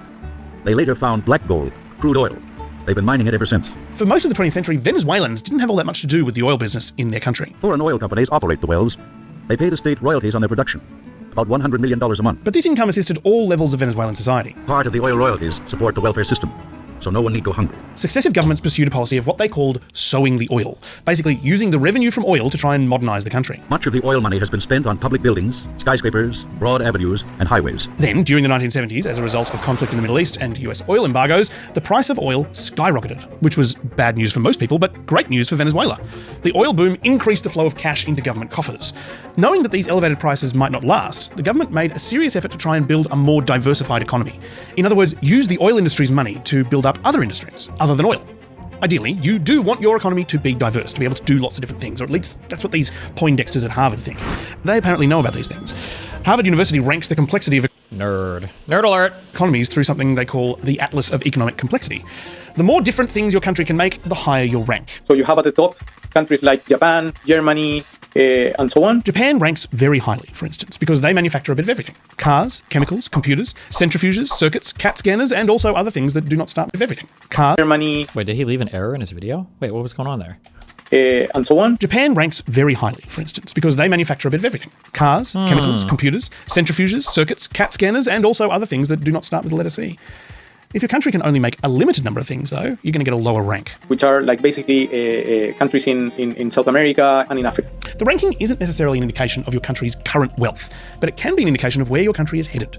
For example, the people in India or the Philippines aren't necessarily wealthy right now, but because of efforts to diversify their economies, their standard of living is increasing rapidly. They are growing fast, and we believe that those are countries that are, in essence, more complex than the current income that they have, and that's why the prospect that we see for those countries is great. Letting a single industry get too dominant not only risks economic collapse if something happens to that industry, but it can damage other industries because it can greatly inflate the value of your currency. Take, for example, the Netherlands. If something happens to that industry, but it can damage other industries because it can greatly inflate the value of your currency. Take, for example, the Netherlands. In the 1970s, they were suddenly flush with cash after they found a massive gas reserve under the province of Groningen. As gas exports increased, foreign cash started flowing into the country. That drove up the value of the Dutch currency, the guilder, and that meant that buying Dutch things became more expensive. It was cheaper to buy French cheese than Dutch cheese, cheaper to buy German clothes than Dutch clothes, which was a nightmare for Dutch businesses, especially the ones who made... Does that track? You export a ton to other countries, so now you're holding a ton of their currency. So it becomes easier to buy things from those. Oh, I guess that tracks. Does it track? I guess it tracks. Why can't you just print more of your own currency? I guess the US has more, we have a lot more freedom there, I guess, in terms of how powerful our economy is and our currency is, so. Clothes out of cheese. As people bought more and more foreign things, Dutch companies went out of business and unemployment went up. You can see it on a chart. Gas exports go up, then the... Imagine being a chart reader. Yikes! Value of the guilder, and then unemployment. It became known as Dutch disease. Watching this unfold from afar, the Venezuelan government was trying very hard to avoid coming down with a case of this Dutch disease. So they tried very hard to establish industries other than oil. And that's good for a healthy local economy, but not necessarily good for people who are fans of cheap French cheese and cheap German clothes. The stores in Caracas have a great range of goods for sale. Some are locally made, but a great many have to be imported, and are very expensive. Locally produced food and petrol were cheap, but imported luxury goods remained out of reach. There's growing unrest in the universities. Many students are convinced that foreign investors, notably the oil companies, are taking more from Venezuela than they should. These students call for the nationalization of oil production.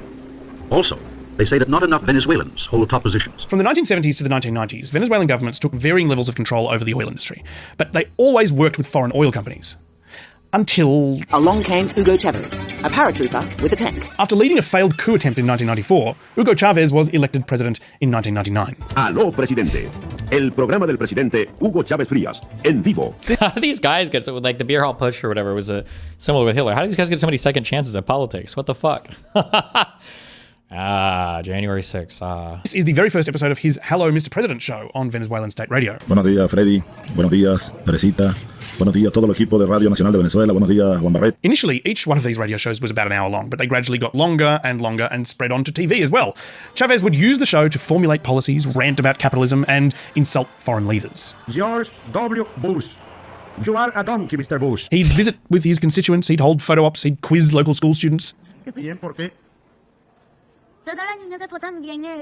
Correcto. Dale. Bravo. And he'd show off his softer side, serenading the children of Venezuela like the red wiggle. Red like communist red. That's the joke that I'm trying to make there. Cuerpo y alma en un infierno. Soy mal querido. He actually sang quite a lot. Yo soy de la tierra de donde nació Bolívar, la misma de San Martín. Music was a big theme of his entire presidency, and John Lennon's Imagine was a favourite track. Imagina Venezuela. And sometimes he'd use the show to fire people, Trump style. Although, in his case, he didn't say you're fired, he pulled out a referee's whistle and said... Offside. During his 4-hour broadcast on the 7th of April 2002, he sacked several top officials in the state-owned oil company. Eddie Ramírez, director gerente hasta el día de hoy de Palmaven. I feel like Trump would love this guy. Afuera. His plan was to take control of every aspect of Venezuela's economy, from the oil industry to the exchange rate. He's nationalised the oil industry and ploughed its billions into his revolution, building health clinics, subsidised food markets and universities for the poor. Chavez described his ideology as socialist, or actually... an ideological umbrella specified by President Chavez of New Socialism. However, President Chavez has called people to read Marx and Lenin to understand what kind of socialism he has in mind. But in reality, Marx and Lenin would be spinning in their graves if they heard what Chavez had in mind. He was going to make sure that Venezuelans felt as rich as they thought they should be by controlling the price of the country's currency, the bolivar. Chavez's plan was to abandon the country's economic complexity. Basically, he wanted Venezuela to come down with a bad case of the Dutch disease. He was out there metaphorically licking escalator handrails and sharing lollipops with everyone at his kids' daycare, economically speaking. Remember how I said that by selling heaps of gas, the Netherlands' currency value increased, and that led to problems for other export industries like cheese clothes? Well, what if you just don't have any other export industries? Chavez was willing to put all of Venezuela's eggs into the oil basket. With so many businesses folding, it now depends on crude for 95% of its export revenue. That could present a problem, but Venezuela's got so much oil, why bother making... Wait, did you say 96%? Eggs into the oil basket. With so Literally, Oilers! businesses folding, it now depends on crude for 95% of its export revenue. That could present a problem, but Venezuela's got so much oil, why bother making anything else? In the short term, exporting enormous amounts of oil meant a massive influx of US dollars, and Venezuelans would be able to use those US dollars to import everything they needed. Why make anything domestically when you can just use your newfound riches to buy stuff from overseas? Who needs local manufacturing anyway? The amount of job destruction that has taken place in Venezuela in the private sector is unprecedented. Within 5 years, the Venezuelan private sector basically disappeared. The few companies that were producing in Venezuela have either gone to Colombia or Costa Rica, or they've just been closed down. Looking at Venezuela's ranking on the economic complexity scale, you can see it plummeted from 58th in 2003 to 131st by 2009. But it was fine, because look at all this cash. To 131st. The fuck did they do in Australia? By 2009. But it was fine, because look at all this cash. This is like an 11-year-old boy's level of understanding of economics. It's what we all thought that we would do if we found a gold deposit in our backyard. Step 1, dig up gold nugget. Step 2, exchange gold nugget for cash. Step 3, spend all the cash on Bugattis, Rolexes, and electric guitars. Base. To make it work, though, you've got to keep the value of the currency high. So in 2005... What's the difference between foreign currency and your own currency? Aren't they interchangeable? No. So if you're a United States citizen, it can feel that way, but it's because there's just so much USD, and there are so many people around the world that want USD, and we have such a huge economy that it kind of is, right? There are things called like Forex markets, or really like at the airport, you just go and you do like a currency exchange. However, the laws of like supply and demand apply to currency much the same as they do anything else. We just don't really think about it much when it comes to United States dollars because there's so many of them. But imagine you're in a country, and imagine that country has $1,000 of currency total, and you end up exporting tens of thousands of dollars of some product, and now you're sitting on tens of thousands of dollars of that currency. Well, your own currency is going to be really hard to exchange for. There's just not that much of it, and you've got so much other currency. I think this is what he was talking about earlier when he talks about like the Dutch disease. Your own currency becomes so valuable in relation to other currencies that you basically, well, if I've got 10,000 USD versus, and there's only $1,000 available in my whole country, I'm just going to go spend the USD and import stuff everywhere else. I'm not going to buy shit domestically. I'm just going to import it from other places. It was one of the issues he was talking about. Chavez locked the value of the bolivar at 2,150 bolivars to $1. No variation, no ups and downs, 2,150 bolivars to the dollar, that's it. $. No variation, no ups and downs, 2,150 bolivars to the dollar, that's it. People absolutely love this. It made them feel very rich. On paper, it made the average Venezuelan wage seem equivalent to an American middle-class wage, and pretty much overnight, it made foreign cars, phones, air conditioners, steak, clothes, and computers look affordable. Chavez himself started handing out consumer goods for free on his show. Over here, we have flat-screen TVs. It's the opposite of capitalism. The problem was, though, the whole thing relied on the relationship between bolivars and US dollars. And as the local Venezuelan economy basically evaporated, the bolivar essentially turned into monopoly money. And in socialist Venezuela, a bolivar really is worth not much more than the paper it's printed on. It was virtually worthless. There was nothing you could buy with it because nobody in Venezuela was making anything. I just sometimes wish that Chavez were to realize how important it is to have companies and to have private sector in Venezuela, and it adds so much value to the country. Everything had to be imported, and that meant the demand for US dollars went up and the demand for bolivars went down. To avoid running out of US dollars, the government only gave them to authorized importers, generally in exchange for fat bribes. So for most people, the only way to get your hands on US dollars, and remember, you need those to buy virtually everything, is to buy them on the black market.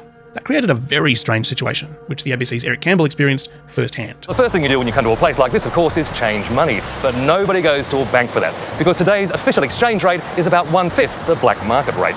So I'm off to see a guy who's been recommended by a guy to change $400 US. He suggested I bring a big bag. The official exchange rate was a fiction. People were desperate to get their hands on US dollars and would exchange ridiculous quantities of bolivars to buy them. So when you hand over 4 $100 notes, you get more than 1 million bolivars. Having an official exchange rate that is so out of touch with the black market exchange rate is possibly the most idiotic economic policy in the history of the world. Politically connected people were buying US dollars from the government at the fake fantasy exchange rate and then selling them on the black market for a spectacular profit, having made or imported nothing with them at all. For poor people living in Venezuela, this was catastrophic. For the politically connected, it was basically a license to print money. In 2005, when this policy to lock the value of the bolivar to the US dollar came in, it would have failed immediately, if not for a massive increase in the price of oil. The truth is that the high oil prices have allowed the President Chavez to mask the fact that he has destroyed the economy. So they were able to keep just enough US dollars in circulation to maintain the fiction.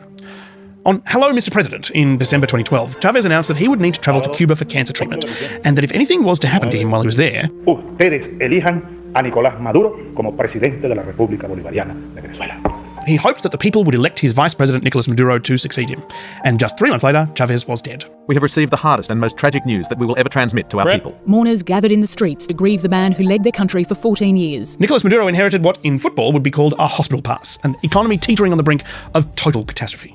Any dip in the oil price would bring the entire house of cards down.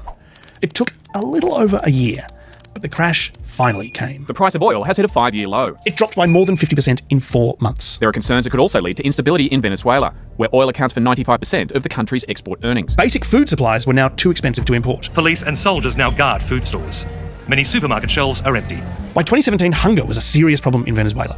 There is now a direct inverse correlation between oil prices and hunger. 9 out of 10 families can't afford enough food. The situation is so bad that the average person has lost 11 kilograms in a year. To make matters worse, the economy was so bad, Damn, I'm so curious how true some of these stats are. The average person has lost, what is that, like 25 pounds of weight in a year? That's crazy. Oil prices and hunger. 9 out of 10 families can't afford enough food. The situation is so bad that the average person has lost 11 kilograms in a year. To make matters worse, the economy was so bad, the government could no longer afford to buy the equipment needed to keep the oil flowing. The company has deteriorated seriously. We are reducing our oil production. And they've killed the golden goose. They have killed the golden goose. In 2018, the government finally let go of the fake exchange rate, linking the US dollar and the bolivar, and we saw for the first time how bad things had become. Remember I said that when Chavez first set the exchange rate, it was 2,150 bolivars to the dollar? By 2020, it was 6 trillion bolivars to the dollar, and now it's 24 quadrillion. Well, kind of. The government keeps telling people to just cross off the last few zeros from their bills and then pretend it's a new currency. For a while, I've been wondering how a country that has so many natural resources could manage to botch things so badly. Now, it turns out that the answer is that for about a decade, they were almost literally lighting their money on fire. It wasn't socialism or sanctions or the usual level of government corruption in an oil-rich petrostate. It was delusion. Venezuela is now the poorest country in South America, riddled with extreme poverty and crime. The United States has spent 2 decades hoping that the Chavez-Maduro regime will collapse under the weight of its own delusions and be replaced by a more Western-friendly government, who is potentially also willing to start cooperation with American oil companies again. And Donald Trump has now designated Nicolás Maduro as a narco-terrorist, a leader of a drug cartel. As we discussed in a previous episode, that's potentially an attempt to justify a regime change operation. The US is also blowing up boats off the coast and talking about potentially sending troops into Venezuelan territory. Meanwhile, Maduro is mobilizing his military and deploying John Lennon. Oh, Chavez was a better singer. Not good. War may be on the way, whether or not the people of Venezuela want it. Uh-oh. That's from a different John Lennon song, although look, it's Christmas time. You've probably heard it a bit recently. You get it. So there's obviously a lot of news happening all the time these days, and we expect that. Well, ABC News in depth.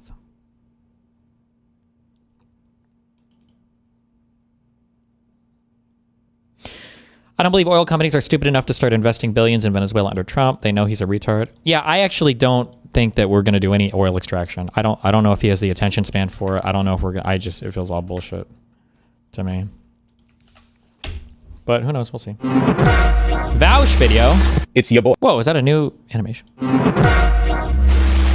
It's your boy. Well, actually, I'd like to think that to you guys, I'm your boy, but it's presumably to many of you, your other boy. In a very soccer shirt, Azan posted, belligerent madman sitting on the throne of a dying empire, lashing out in every direction, pulling the rest of the world in chaos destruction. Yes, that is fair. I agree with that. Tough to argue with, right? All right, so what does this say? Democrats, if they were in charge right now, would be doing 100% the exact same thing. 1-to-1. Make no mistake. Anyone who tries to tell you that Kamala Harris would be different is a delusional moron. Do not. This is an older clip. I think this is in response to something happening in Gaza. It's some event in Gaza, presumably. He responded, this is about Israel and after the election. Number 2, I'm right. Number 3, Harris postured in favor of more military intervention. This is why Trump was able to lie about being a peaceful dove. 4, your inability to admit damn campaign mistakes is why fascists keep winning. 5, lock in. He's right. He is right. He's correct. I'm defending him on this. I'm locking in on this because I keep seeing this getting brought up by like liberals or whatever, but this is like a key element of strategic decision making that Democrats fail on over and over again, right? The thing is, regardless of whether or not Donald Trump actually is the peace candidate, he's obviously not, right? He postured as one. It's popular to say no more war, no more intervention, blah, blah, blah. The problem was that when Harris was running, she said she was going to do everything like Biden did, and Biden had very publicly spent the past 2 years defending Israel as it waged war and conducted genocide. It's really difficult to posture yourself. Like, listen, I know Trump is full of shit, but Trump was saying he was going to solve it on day one. He has the benefit of not being the incumbent there, right? If Trump was the incumbent, would he have solved it on day one? No, of course not. Everything would have played out the same. But that's the point. By not being in power, he had the ability to pretend he can make things better. Did he solve Ukraine and Russia on day one? Of course not. Did he solve the healthcare crisis on day one, the housing crisis, inflation, any of it? No, of course not. So the point here being, like, Kamala Harris campaigning with Liz Cheney or whatever, talking about making our military lethal. Kamala Harris did not do a very good job of kowtowing to the very popular, like populist sentiment of no more wars, no more military spending, blah, blah, blah, right? And the crazy thing is, that sentiment is more popular with Democrats than it is with Republicans.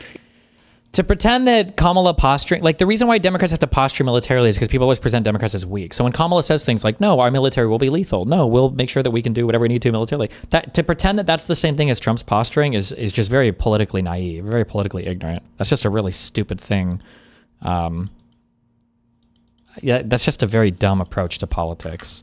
Like Democrats have to posture about military because everybody accuses them of being militarily weak. Republicans posture about military because they want to fucking conquer the fucking world, apparently. Can you explain the Dutch disease like I am a sub 20 IQ vegetable? No, probably not, actually. I don't know all the underlying mechanisms. It sounds like if you overinvest in a single industry, though, it leaves your entire economy vulnerable for a few simple reasons and a few complicated reasons to market shocks related to said industry. Or outside of everything else, I guess. If you overinvest in one industry, when that industry goes up or down internationally, you can get fucked. And it hurts your ability to domestically do other things, so...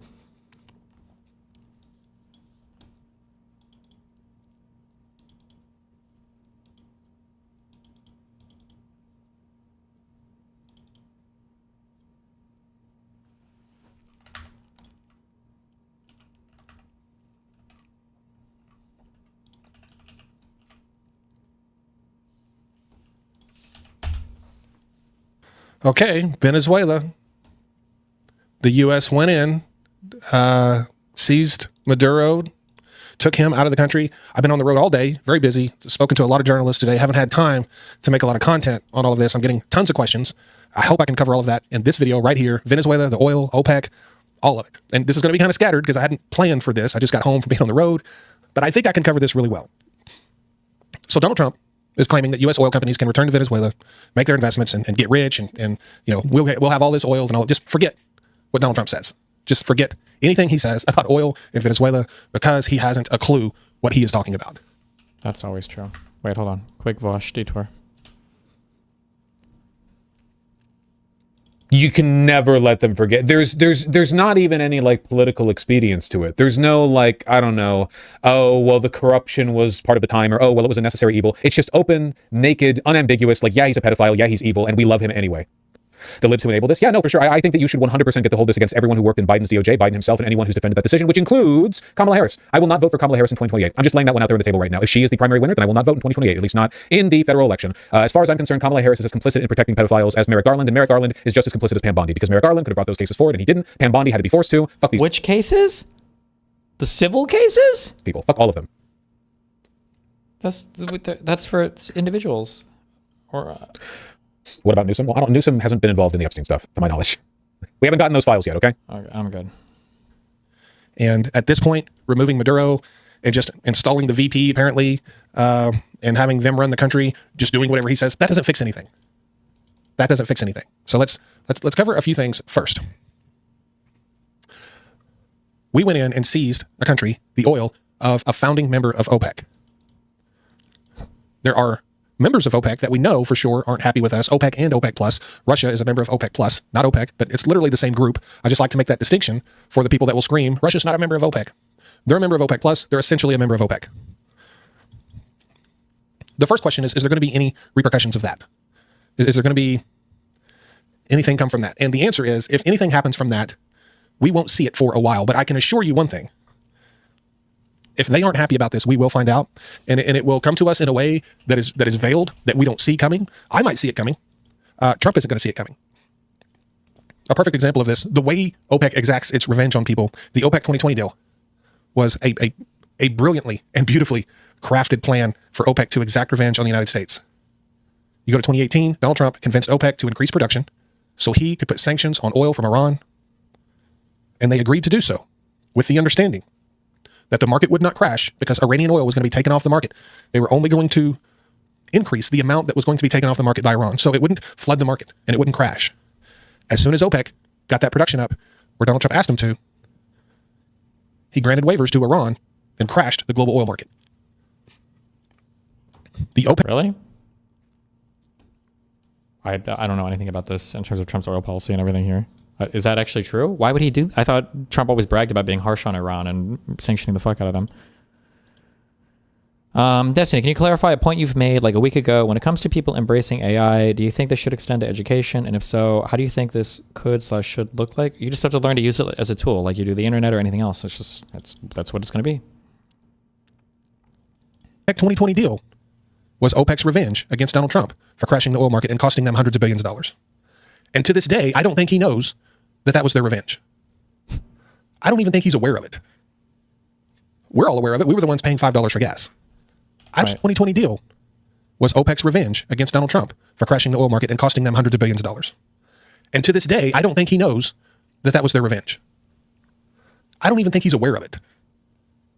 We're all aware of it. We were the ones paying $5 for gas. This is what I'm talking about. So if there's any retribution here, and I don't know that there's going to be, because I honestly don't believe this impacts OPEC in a huge way. It would impact OPEC if U.S. oil companies all ran to Venezuela. That would be a huge deal. On March 8th, 2020, Saudi Arabia initiated a price war on oil with Russia, which facilitated a 65% quarterly fall in the price of oil. The price war was triggered by a breakup in dialogue between OPEC and Russia over proposed oil production cuts. In the midst of the COVID-19 pandemic, Russia walked out of the agreement, leading to the fall of the OPEC Plus alliance. Prior to the beginning of the price war, oil prices had already fallen 30% since the start of 2020 due to a drop in demand. In the first weeks of March, U.S. oil prices fell by 34%, crude fell by 26%, and Brent oil by 24%. The price war was one of the major causes. Effects of the ensuing 2020 stock market crash in early Saudi Arabia agreed to production cuts. Price of oil became negative on April 20th. The oil production can be slowed. It cannot be stopped completely, and even the lowest possible production level resulted in greater supply than demand. As such, those holding oil futures became willing to pay to offload contracts for oil they expected to be unable to store, resulting in enormous profit.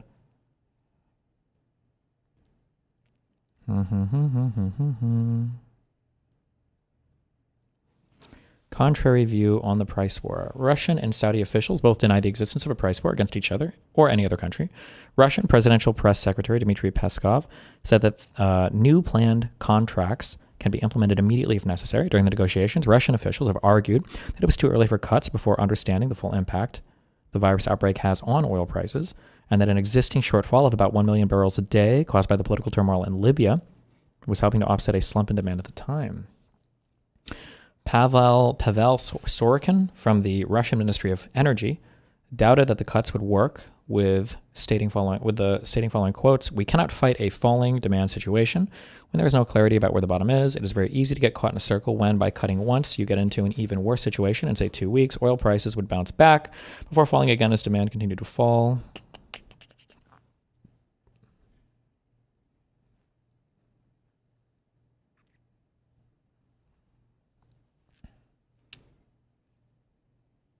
I'm okay, Metalwood. My understanding is, this is a very general, high level, like abstract understanding. My understanding is it's very hard for OPEC to coordinate like price cuts because it's hard to get everybody to stop producing, generally speaking, and people end up backstabbing each other historically. It's just really hard to get everybody on board with that. But I don't know 100%. Maybe that's very general. I don't even know how true that is. I don't even know why I have that take. But, so like this type of shit is like very common, where somebody will be like, we should all cut production in order to fuck over everybody else and get more money out of less oil. And then everybody's like, yeah, let's do it. And then as soon as some people start to cut, other people don't. And then everybody gets ass pained and they all go back to producing again. But I don't know how true my impression is there. In the span of weeks, crude prices went from a 4-year high to a full-blown bear market. The oil crash, crude is down more than 30% from its recent peak, was triggered by a series of factors. This was in 2018. Oil prices getting lower, great, like a big tax cut for America and the world enjoy. Trump tweeted last week, "Thank you to Saudi Arabia, but let's go lower." Here's a question for Metalite. I'm kind of curious. Trump likes to brag about us producing our own oil and being a net exporter of energy. If crude prices fell too much, wouldn't that go away? Isn't like the U.S. oil a bit harder to extract? So it actually benefits U.S. oil extraction for prices to be above a certain level, and that when they go too low, it actually hurts our domestic energy markets or our domestic oil production or extraction.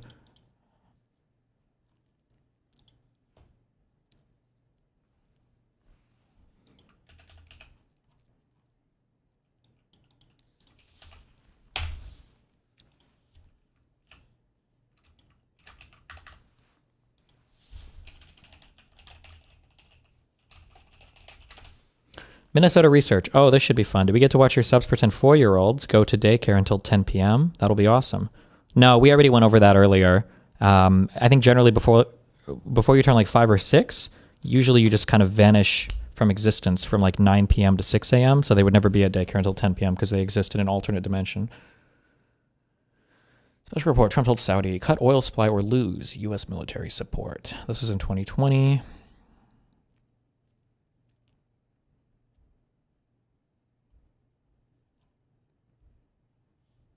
Oh, okay.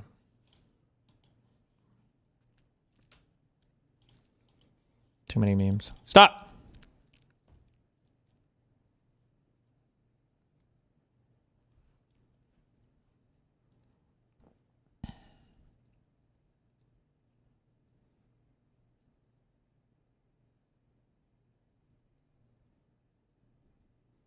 Damn, how many dinosaurs had to die in Saudi Arabia for that much oil to be there, you know?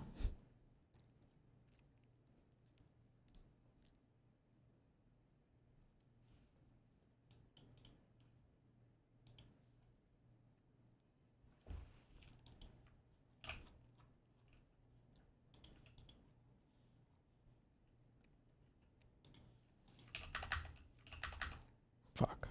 I don't know if I trust this guy. I just don't think that's going to happen. Are we doing the Minnesota research or not? I looked at it a little. It was honestly, I was just reading that one email. I'm pretty sure CNN and other people have done articles at this point. Everything from that Nick Shirley video, I'm pretty sure has been debunked at this point. There's not much else to read about it. But now Tim Walz is announcing that he's suspending his re-election campaign or whatever. He's not going to run for re-election, so I guess it doesn't matter. So if there's any retribution from OPEC, it'll come close to the midterms. They like to do things that impact elections. And it'll look like some sort of good deal, but it won't be. But we'll just have to see what happens. We'll just have to see. There's obviously other considerations. Iran could do some things. Russia can do some things with attacks and terror attacks and things like that. But I'm really going to stick to the oil here. So first of all, this idea that American oil companies are going to rush to Venezuela to produce all this oil, that's not a thing. Okay? Having the largest oil reserves in the world doesn't mean what Donald Trump thinks it means. The only thing that matters is the value of that oil and how much you can profit on it. True. That's a thing. When people talk about like reserves or proven reserves and all this, there's a factor of like how expensive it is to extract the oil, the type of oil it is, and then what you can sell it for. Like there can be a fuck ton of oil somewhere. I'm sure there's a, no, that was retarded. I don't think that's true. I was gonna say, I'm sure there's a ton of oil somewhere in our solar system, but I don't think that's true. But there could be like resources on an asteroid, or there could be resources on some planet, but it doesn't really matter because you wouldn't value those resources as like $20 trillion of iron or whatever the fuck in Jupiter's core, because you would have to take into account how much it would cost to send a ship there to mine it and then bring it back, right? And then that, if it's below zero, I don't even think it's considered a proven reserve at that point. I think proven reserve, I think, incorporates the profit that you would get with current extraction methods or whatever. Personally, I would rather have United States oil reserves with the value it holds and the amount of profit it holds than have all of Venezuela's. Having a bunch of something that doesn't deliver you much profit and value doesn't amount to a hill of beans. People are so focused on the amount of oil there. Who cares if you can't make a fortune on it? And you can't. That's the problem. You know there can't be oil on other planets because they didn't have dinosaurs, right? No, stop. We learned in school that the oil came from the dinosaurs, but that's not true. The oil is there because God put it there, and it's a naturally replenishing resource because God made it that way. It's not the best investment out there by any means. It's not even close. You're looking at $100 billion of investment needed over a decade to restore the infrastructure to where it once was. Yeah, I was going to say, if I had to guess, just based on what I've heard about Venezuela's oil, is the huge issue with the oil in Venezuela, the huge issue with extracting it, and the huge issue with refining it is the capital there. It's the fact that a lot of the talent has just fucking left the country or been shipped out. The government is insanely fucking unstable. You could do some huge investment, and 2 years later, the government just expropriates all your shit, so nobody's going to actually pour money into any factories or extraction or anything there. They're like, the big issue is like the human aspect of it, not the actual oil itself. $100 billion. So this idea of asking American oil companies, who are currently having a hard time due to what? Donald Trump's policies with OPEC, who are laying off people, who are cutting their budgets, cutting CapEx, who are laying down rigs, trying to preserve cash flow. These companies are going to go invest $100 billion in Venezuela, in an unstable country? It's ludicrous. And people will say, well, Chevron is there. Not really. Chevron is there, but they're not investing in the country. The reason Chevron is there is because they took a 20% stake in PDVSA, which is Venezuela's state-owned national oil company. They made a big blunder, and they took a 20% stake in that. They lost $4 billion. Based. So the reason they're there is to assist PDVSA in trying to recover their losses. They're literally getting paid in barrels of oil. So they're there helping Venezuela, and Venezuela is just giving them some oil. Like, they're not even getting paid. And it's going to take God knows how long for them to recover their $4 billion they've lost. So, they're there because they're stuck there. And they're committed to getting that money back that they lost. They're not there because they think there's some fortune to be made there. The removal of sanctions... That was weird. If you have the ability... You don't ever stay to recoup a loss if it's really sucky. That's definitionally your sunk cost fallacy. If the return of investment is not good, then you would just sell the stake at a loss and you'd reinvest it into something else if you have the opportunity to. But Venezuela? But maybe there's some special... Because of the license, it's hard to sell the stake or something. I don't know. I don't know enough about this particular thing. It's not enough to restore oil production in Venezuela. It's not. It doesn't fix all of the other problems. The companies are still having to face unresolved expropriation claims, contract enforcement risk, fear of policy reversal. What if the next president comes in and changes everything? Yeah. Which is fucking retarded, but this is one of the big issues you have with capital investment, both foreign and domestic, in the United States right now. That shouldn't be a question in the United States. What is U.S. economic policy? One of the nice things about democracies and one of the nice things about slow-moving governments is it creates somewhat of a predictable environment for CapEx, for capital investment, for capital expenditure. Because you can look, that if the laws are going to change, you've got like a 90-day period where you can go in front of the executive branch and complain about a thing, or that's if they change a rule. You've got Congress and passing laws, and it's so telegraphed, and you have so much information ahead of time about this. And it's so stupid because in the US, that's just not true right now. This is why Trump's fucking tariff idiocy is not bringing back a ton of capital investment. It's not bringing back a ton of manufacturing investment because nobody knows what the fuck this is going to look like a year from now. These rates change all the fucking time. And the next president could just come in and get rid of all of it. Why the fuck would you invest in such an unstable environment? There's going to be a lot of stuff that's going to have to take place for a U.S. oil company to consider going to Venezuela. You're going to need international arbitration protections. You're going to need contracts. Which is worth but is it like... Sanctity guarantees, political risk insurance. The country's going to actually have to be stable where every person there working doesn't have to be guarded with an armed guard. We are light years away from oil companies just saying, yeah, I'll go back to Venezuela. And honestly, I believe just the rebuilding of the infrastructure is a deal breaker. Why would you invest that much money into that? Oil companies in the United States can put their money anywhere they want. They don't even have to invest it in oil. They literally have people. Oil companies operate in loads of high volatile places. This is completely fucking stupid as well. They don't need years of security. Is that true? My understanding is oil companies generally operate in pretty low volatility markets, no? It will link me, source me on that. That take their mountains of cash and invest it in financial markets all over the world. They don't need to spend $100 billion in Venezuela to try to make some money. Like that's, and to think that they would is just ridiculous. And besides all of that, Venezuela is probably at the very bottom on the list of global investment, even if it's completely sanction-free.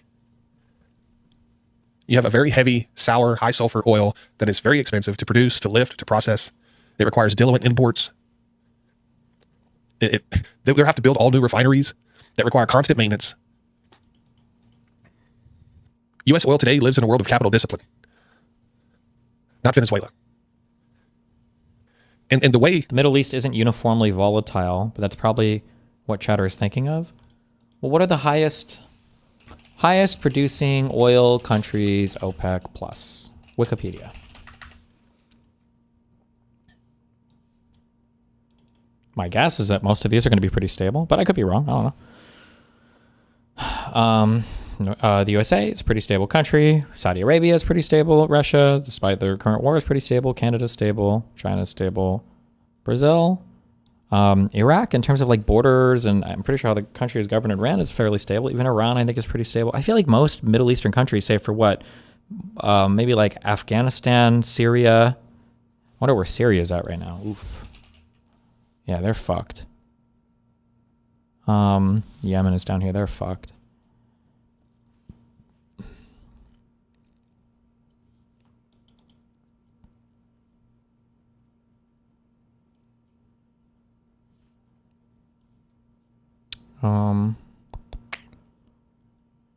Yeah, I don't know. I feel like you're top of the list here. All fairly stable countries.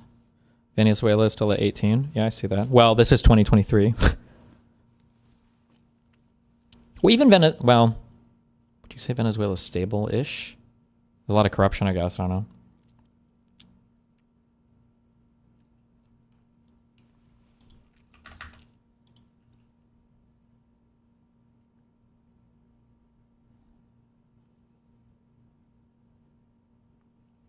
What the fuck is this? Hold on.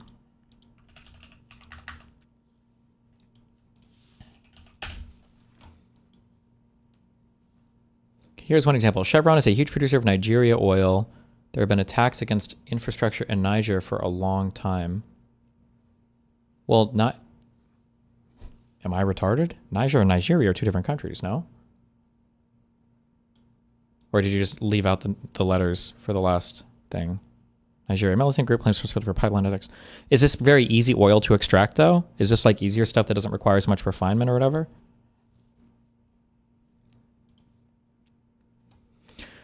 To the new Venezuelan oil bulls with the 300 billion barrels, largest in the world reserves charts today. The real number is 25 billion. Congratulations. Welcome to the Orinoco Belt. API gravity, 8 degrees, extra heavy, sulfur high, sour, metals, yes, lots of vanadium, poison to refinery cat. What the is this a real? This is not a real element. What? Is a chemical element with atomic number 23. What the fuck is this? This sounds sick as fuck. I want something made of vanadium. What?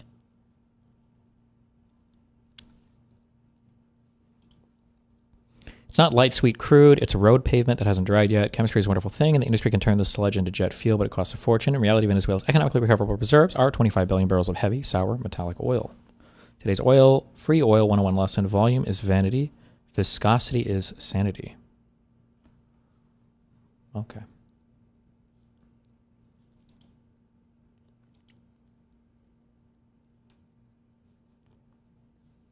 The country of Venezuela has made it work in recent years. for them to just be able to produce some oil and give it to people they owe money to is basically using all the old junk equipment, slave labor. Do you know a petroleum engineer that works in Venezuela for the government? Do you know what their salary is?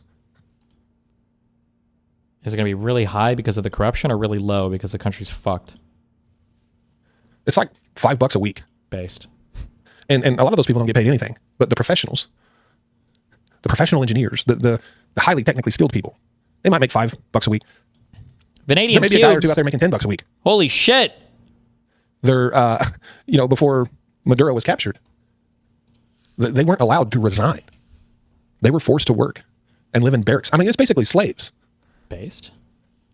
And with this nationalized oil company using slave labor, the country is still poor. And by the way, Maduro himself wasn't uber rich. He said he would leave the country for $40 million. If Maduro was fleecing Venezuela of its oil riches, he wouldn't need $40 million to leave the country. He would make that like in no time. The country isn't poor just because of Maduro. He didn't help. But you would think a country that's been producing around 800,000 barrels of oil a day using slave labor, you would think they would have a few bucks. I mean, I don't expect them to be rich. It's not a highly profitable proposition to go to Venezuela. So the idea that U.S. oil companies are going to go down there,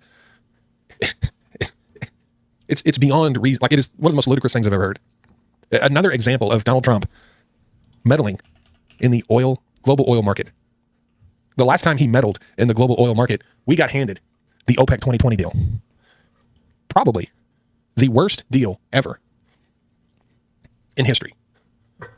Except for maybe Seward's Folly, the Alaska deal. But the OPEC 2020 deal, probably one of the worst deals in history. It's right up there with Seward's Folly.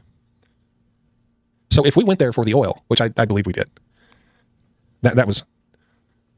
You're going to see how this plays out. You're going to see over the coming months and years how this plays out, and you're going to be like, man, that guy was right. That Mr. Global guy.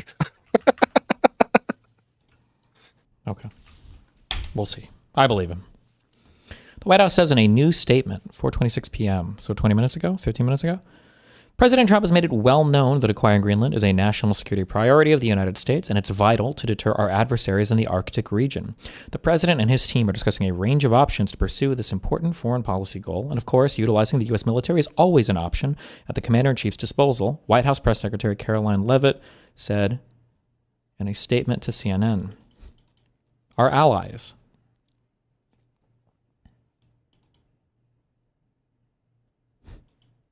Who's going to do it?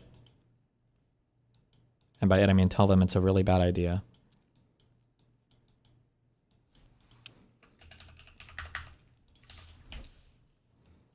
Somebody link me But this. it's also important for many other countries because there are many other countries with huge income from natural resources. And it's easy to assume that if you have a lot of natural resources, you tend to have higher income, higher economic growth than if you don't have natural resources. But in fact, in reality, the picture is much more complicated than that. Because if you look at the facts and the empirical and at the statistics and at the different analysis which has been made, we see that actually there is a tendency that it is the opposite way. That the more natural resources a country has, the lower is the economic growth. And this chart shows the percentage of natural resources of the total exports earnings compared with GDP growth per capita. And if there is any relationship, it is not positive, it is negative. The more natural resources, the lower economic growth per capita. And then the question is, how is that possible? That if there is any relation, it's negative. That if you are rich on natural resources, your economic growth become lower, not higher.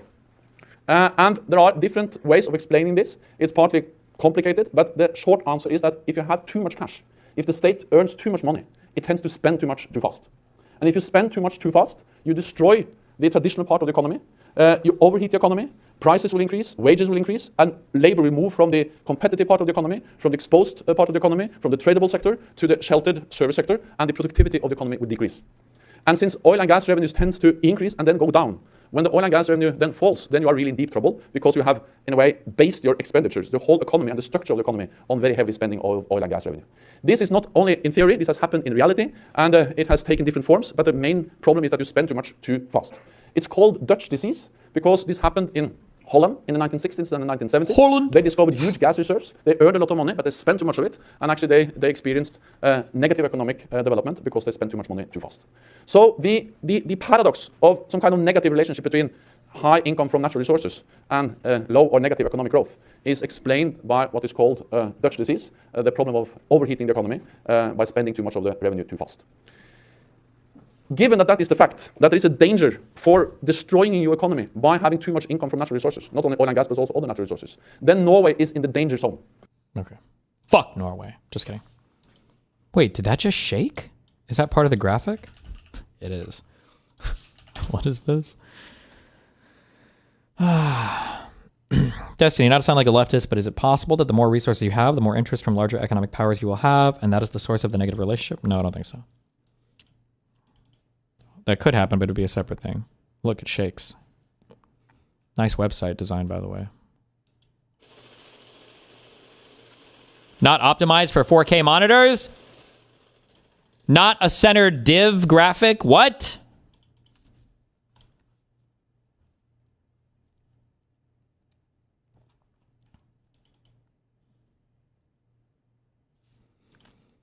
President Trump took decisive action to pardon January 6 defendants who were unfairly targeted, overcharged, and used as political examples. They were not protected by the leaders who failed them. They were punished to cover incompetence. On his first day back in office, January 20th, 2025, President Trump issued sweeping blanket pardons and commutations for nearly 1,600 patriotic Americans prosecuted for their presence at the Capitol. Many mere trespassers or peaceful mere trespassers. Oh, I thought we cared about law and order. Or peaceful protesters treated as insurrectionists. Was that what they were criminally charged with? By a weaponized Biden DOJ. He fully pardoned most, commuted sentences, and ordered immediate release of those still imprisoned, ending years of harsh solitary confinement. Really? Denied due process? No. And family separation for exercising their First Amendment rights? No. Thousands of Americans paid the price for political failures they did not create. Since January 6, 2021, Nancy Pelosi spent over 3 years and nearly $20 million in taxpayer funds on her partisan select committee, producing a scripted TV spectacle to fabricate an insurrection narrative and pin all blame on Donald Trump. Why is this hosted on the White House website?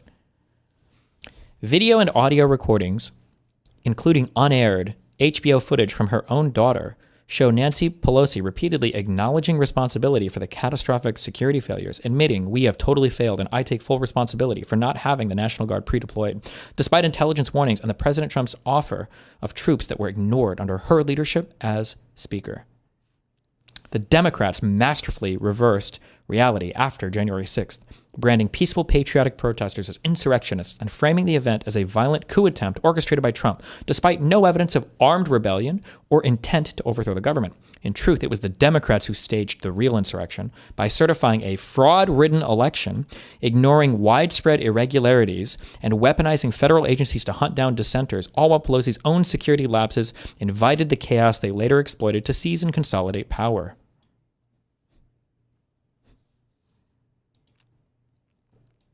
Still, so denying the results of the election on the beacon of the hill, the United States of America, the beacon on the hill of democracy, their own White House website, denying the results of the 2020 election. Nice. Can you debunk the Pelosi National Guard thing? I see that everywhere. There's nothing to debunk. There's no claim. There's no strong claim. There's nothing that you can even deal with there. There is a sergeant at arms for like the Capitol building that is responsible for like personal security there. And so they try to say that like, well, Pelosi, the Speaker of the House, should have told the sergeant, but it's not, it's all bullshit. Arguably, if you want to say that there was a failure that day, you could say that Bowser should have requested more National Guard people there for the day of the January 6th for the counting of the votes, but they didn't like the appearance of having, troops in the Capitol where they were counting the vote. And I don't think anybody thought it was going to be as crazy that day. And nobody thought that Donald Trump would basically tell people to go and insurrect. And I think they kind of discounted how many people would be involved in that. Also, I don't know if the Proud Boys' plan at the time had been known by investigators, who were the people who were the ones who originally broke down every barrier and then broke into the Capitol building. I don't know if that was known to investigators at the time.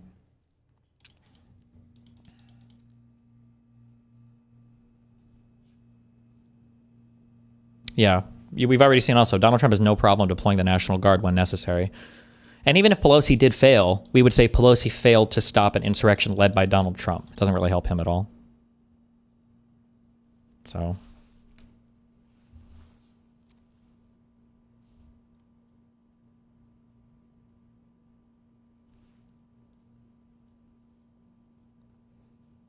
Watch video. We have responsibility, Terry. We did not have any accountability for what was going on there, and we should have. This is ridiculous. You're going to ask me in the middle of the thing when they've already breached the inaugural stuff that should we call the Capitol Police? I mean the National Guard? Why weren't the National Guard there to begin with? They thought that they had sufficient resources. That is not a question of how they had been. They don't know. They clearly didn't know, and I take responsibility for not having them just prepare for more. You can argue there was a failure here. It would mainly go on Mayor Bowser, not Pelosi. But also, you can also see how it's weaponized against you. It's kind of funny because I have the same issue as a streamer where, like, why don't you take accountability for this? And it's like, well, on the other side, people are saying I'm a rapist. So I don't know what you want me to say. But anybody saying anything here, like, this is technically what a leader should do, right? Well, we should have been better prepared. There are other things we could have done. There probably are. But what they failed to stop was Donald Trump's insurrection, right? That was the issue. I mean, it was stopped eventually. But...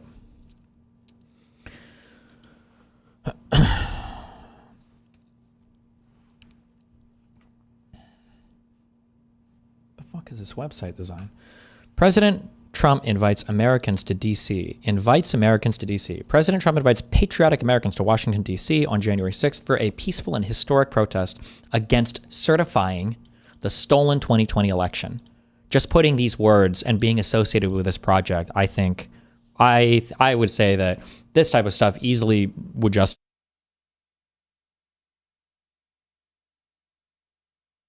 I think it's very easy to have that opinion. He emphasizes standing up for election integrity while calling for peaceful demonstration. He never, ever called for peaceful demonstration. He said, I know they'll be marching. I know you'll march to the Capitol peacefully. He never said, go, you must be peaceful. That didn't happen. But hundreds of thousands have responded to the call to show support. I thought it was 100,000 tops. The number always gets higher, I guess. Who knows? At the Ellipse, President Trump speaks to hundreds of thousands of supporters. I don't think it was hundreds of thousands, but okay. Detailing evidence of election fraud. All of the election fraud that he goes through on that speech had all been debunked. All of it. And urging the crowd to march to the Capitol to peacefully and patriotically make their voices heard. He didn't urge the crowd. He just said, I know you'll be doing it. That's it. He stresses the need to fight for the country through strength and determination, explicitly calling for peaceful protests. He never explicitly calls for peaceful protests. That's why the quote isn't in here, by the way. The crowd responds with massive enthusiasm. Following the president's speech, the massive crowd peacefully marches down Constitution Avenue to the Capitol to protest the certification of the fraudulent election. The march is orderly and spirited, with flags, signs, and chants supporting President Trump. Really? Is that all they were supporting? That's all they were saying? Really? That's it? The Capitol Police response escalates tensions. Capitol Police aggressively fired tear gas, flashbangs, and rubber munitions into crowds of peaceful protesters, injuring many and deliberately escalating tensions. Video evidence shows officers inexplicably removing barricades. That's bullshit, and that's been debunked a billion times. There's a video of them removing barricades, and it looks like they're removing them to let all the protesters in, when in reality, when you look at a larger video, the whole area is breached anyway. Like, there are people all over the place. You can literally see it in the doctored video they show you that's like cut, where you just see this narrow thing and you see people walking from like around the barricade. Like this barricade was not blocking anything. Opening Capitol doors, the first people into the Capitol broke through. This is also not true. And even waving attendees inside the building. This is after people were already in and they were trying to funnel them to the speaker floor or some chamber or whatever, because it was easier to hold them there, but they'd already broken into the building. Actions that facilitated entry while simultaneously deploying violent force against others. These inconsistent and provocative tactics turned a peaceful demonstration into chaos. That's just a fucking lie, but okay.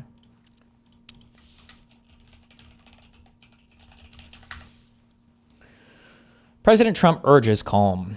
As events unfold, President Trump repeatedly calls for peace, tweeting support for law enforcement and releasing a video telling supporters go home in peace after Ashley Babbitt dies.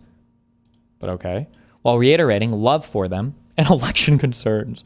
He consistently promotes nonviolence despite the attack on attendees and emotions running high. He had to be begged to do this by family members, by people in Congress. It was only once it was clear that they'd failed their rebellion that he finally ends up doing this.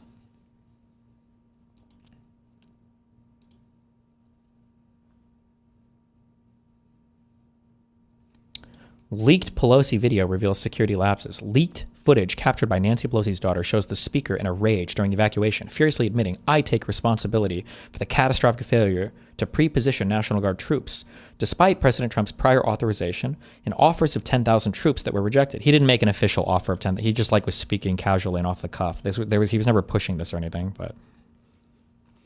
Pelosi repeatedly demands to know why security was so inadequate on her watch, exposing the deliberate refusal to accept offered protection and the ignored or delayed requests for reinforcements. I don't know. This was ignored at the by the White House, though, up the chain of command, not by Pelosi and them, but...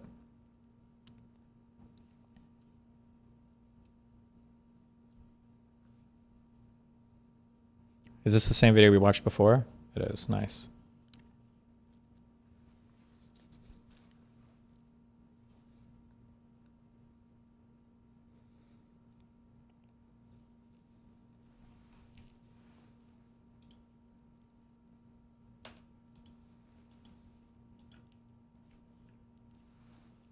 Ashley Babbitt murdered in cold blood. Oh, I like how they have President Trump urges calm, and they put 224 to 417. But the reality is President Trump didn't make any of these tweets until after Ashley Babbitt died, but then they put 2:44 p.m. down here.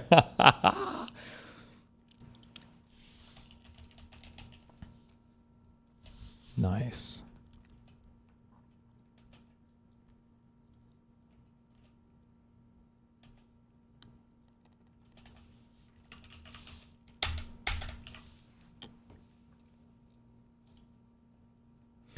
Unarmed Air Force veteran and Trump supporter Ashley Babbitt is fatally shot by Capitol Police Lieutenant Michael Byrd.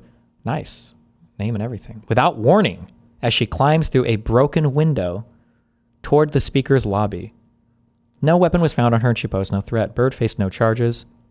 Of course she faced no charge. What do you mean? It was an active fucking riot. 3 other Americans were also killed. Roseanne Boyland, Kevin Greason, and Benjamin Phillips. 0 law enforcement officers lost their lives. What? I think I came to the conclusion it was either 4 or 5 that were directly, 1 for sure, but 4 or 5 I think are directly. That's pretty crazy, but okay.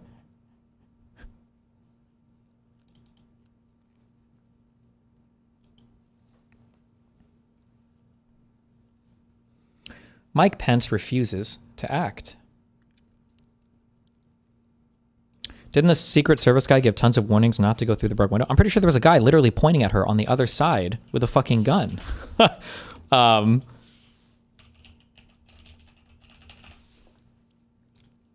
think you can see him on the left-hand side.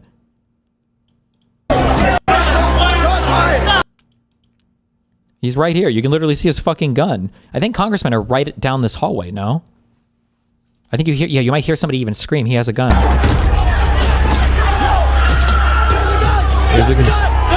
Like, you see him right there. Retard.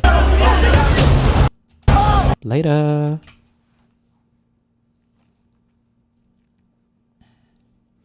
Oh, betrayal of the president. Mike Pence refuses to act. Vice President Mike Pence, who had the opportunity to return disputed electoral slates to state legislatures for review and decertification under the United States Constitution. This is a lie. They were asking him to break the law. Chooses not to exercise that power in an act of cowardice and sabotage. Instead, Pence presides over the certification of contested electors, undermining President Trump's efforts to address documented fraud and ending any chance to correct the election steal.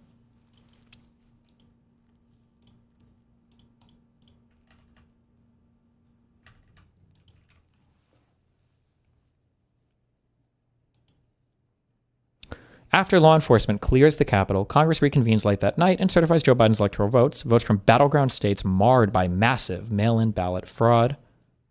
Hidden suitcases of ballots, we've debunked each of these, are all bullshit. The hidden suitcases weren't hidden at all. They lied about that. We've got the full State Farm footage video. We can see exactly where those cases came from. There was no mail-in ballot fraud ever uncovered. The exploding water pipes that stopped the count for like 20 fucking seconds or whatever, and was that in Georgia? It was not anything. It's bullshit.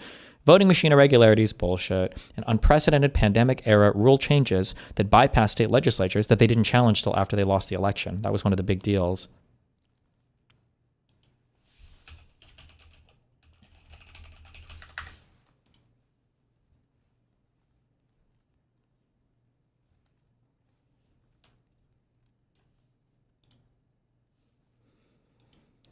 "2020 is considered the greatest election theft in U.S. history by who? With widespread fraud deliberately ignored by courts, officials, and the media." President Trump silenced.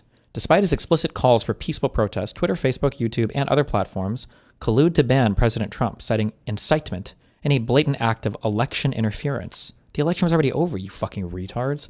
JP Morgan, Bank of America, Capital One, and other major financial institutions debanked President Trump and his family, closing accounts, freezing funds, and denying services in a ruthless campaign of financial persecution to destroy them politically and economically. Legacy media suppresses evidence of fraud. They lost in all the courts, too. Mass arrest of patriotic protesters.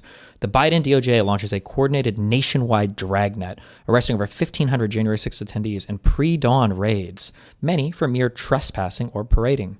Hundreds were held as political prisoners for years in harsh conditions, denied speedy trials, and given lengthy sentences in what is considered an unprecedented and what is considered by who? An unprecedented and diabolical weaponization of federal law enforcement against Trump supporters. At least 5 January 6th defendants took their own life while facing prosecution. Is that true? I never heard that. That might be true. I've never heard it before, but I don't know why I would believe it though, reading it off this dog shit fucking website. January 6th Select Committee exposed. Speaker Pelosi's hand-picked J6 Select Committee, stacked with anti-Trump Democrats and 2 rhinos, Liz Cheney and Adam Kinzinger, spent over 3 years and nearly $20 million in taxpayer funds on a propaganda spectacle to demonize President Trump and his supporters. They coached witnesses like Cassidy Hutchinson, this is a lie, leading to calls for perjury and witness tampering investigations against them, while withholding exculpatory evidence like what? That's also a lie. Deleting encrypted files, that's a lie. And ignoring security failures, that's a lie.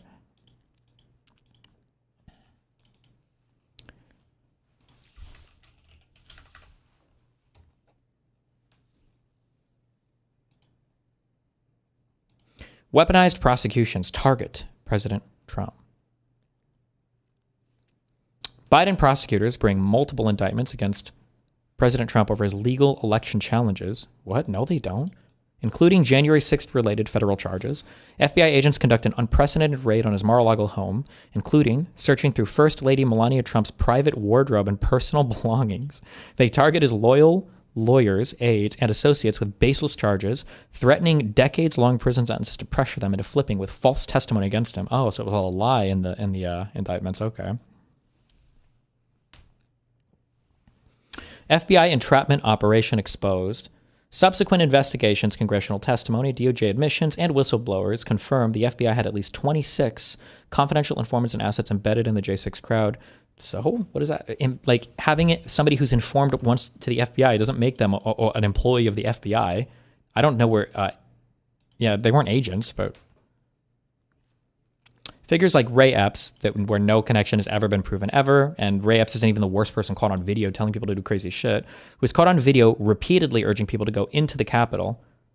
I only saw him say this either once or twice at the same time, and it was the night before.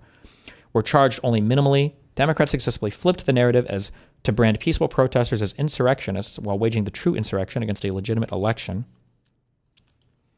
Lawfare fails. President Trump prevails. Despite relentless deep state efforts to imprison, bankrupt, and assassinate him, all designed to sabotage his political comeback through fabricated indictments, invasive raids, and rigged show trials, President Trump emerges triumphant. Fueled by unbreakable resolve, the fierce loyalty of his courageous family, team, and patriotic Americans, and God's unmistakable grace, he delivers a landslide 2024 victory and reclaims the White House in the greatest comeback in American history.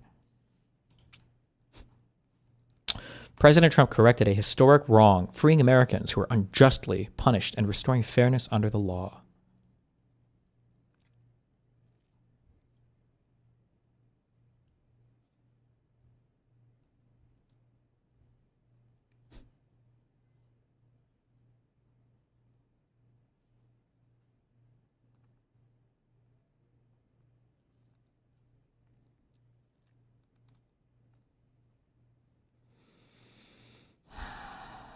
Mm-hmm.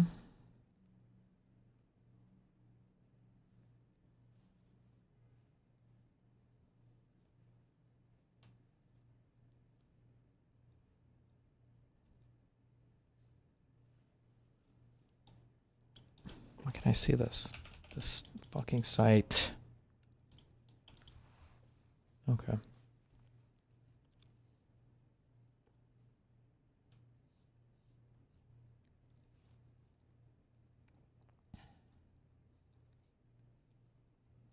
President Trump's full speech on January 6, 2021. The BBC deceptive edit. Oh no.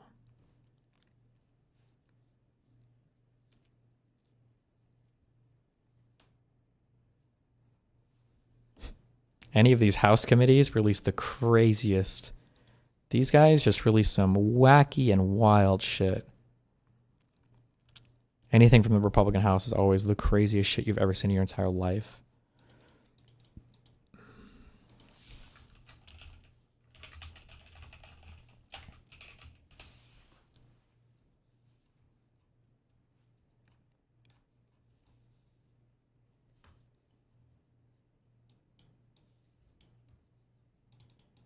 Some background information on Venezuela's oil. What was this video for? You'll often hear that Venezuela has the biggest oil reserves in the world, and that's true but misleading. The Maracaibo field has conventional oil, but it's mostly tapped. What Venezuela does have is a massive field of bitumen. Bitumen is oil mixed with earth, and until recently, digging it up and refining it cost too much to be practical. And even now, it requires state-of-the-art technology. So in the 90s, Venezuela loosened its oil nationalization laws state-of-the-art to be practical. Technology? And even now, it requires It's literally a waterfall, bro. Come on. the art technology. So in the 90s, Venezuela loosened its oil nationalization laws in order to get foreign help. In 2007, Chavez tried to transfer majority ownership to PDVSA of all the refineries in the tar sands fields. All but two, Exxon and ConocoPhillips, agreed to be bought off. So Chavez simply expropriated Exxon and Conoco's holdings entirely without Mobile Cerro Negro Holding Ltd. What the fuck? compensation. The problem was, the government of Venezuela had actually signed contracts allowing those companies to sue in international court in the case of expropriation without compensation. What followed was a decade-long, multi-billion-dollar legal battle that would span the world from the Caribbean to Europe to New York, leaving Venezuela on the hook for a $4 billion settlement. And Chavez was about to run out of cash. Oil prices fell to less than $62 a barrel on Monday as investors Venezuela started borrowing to make up the difference again, and even before oil prices had dropped, it was clear Chavez had been using the printing press to make ends meet. Inflation was hovering around 25%. It didn't take long for the government to slide back into serious debt. The only option left was to go to Russia and China, and hope they would jump at the opportunity to antagonize America. This bought time, but the problems holding the country back weren't being fixed. But by the time all these problems really started to come to a head, Chavez wasn't in much of a position to fix things anymore. In the last few years, age, disease, and a decade living in an ideological echo chamber had taken their toll. Chavez dabbled with 9/11 truth. He said the moon landing wasn't real. And my favorite, he accused Obama of causing the Haiti earthquake with a secret weather raid. He adds that this time it was only a drill, and the final target is destroying and taking over Iran. He spent the last few years in and out of Cuban hospitals. In his place rose Nicolas Maduro. At a time when Venezuela needed a special leader, they got a guy who combines the neoliberals' compassion for the poor, the Maoist economic literacy, and the charisma of Mitt Romney. Maduro quietly set about dismantling the parts of Chavismo that were the most promising, the parts based on participatory democracy. He allowed the health system to fall apart from neglect. He worked behind the scenes to undermine workers' control of the state-owned industries. He took the path of least resistance on every issue. Under Maduro, the Venezuelan government started to resemble a Ponzi scheme on its last legs, using Potemkin factories to secure loans from China, liberal use of the printing press, and there were lots of cuts. The worst damage to the economy was the cuts to services. Looking at the 2017 budget, there's more money earmarked for spending than there are bolivars in circulation, and the budget estimates that 98% of it will be paid for by taxes and oil revenue. And you look at this and you realize Venezuela isn't collapsing because of corruption, which it's always struggled with, along with pretty much every developing nation. What's happened is that the regime has essentially embarked on a policy of austerity by disguising it as corruption. Instead of just going on TV and announcing that prices will go up by this much or programs will be cut by this much, money just doesn't show up. Employees just don't get paid, and projects just don't get built. It's a brilliant way to divert anger away from the president and diffuse it. But the economic cost of every civil... Okay. All Venezuela experts agree, that it would be absurd and preposterous for us to suddenly fly her into the country and to put her in charge. And the military would follow her, and the security forces would follow her. Yeah. This is not a serious. It's not even a serious question. So should there be an election? Let me. If you give me the floor for 30 seconds, let me tell you what we are doing here, Jake. The United States. This is sort of foundational. The United States is using its military to secure our interests unapologetically. So Jake Tapper, hello. I don't know if you're on the same cat supply as Elon Musk. But when Bald Hitler over here is saying, can you give me the floor for 30 seconds? What he's saying is, can you bend over and let him ass fuck you with Trump propaganda on your network for free without any pushback? I don't know why the fuck you would say yes to that. Now, if you're getting a fat fucking paycheck, then I get it. If you're being paid by the campaign. But otherwise, why the fuck would you ever say yes to that? Grow a fucking spine. Or if you really want to, right, pretend that it's Biden. Pretend that Stephen Miller is Biden so you can channel all of your hatred and journalistic integrity and go after him as hard as you can. I don't know why you would just shut the fuck up there, but that's okay. You know, whatever. Just my personal take. My bad. In our hemisphere. We're a superpower, and under President Trump, we are going to conduct ourselves as a superpower. It is absurd that we would allow a nation in our own backyard to become the supplier of resources to our adversaries, but not to us. To hoard weapons from our adversaries. To be able to be positioned as an asset against the United States, rather than on behalf of the United States. Sovereign countries shouldn't be able to do what they want to do? No. Nope. Not if it's causing us problems. The Monroe Doctrine and the Trump Doctrine. That's he has Asmongold. I guess it is all projection. I feel like I've said this so many times. It's all projection. Is Asmongold thinks that the United States should conduct itself in a way that he thought the Palestinians were conducting themselves, that would have allowed for an infinite genocide against Palestinians or Arabs or Muslims. It's just funny to see. This is like it's like great power politics. But they're all losers. It's so crazy that like the people who follow these people just don't see that these guys are the losers of the world. Like Kim is a loser. Kim Jong-un or Kim Jong-il or whatever the fuck. These people are losers. Nobody respects these people. Putin is a loser. Like the people that play politics like this are losers. Like the most powerful countries in the world are not the ones that conducted themselves like this. Remember, all these fascist regimes that set themselves up to these military strongholds collapsed in less than a generation. They failed miserably. Like it was all the hand-holding cuckoldry of being friendly to everybody or trying to be as much as possible, more than regimes in the past or more than empires in the past have been, that ended up leading to the longest and most prosperous and relatively most peaceful time in human history. The Monroe Doctrine and the Trump Doctrine. The Trump Doctrine says they're not able to do what they want. I made up a rule that says that I can do whatever I want.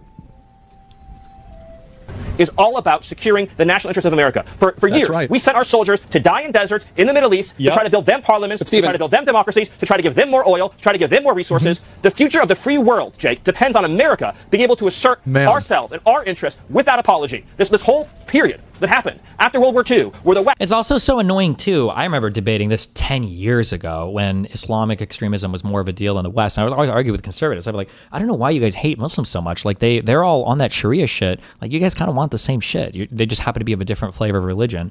And like a year or two ago, that actually started to spark up a little bit when you had all of these weird red pillars being like, actually... Christianity is kind of like weak and gay, and Islam is kind of like based and strong-pilled.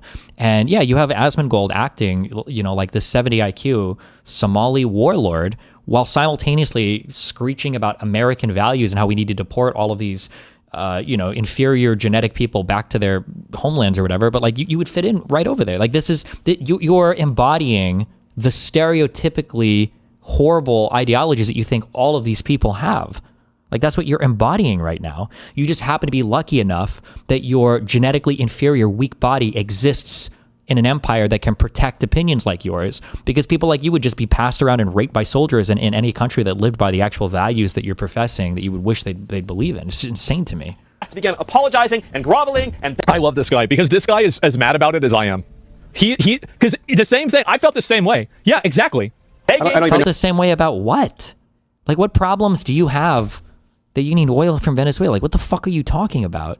What's wrong? Why are you even upset about that? I know why you're upset about this. And the reason why he's upset about it is because he's a weak man that Elon Musk can put stuff in front of and then make him feel mad about it. Like, you're a tool. You're a child that's being led around by your algorithm on X. I think somebody linked a post earlier. I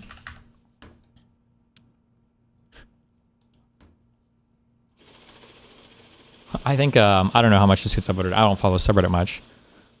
This is on Asmongold's subreddit. 274. I don't know if this is the most upvoted comment or not, but I feel like the quality of his arguments has been going down a lot lately. He seems to completely rely on what his Twitter For You tab shows him. Also, anytime something that might be a bit against his talking points appears, he goes on rants like, you can cry, moan, complain as much as you want. It is what it is. Or, data is fake, unless the data reinforces his opinions. In the past, he used to have a lot more nuances with his arguments and more open-minded to be wrong, but lately, it turned into just rage bait slop / clip farming. He'll probably use his Twitch / YouTube numbers as arguments if he ever reads this post, but I prefer quality over quantity, and these days the quality seems to be going down a lot. Just my feedback. Hope he doesn't take offense to this. True. And he did do that, right? Well, look at my numbers. Look how many views I get. It's like, okay. Look at my comment sections.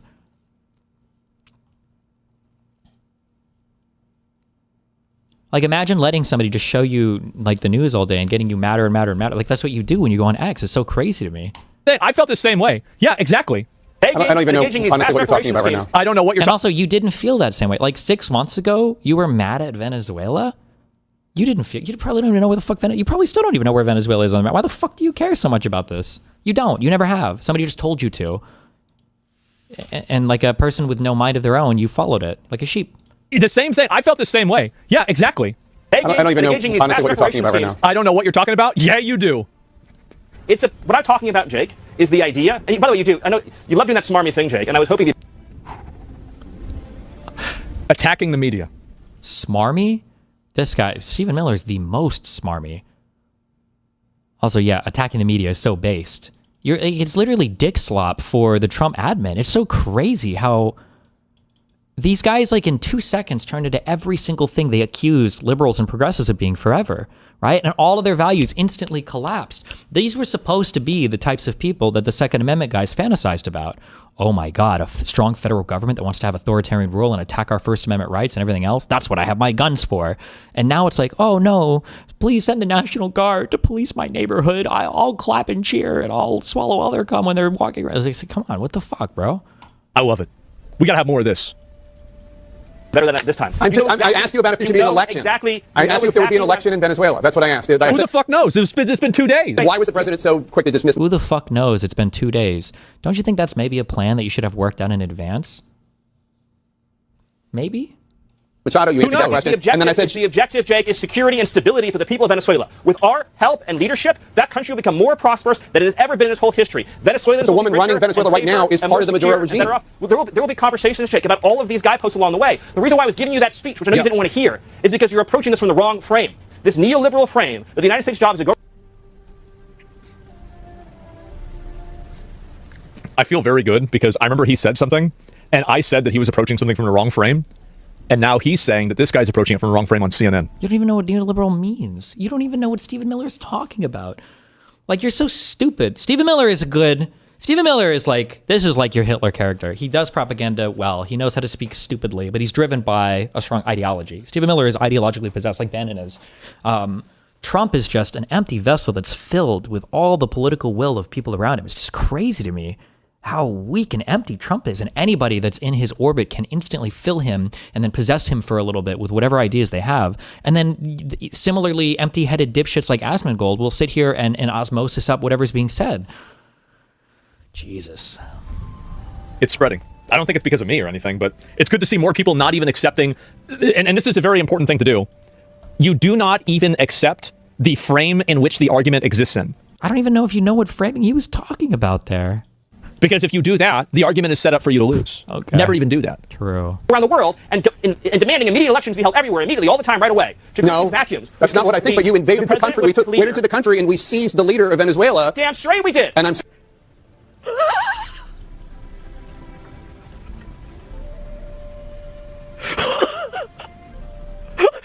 What? Oh my God.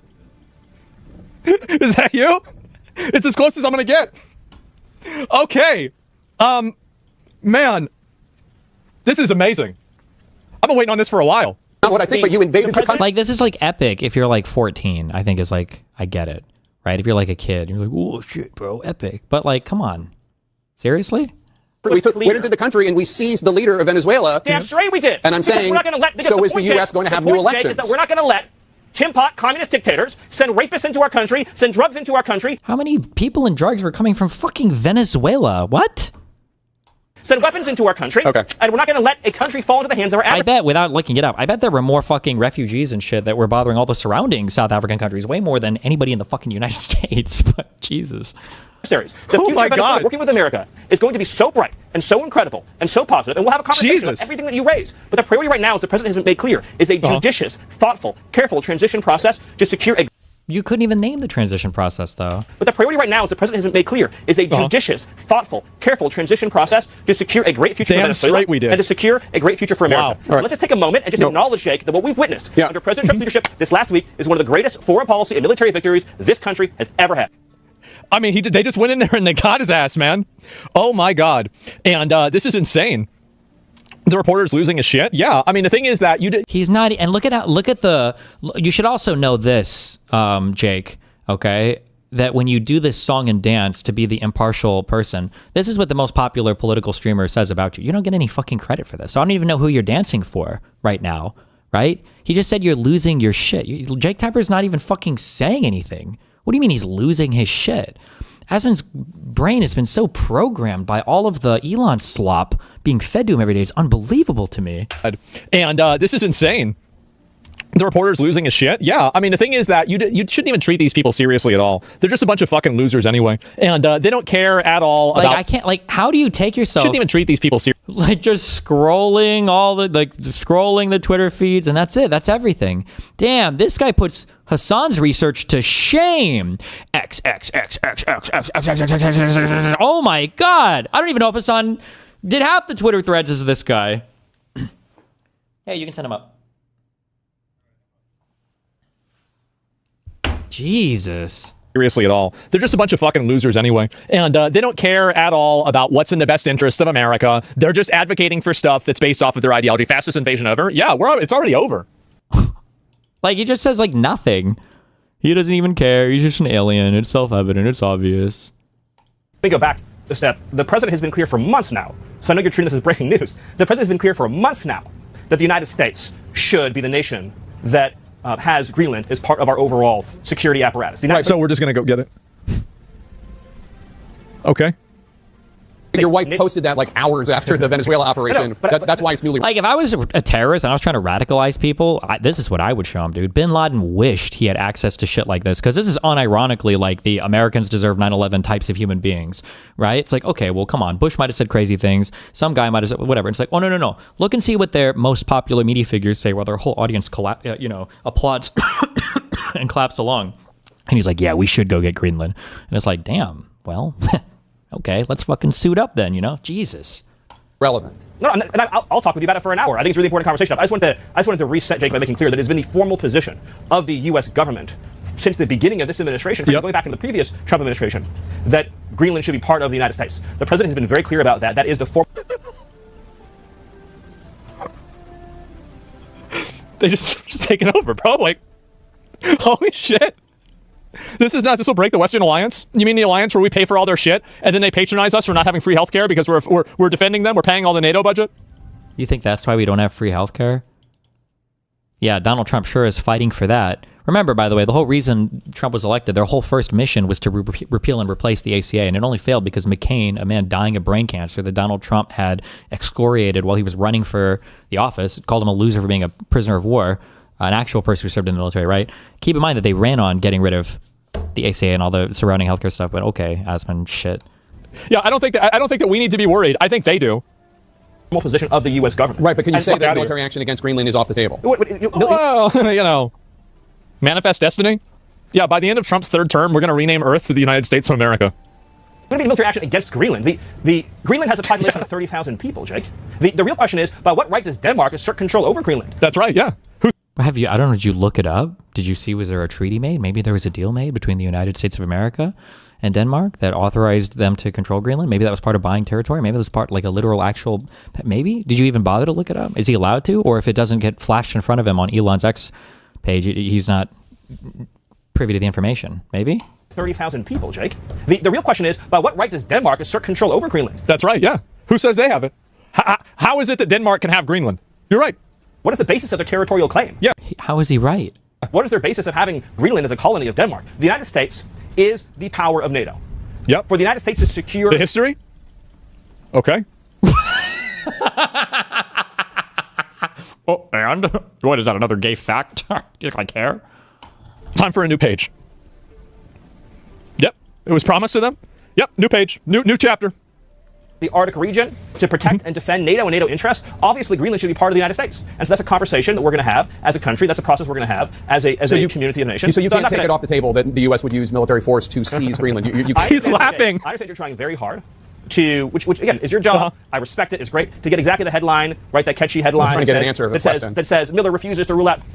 He's actually completely bulldozering this guy. He's having such a bad time. He just like, this is your job. You have to interview this bald asshole who fucking hates you, and he's just going to yell at you until it's over. Basically, you're getting locked in to get yelled at by this bald asshole.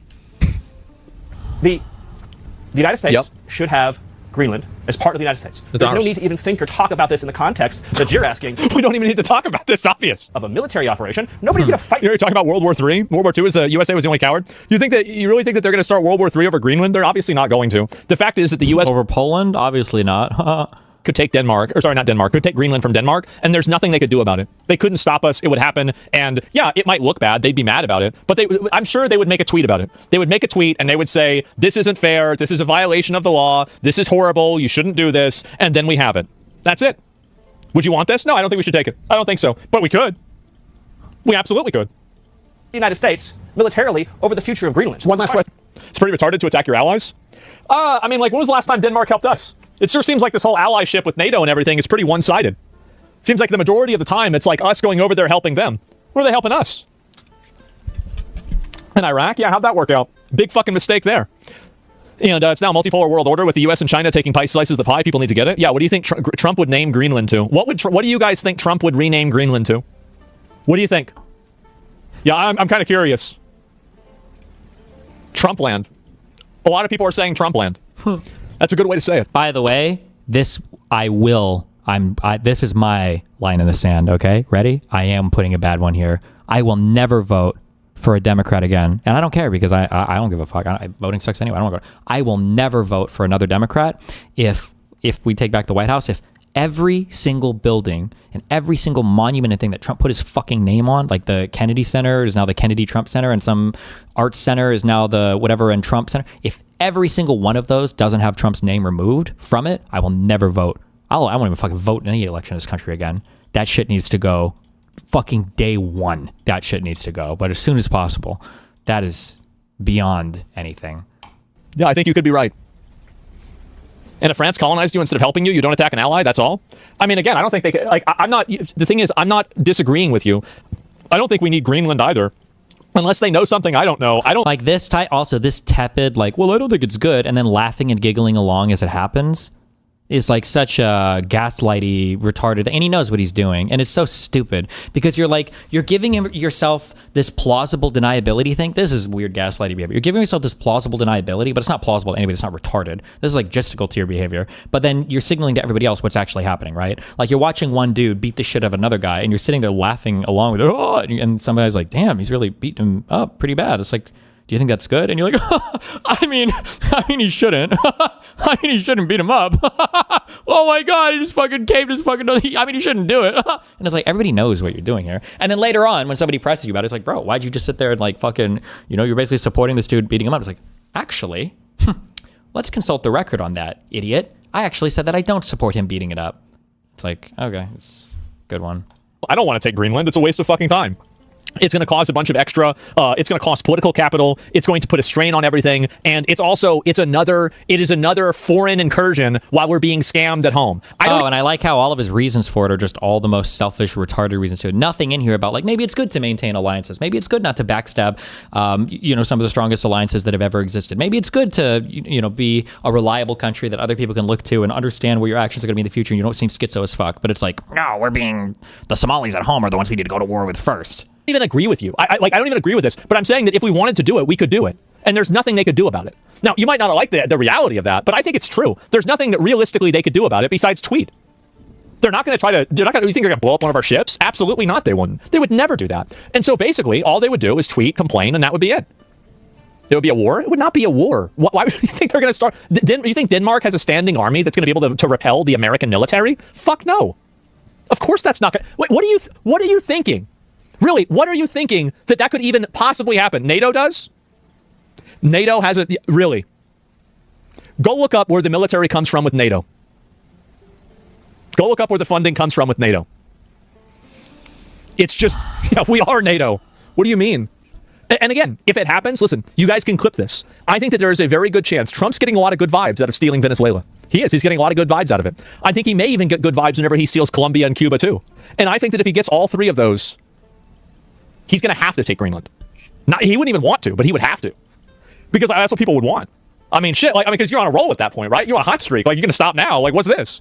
In the Trump world, exactly. The Infinity Stones, yeah. I think, don't forget Panama. Yeah, sure, you get that on the way out, definitely.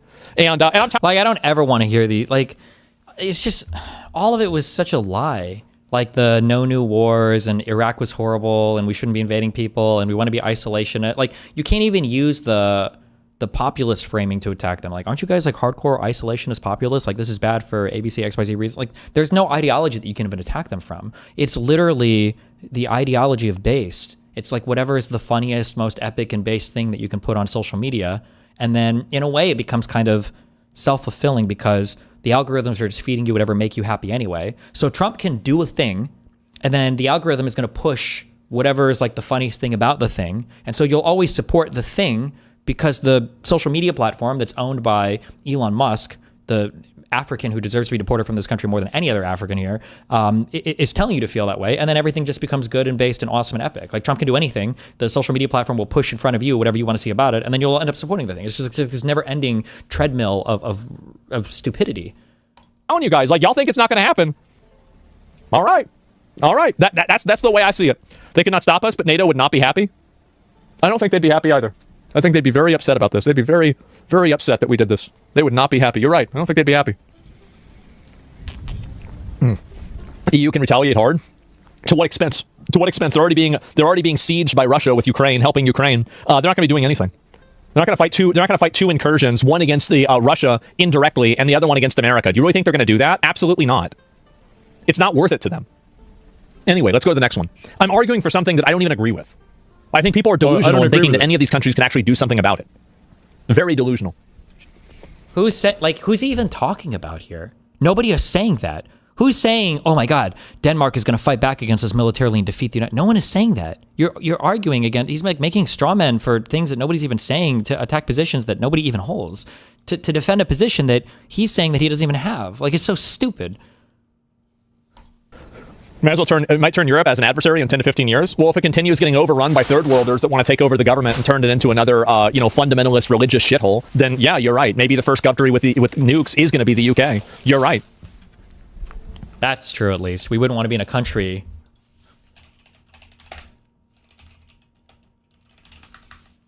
that's a religiously fundamentalist shithole. Wouldn't want any of this now. Wouldn't want to do any of this stuff. That would be cringe and embarrassing as fuck. Oh my goodness. Could you imagine living in a place like this?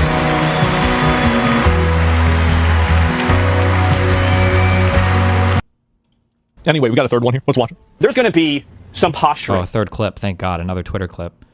That occurs when a nation has been so thoroughly defeated in this way. The United States of America, think about this, Jake. The United States of America has encircled this nation for months. One of the largest naval armadas in history has been stationed off its coast. Fighter jets have been encircling the island. We've been engaging in kinetic lethal strikes against Maduro's drug boats and trained Arawago gang members leaving the island. We have launched a complete oil embargo of the ghost fleet, the dark ships. The dark ships? And now on top of that, now on top of all that... Stop! Jake, shut the fuck up. Let him continue his campaign speech, Jake. Jake almost interrupted him there, okay? Shut the fuck up, Jake. Let him go. Of the ghost fleet, the dark ships. The dark ships? And now on top of that, right? Maduro is sitting in a jail cell in New York, as is his wife. So of course there's going to be, this is very important though, of course there's going to be some posturing. Okay. Without giving anything away, I want to be very clear. Very clear. The government has set... Imagine being this guy. True. You don't get to talk. True, but for the exact opposite reason why Asmongold thinks it's true. You don't get to ask any questions. He doesn't give a fuck about you. He's just going to talk. And if you start talking, he's just going to talk louder. That's it. Messages. This is such an important point, Jake. To the Secretary of State, two more senior. They'll say this shit, and then the next breath they'll say that like the media is still liberally biased. I wonder if Asmongold still believes that the media has a liberal bias. This is on the Commie News Network, by the way, CNN, the worst of the worst. That fucking bald Hitler over here just gets to do infinite PR for the Trump administration. U.S. government official negotiators. They have sent message after message making clear that they will meet the terms, demands, conditions, and requirements of the United States. Okay. And I want to be very clear about that. So they're out there on social media and to their own people talking about how they're going to fight back and they're not going to let this happen. But then privately, they're complying and agreeing with every single thing that Trump wants. I believe that. If I were them, that's what I would do. I would, because you don't want to look weak publicly to your own people, because then you're going to look like an asshole and they might overrun you and kill you. But at the same time, you don't want to look like you're too strong to your enemy. Otherwise, you might end up in a jail cell in New York. So you've got to just play both sides here. Yeah, I believe, but show the proof. You think they're gonna show the text messages between them and the? What are you thinking, man? What are you thinking? I don't even know what else to say. And yet he speaks so much about all of this shit anyway. Jesus Christ.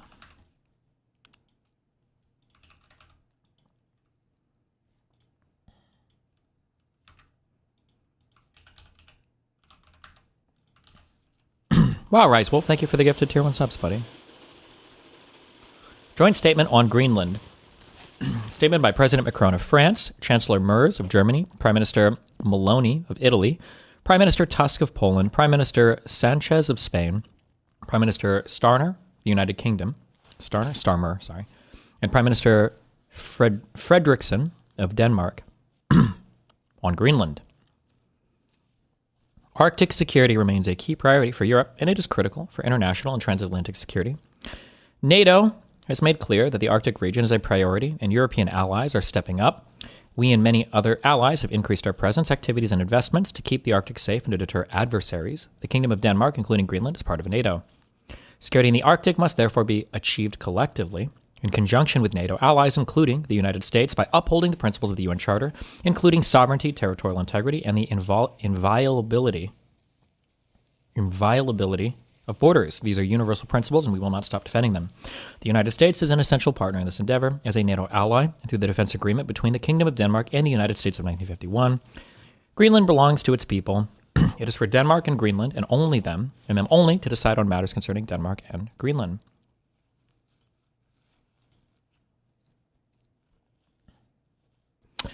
The United States will decide on matters concerning Greenland, actually. This is pouring gasoline on a fire. You should be thanking us for providing the security umbrella you generously enjoy. Remember, these are all the replies that Elon wants you to see, okay? Because Elon's goal is to destroy the country. They were right. The Lawrence Southerns and all the people talking about Africans invading and destroying your country, they were all right. They were just wrong about which African it was going to be.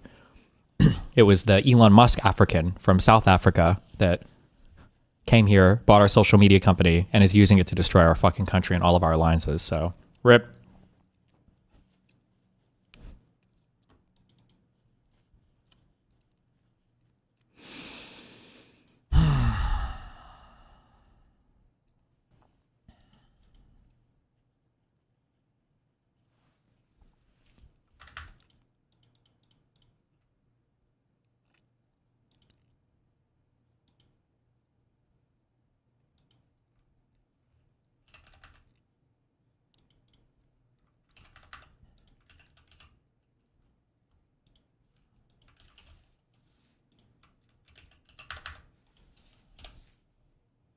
Anyone.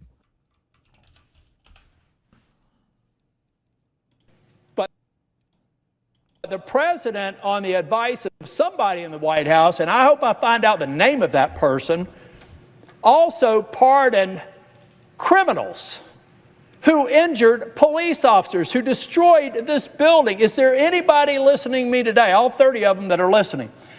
Is there anybody here, if you had that happen to your office or your business, would you think, well, they were just a little hot-headed, let them go, not prosecute them? Or would you hold them accountable for destroying the citadel of democracy? So, I believe that there were many people that should have been pardoned. The people who just came in, they didn't understand what was happening.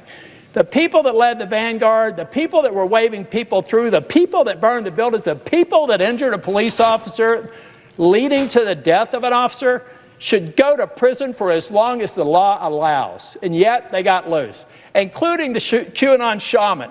Now, people from my side of the aisle said, what a terrible thing we're doing to these people, imprisoning them. Do you all know this guy? I forget his name. But we all know the dude with the horns and no shirt. Do you know, everybody's talking about these horrible conditions that these people were in when they were in jail or prison.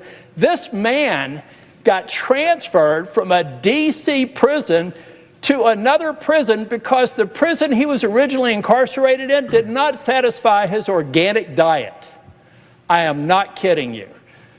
So I think a lot of people are overblowing, as we oftentimes do here. We have some Democrats today say it was all about January 6th. It was about the complacency and the onslaught against law enforcement for years before January the 6th. That I give to my Democratic colleagues. And then after January the 6th, I look to my Republican colleagues and say, don't take the bait. People that harm police officers and destroy federal buildings should go to prison. And it's a damn shame they're out because nearly 3 dozen... Do you think people in 100 years will look back and watch this content in the same way that we watch World War II documentaries about Hitler's rise to power? No, it's not the same. I don't like the comparisons.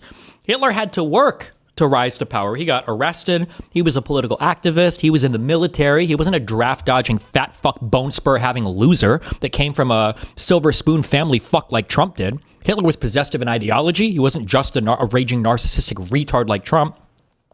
And the German population was ripe for radicalization following the collapse of all of these empires. The whole world changed. It was like 4 empires wiped off the map after the end of World War I. Territory seized, occupation by foreign powers, rampant hyperinflation in the country, the destruction of your own government and your people. Like, Germany had reasons to feel radicalized. Hitler worked hard to amass the political support and power to radicalize them.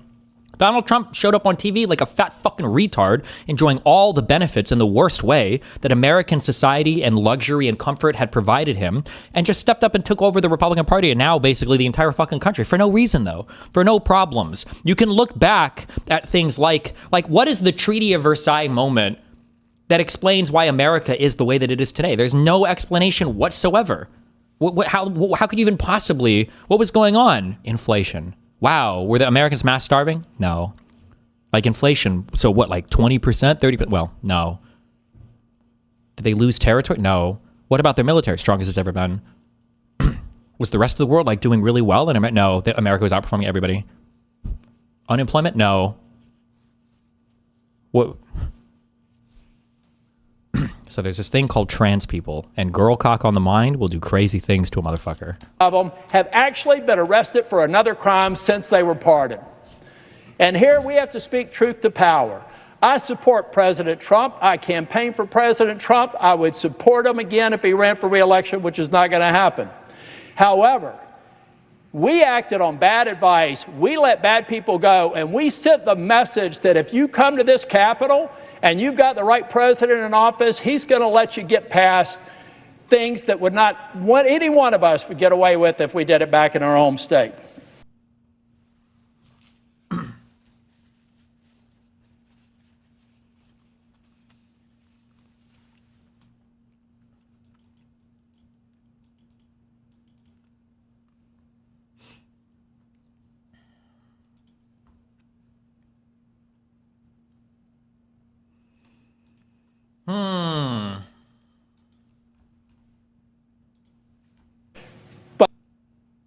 What these guys argue about? Should we talk about should we talk about walls a little bit? Yeah, exactly. Yeah. Speaking of chicken shit, what the fuck? Does anybody support this? Bullshit. This is some bitch assness right here. Give us the whole spiel, guy. You seem angry about it. Well, I mean, why is he leaving? It just affirms everything the right has been bullshitting about for the last week. There's no fraud uncovered. He's the one who's been clamping down on it since 2021 with Biden. And yet now it just makes everybody think that he did something wrong. Yep. And I don't know how he can just bail right now in the middle of it. No story's going to last in the news for more than like 2 weeks. This would be ancient history in a month. What the hell is he doing?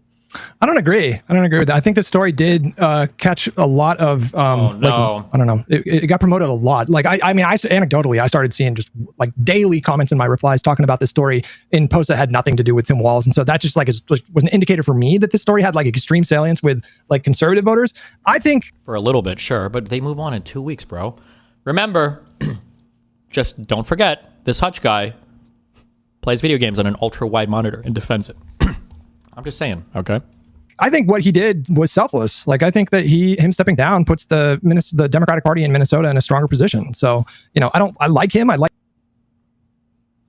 his policies. I like the way that he governed, but I mean, it would be nice if we saw more politicians like put the consideration of like the constituency and their party above their own personal ambitions. Hutch, I understand that, like, if you listen to what he says when he did this, he's like, I think I can do more work not running for governor and continuing to support the people. I think this is completely fine. But to do it the week after, like Guy says, like right when it like makes you look the most guilty and affirms all of their conspiracies, or maybe he did do something and then it's like, okay, well, now it's even worse. Like the timing wise, he could have waited a few months and said, actually, I'm not going to run for governor again. But the timing is awful. I think this the clock is ticking, guys. So I mean, we're rapidly barreling towards November, and so like think back to Biden. What was the biggest criticism of Biden? That he didn't drop out sooner, and so he didn't really give Kamala a lot of time. So yeah, even if he waited just 2 more weeks, something else would be at top of mind for people, and they would shrug at him dropping out, like, oh well, big deal. So yeah, the timing is it made Nick Shirley look like the new 60 Minutes. Like now, Nick Shirley's a journalism the story god. of the century. Yeah, if you watch the video, he took down Tim Walz with his bullshit expose. Yeah, and that's the thing, guys. Like, this is affirming just the dumbest video ever. Like, there might be fraud there, and that is not what these guys found. You watch the video, and it's like, hey, we came to a daycare that runs from 2 to 10 p.m. You're not allowed in daycare. Yeah, and they're like, where are the kids? Where are the kids? And it's like, come back at 2. Like, like it's fucking like 10 a.m. dude. The Leering Center. Can I just this is an excerpt from Walz's statement. He says, all across the state, Minnesotans are hard at work on this problem, the fraud. Advocates, administrators, investigators on the front line defending the integrity of our state's programs. I don't want to thank them for their effort, ... But the political gamesmanship we're seeing from Republicans is only making that fight harder to win. We got Republicans here in the legislature playing hide and seek with whistleblowers. We got conspiracy theory right-wing YouTubers breaking into daycare centers and demanding access to our children. We got the president of the United States demoralizing our Somali neighbors and wrongly confiscating child care funding that Minnesotans rely on. It is disgusting and it is dangerous. End quote. And so I'm just going to capitulate and just basically give them the ultimate dunk and say that it's all okay. Well, it makes me think that there's like something else going on. Like, just consider the fact that this guy, he was a governor, so a well-known person, but he was thrust into the national spotlight. That was a really high-pressure situation. Maybe just coming off the heels of that was like really tough for him to recover from, and maybe his family is like suffering from all this stuff. Also, like, there's some people in the chat were saying this. Maybe it was a lot of pressure. There's a world I could believe that to be the case in. If you were like a city or maybe state elected official, he was a governor of a state. I imagine that's a ton of pressure. Even if it's like of a small state, even the governor of fucking Montana or Idaho, I'm sure get a lot of pressure. It's a big position. Arguably one of the largest political positions in the country beyond being president, depending on the state you're governor in, I guess. But maybe he's getting calls from Minnesota lawmakers that are getting just hammered on the phone lines. And so I don't know.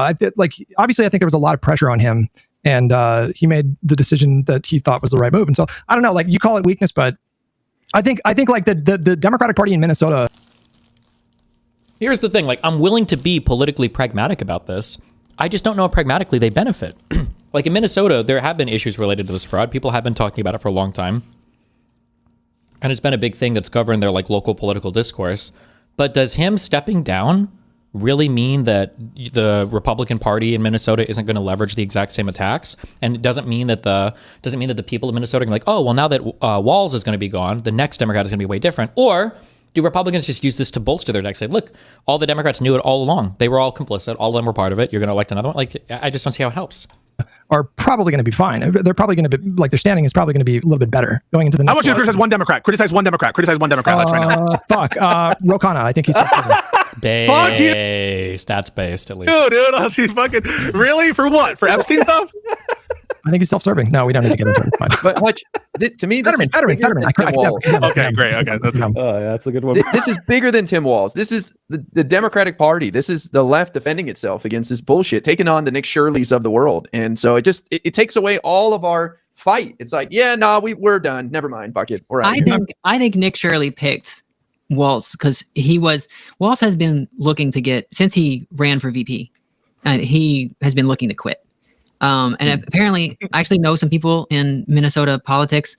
He got all depressed after the election, and he just like kind of wasn't doing his job. Like it just the party the. I mean, like this could be true, but fuck, man.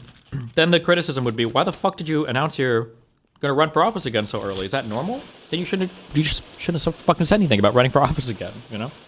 The governorship leadership was just kind of like falling apart. So I think he had planned at the beginning of the year for like the last 6 months, basically, he'd been thinking of quitting. And the timing of Nick Shirley's video coming out just makes it seem like Nick Shirley did it.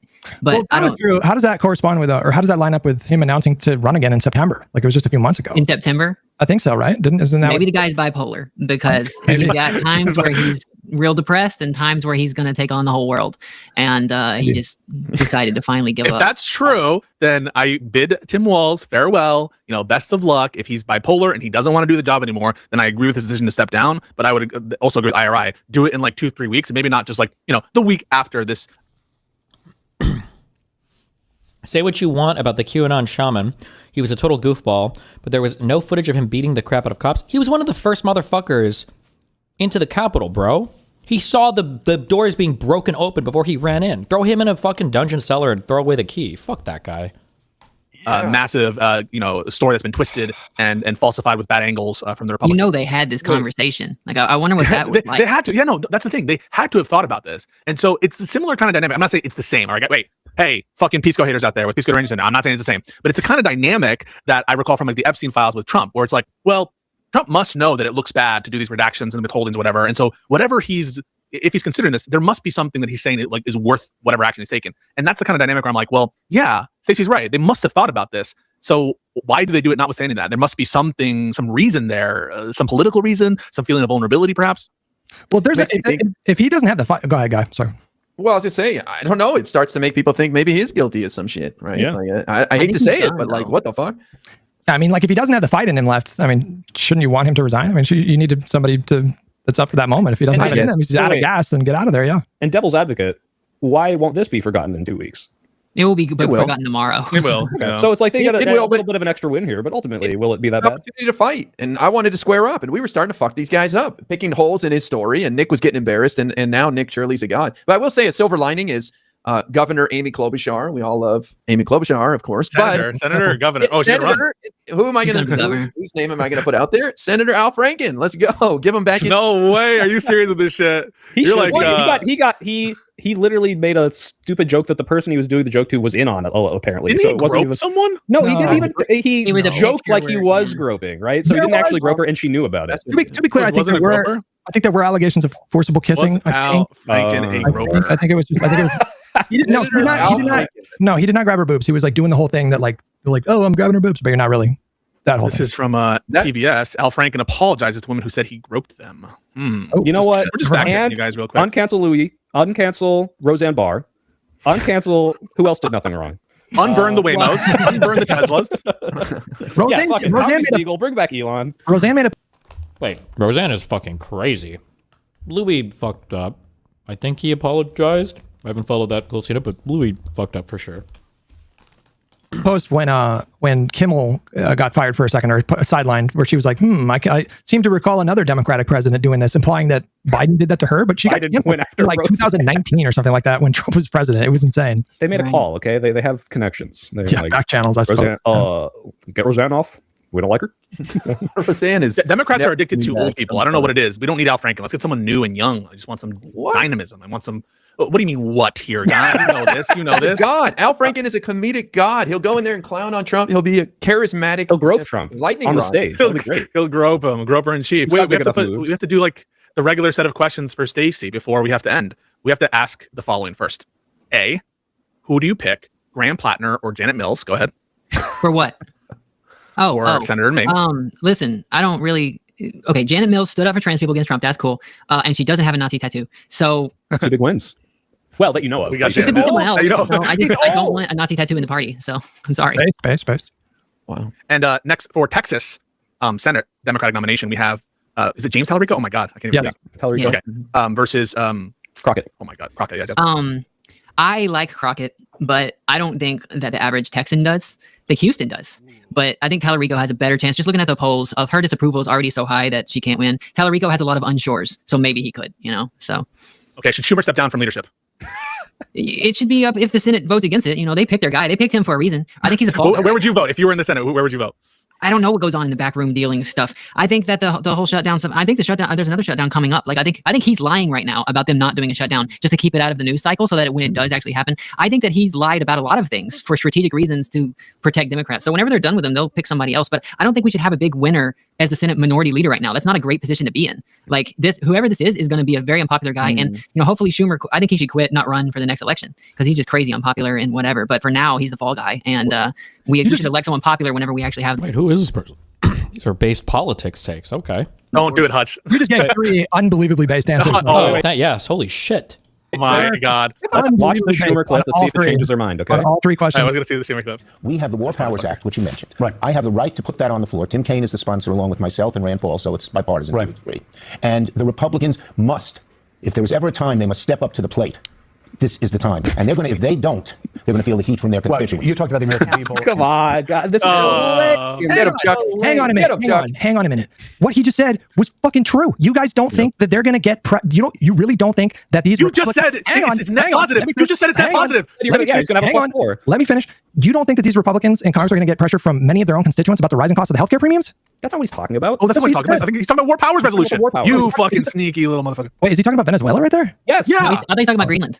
Oh, is he really? Either way, I heard him talking about powers. the War Powers thing. They have to go up and make sure that they don't do this again, right? And it's like, oh, the constituents are going to turn on them if they take Greenland or Panama. I mean, we will win. We will win.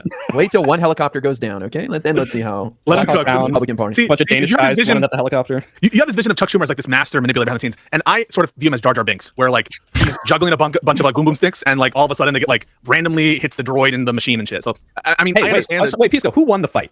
Was it the Gungans? Loki, and then it was and because of the then little Jar kid Jar who became a senator. True. And then he brought out the Emperor and the darkness for 100 years. And then he gave emergency powers to Palpatine. But wait, hold on. Exactly. There's also a fan theory that Jar Jar Binks was a secret Sith Lord the whole time. Which also amazing for Schumer. That's awesome. Yeah, Schumer's secretly evil. Yeah. I think like the Senate leader position is going to be a job that like there's nobody that I think could fulfill what you want from the Senate leader. Literally, I don't think anybody could do what you want them to do. Pisco. Like that, they are in a no, like what Stacey just said. They are in a no-win situation right now. Like Schumer right now is like a sacrificial lamb for the party. I support him resigning. Your position is so this is really where Hutch is at. No one could do a better job than Schumer is doing right now. He's optimal. This is what peak masculinity looks like. Hang on, I did not say that. But you want like someone who's going to perfectly whip all the votes every time he needs, and also go viral. And I said I want perfect. And also go viral on social media every week. That's like your. Do you guys remember when I said I want a perfect Senate majority leader? I remember when I said that. But you know what? Honestly, that's a tough job. Be a fall guy. That's a tough job right now. That is, of course, I always said it's an easy job, and it's very easy to be Senate majority. Like, obviously, I'm saying it's a job that requires responsibility, but I think that Schumer is he's getting dog walked a little bit, and I think in any version of Schumer is this like intrepid guy that we should keep, you have to admit what Stacey said, which is he's lying and like constantly lying about the position on stuff and like. Oh my God, that was the most retarded thing to take from everything she said. Holy shit, he's so brain broken. Being strategic is not like a bad lie. Him saying, oh no, we're not going to shut down the government so that it doesn't dominate headlines right now so that we can bring it up as a relevant issue in a few weeks, is to say like, well, he's lying. Oh my God, that was such of all the things that was said, what a retarded extraction of a point. I'm sorry, I'm done. I think that Schumer is, he's getting dog walked a little bit. And I think in any version of Schumer is this like intrepid guy that we should keep, you have to admit what Stacey said, which is he's lying. And like constantly lying about the position on stuff and like where the caucus is at. I think talk about misrepresenting what was said. And he called Hutch sneaky. Oh my God. Okay to lie in politics sometimes. Yeah, if it's 40 chess lying, these goes. Yes. Honestly, we should lie more. Yes. True. Keep lying. Yeah. So are you gonna start lying to your audience? Oh my God. Get me out of here. When flips the switch in his brain? Is it when he feels like socialists are being attacked? Or whatever, when they were talking about Pritzker or whatever earlier, and they want, outside of Schumer, he wants what? Like, I don't even know what the calculation is here. I don't know what the switch that flips in his brain that turns him into the most bad faith retard in the universe. I don't know what's happening. I think it'd be good if Schumer lied in order to make political gains in the Senate. That would be good politicking. Oh, really? So do you think that the doctor should lie to you about your child having terminal cancer then? Just like, Jesus, fuck, bro. What the fuck? I'd say no. I don't have constituents. That's a lie, though. I don't have constituents. I am a podcaster and a middle-aged streamer, so I don't think it's the same set of considerations. That's right. Yep. Exactly. Interesting. Any more questions for Stacey, Pisco? Oh, wait, let me think. Okay. Do you think Manchin? Yeah. Oh, you said it. Wait. Before you mention, what are your thoughts on Hassan Piker? Go. Hassan Piker? Yeah. I think he would never have me on a show. Why not? That's a good sign. I just don't think he would. I think that he doesn't like trans people. Oh. True. Also, huge social culture wars issue distraction that he doesn't give a fuck about because he just wants to talk about class shit and everything. And he hates fucking trans people after he got hand wrung by that one person. He's like, "You're a trans person. You're gonna fucking kill yourself. And you hate your life more than blah blah blah." Absolutely hates him after that. True. Also hates women as well. So. That is a clip. Show, and I wasn't impressed with his coverage. Oh shit! And what brings you to believe that? Well, I think that a lot of the, I wouldn't say he's necessarily. Is he a tanky? Does that count? Is he count? Yes. Well, he is self-identified as a Marxist-Leninist. Okay. Well, here's the thing about the Marxist-Leninists. I was in the Missouri Capitol against. Wait, what did you say? Here's the thing. He's necessarily. Is he a tanky? Does that count? Is he count? Yes. Well, he is self-identified as a Marxist-Leninist. Okay. Well, here's the thing about self-identified as a Marxist-Leninist. Okay. Well, here's the thing. So I would say he's a tanky, or I wouldn't say he's a tanky. If you identify as an ML, you are a tanky. Definitionally, you are. Nobody. I don't even know if MLs would deny that. I think even they would say, "Hell yeah, I'm a fucking tanky. Yeah, I am, motherfucker." So okay, but whatever. I don't know. No, I do know. That's okay. About the Marxist-Leninists. I was in the Missouri Capitol against all of these anti-trans bills while they were there testifying against all this stuff. You know who wasn't there?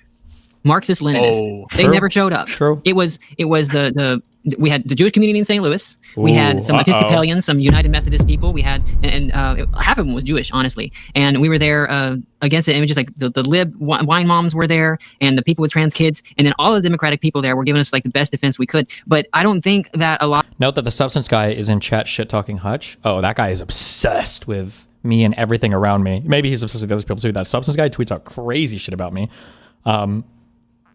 Yeah, he spends a lot of time attacking people in this orbit.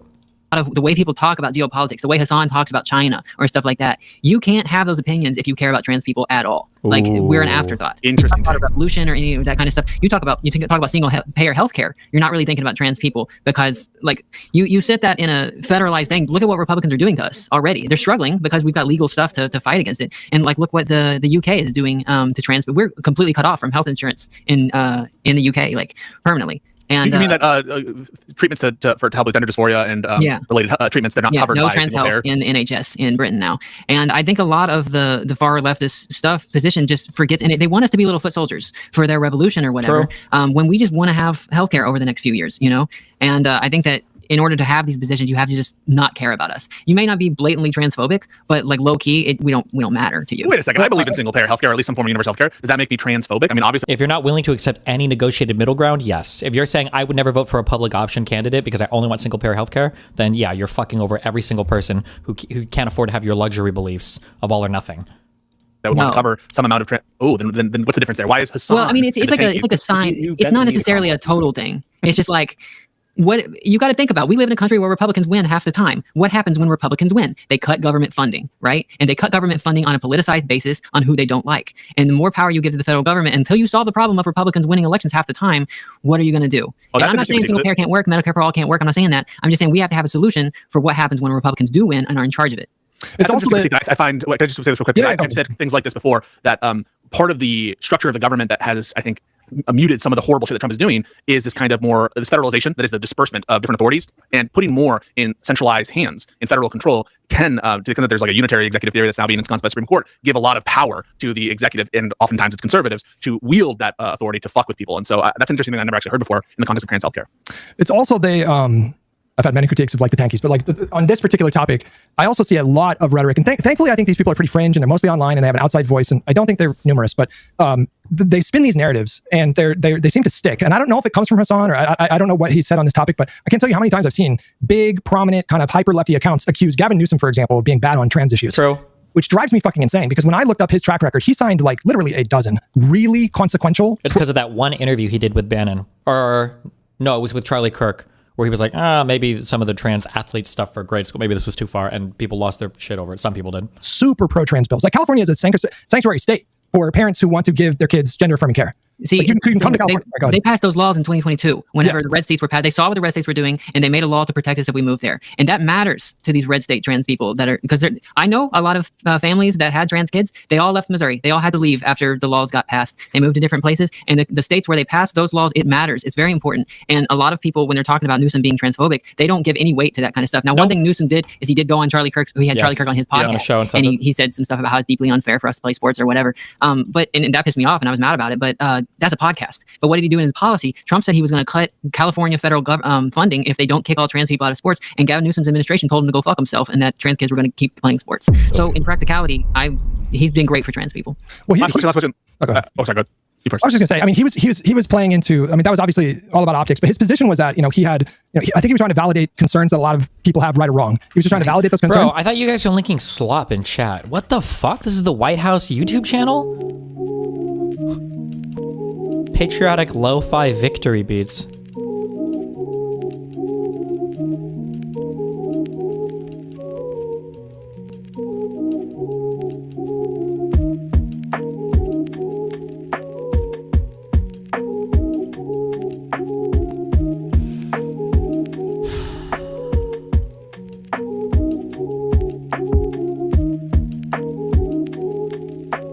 This is like North Korea tier shit, but we're like slopping it up. But his official position was that the government should not be in charge of regulating these athletic bodies. It should ultimately be up to the body. So even in that position, he wasn't saying that he would be open to like having the government step in or the state of California step in and restrict trans people from sports. And on all the other topics, though, on so many other, like that was just one bill. Like literally, it's like a dozen really consequential bills. And so when I hear stuff like the Democratic Party has abandoned the trans party, it drives me insane. Because the people that are leaving these red states that are passing these restrictive measures, what states what party do you think governs the states that these people are likely going to be? Yeah, I uprooted my life to go from Kansas to Maryland specifically because Democrats are in charge here. It's a big difference for trans people. So, that's good to hear. But I have a last question, then I'll hand over to Bill in this series of questions. What do you admire most about the new mayor of New York City, Mamdani? The fact that he's a communist or the fact that he's a Muslim? Jesus Christ. I think he's a cool guy. All right. Why do I have to have a favorite thing about him? I like his stuff on building just some of the like minutia of New York, like getting the scaffolding off of all the buildings. Cause right now in New York, it's like scaffolding is everywhere. It just stays up forever. And little things like that to take it away. Like the licensing stuff there's so many things in New York because it's a giant. Oh, careful. You're going to trigger him. That sounds like abundance liberalism right there. Uh-oh. Oh no. Ratness of a city. There's so much going on that can be improved that way. And I think that people try to make Zoran like a national guy. Like they want to talk about Israel and Palestine all the time with this guy who's supposed to run New York City. There's so much stuff happening in New York City. It should really just be focused on that. And I think that his video, his campaign stuff is amazing, and Democrats everywhere should copy it. Well, his mom is a film director, and so like obviously that had a huge influence on him because his campaign had stuff. Yeah, I have. That's how terrorists. Yeah, no, I've seen it. That's my mayor. Holy fuck! No, yeah. When he said abundance in his in his inaugural speech, I got a little. Yeah. Did you quiver with rage? Did it upset you? I quivered with anticipation. Yeah, I really appreciated the abundance pilled shit there. But listen, to be honest with him, I think that he's going to do. I hope he does a great job. I think he hasn't set expectations low. He set them very, very high. And that's why I endorsed him, and that's why I voted for him. And let's see what happens. I do think that the scaffolding shit, facade repair in New York takes like years. My apartment, like they've been doing the facade repairing for like I haven't been able to use my balconies, which I know it's a kind of like first world issue, but like what the fuck, get rid of it. It's like I don't want to see people. Yeah, they could really fix it so that people with balconies can more enjoy the site. I think they keep the scaffolding because it's cheaper to just have scaffolding out there than actually fix the facade, right? Yeah. We don't want people to get killed by like chunks of concrete falling down, I guess. Yeah. It's little stuff too, man. Like he got me to think about things I never would have thought about as someone who doesn't live in New York City. But like the process of getting like a permit to sell to sell food or whatever. Like he laid it out. I'd never heard of it. People are like, it costs like $20,000 to purchase this permit, and so people buy the permit and then like sublet the permit basically. Like other people, vendors pay these people so they can use that permit. It's insane. And so that one policy of like bringing that permit cost down to like what was it, like $50 or $200 or something like that is like that could make a huge difference and actually they're like scalping it. It's like the Wick is asking if you want to join the Nick Shirley panel. Why wouldn't he just ask me? We're friends on Discord. Pokemon card scalpers. Yeah, it's insane. These fuckers trying to corner the market. Those guys make bank. I've heard some of them make six figures. The guys their licenses, you mean, or the vendors? No, the people selling hot dogs making like six figures because like at a museum or something. Oh yeah, every hot dog's like $30. So out of touch, Pisco. That was your Hillary Clinton moment. How much can a banana cost, Michael? What's a $20? banana, Michael? What should we call it there, guys? Or yeah. So Stacey, I have your Twitter link in the description. But where can people find you? What's coming up? Anything to plug? Shows, tours, Rage Bait, Fox News clips you're about to put out. What's going on? I guess follow me on Instagram and YouTube. That's my favorite ones. I post a lot on Twitter, but I'm not a fan. And I'm gonna be doing. I don't know how many of you guys are in California, but I'm supposed to be doing something like January 30th is a progressive YIMBY thing. I'm supposed to be associated with that, perform. It's a new thing put together, but you might see me there. Say what? What city? LA. Oh, well, never mind. All right, I said California. I was thinking LA. me and Guy are in those parts. Message me after and give me the details because I might hit you up on, or take you up on that. All right, so I got to get more of the details first, but they put my poster on it, so now it's official, I guess. Awesome. Well, thanks so much for coming on. This is thanks for having me. We love all the joking and all that.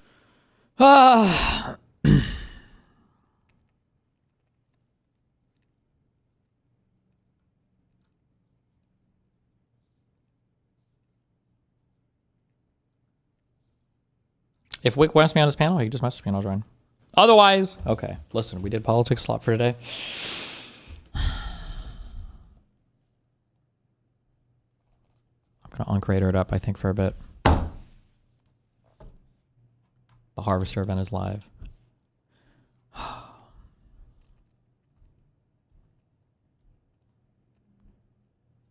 Hopefully one day my political views will not be so extreme that I can rejoin the twitch.tv website. But until our political views calm down, I guess.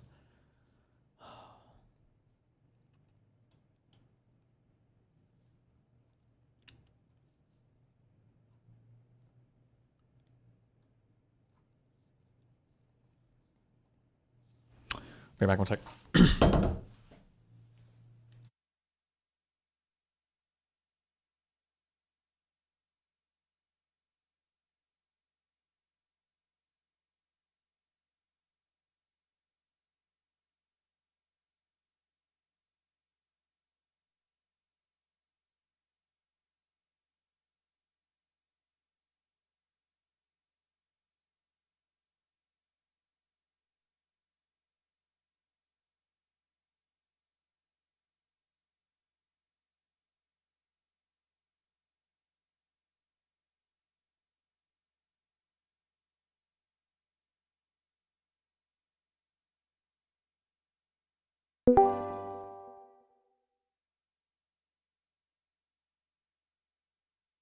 I'm loading up.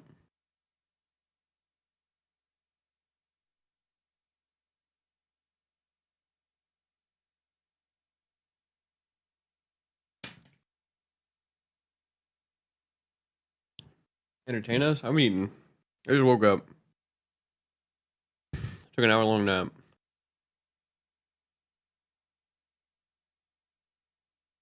And I'm grumpy.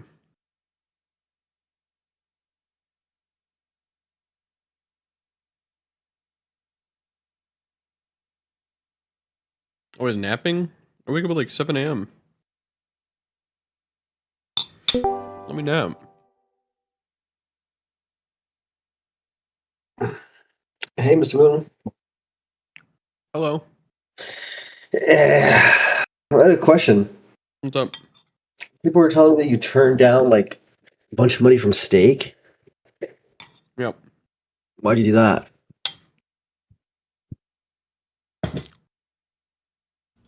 What are you doing? On a meeting. Oh, hi. What's up? Nothing much. Are you just avoiding it? Yeah, I don't have to fucking answer to you, retard.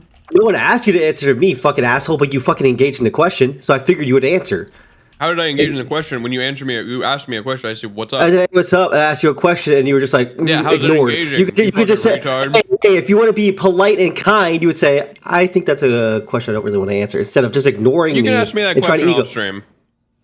Okay, that's a reasonable response, but the way you just responded to me was not very nice. What was the question? I don't want to repeat it. You misspoke. Obviously, I did, but I corrected it, and it was not something someone heard until you mentioned it. Yeah, you can ask me off stream. Okay. Am I allowed to ask what the question was? What was it? No. You just asking why I turned down the steak deal. Oh. What are you guys doing today? Nothing, just hanging out and chatting with each other. You're gonna do the award ceremony? In 2 days, yeah. Interesting. Who do you think personally should win Buddy of the Year? I can't proffer an opinion on that because I would be influencing unduly the outcome of the election. Okay. I think it should be Lauren, but I don't know why she wasn't nominated. For Buddy of the Year? She was there. She was on your That's birthday. your ex-girlfriend, dude. True. Of 9 months, I think, right? We spent your birthday with her. True.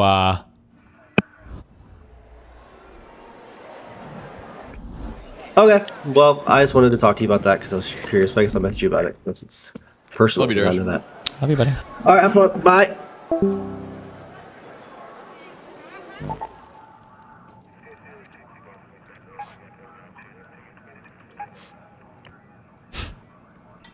We're not working with anybody, right? Fuck no. We're just gonna kill him. Yeah, let me make sure I got the kit. And we're bringing Looting Mark III Survivor with a medium shield, right? Duh. Let me remake it real quick.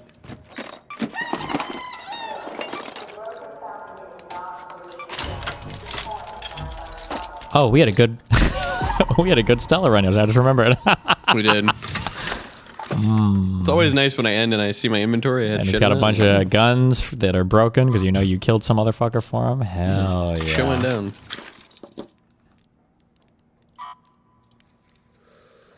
Wait, does the harvester thing move or no? Oh, it doesn't. No, it doesn't feel like it. Is it worth bringing barricades? Like setting them out outside of each of the entrances? I feel like we're not going to notice if someone brings them down. It's so loud. I think we would know. I think we would absolutely know. They'd have to start shooting at it and attacking it, right? And then wouldn't. They can just hold E on it. No way. That's only if it's your barricade and if you're on the other side of it. That's I think. not. Or no. I think you have to be on the other side of it. I don't think you can just hold E and Maybe you take have it to down be on from the other side of it. Maybe you're right. Yep. Can you take down a barricade from the front? Wait, does anybody know this? Probably not from the front. Probably from the other side. Well, now I'm getting mixed answers in chat. Oh, Radiant said, yeah, of course. So does that mean the opposite is true? You will hear it, but they can dismantle it from the other side. I think it also gives us good excuses to like kill people too. Because like, bros, we had barricades out. Like, what were you guys thinking? Obviously, we're PvPing, you know? Yep. But I don't care about that. Fuck them. True. Well, I gotta buy batteries.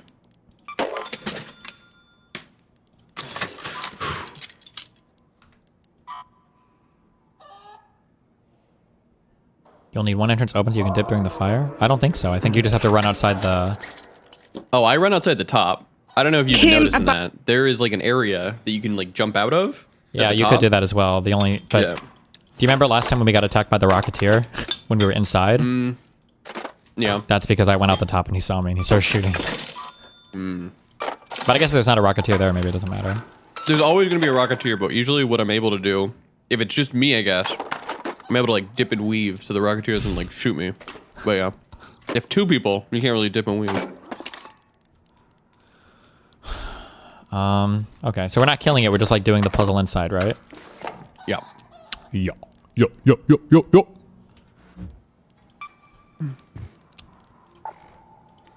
Can't make any more shield rechargers? Don't need them. Okay. This is all I'm bringing. This is all I need, baby. Okay. Let's go! I'm bringing in Il Toro. Good. Oh, wait. We need to be in the same party. Oh, he's not even online. Nice. I'm online. Hold on. I'll invite you.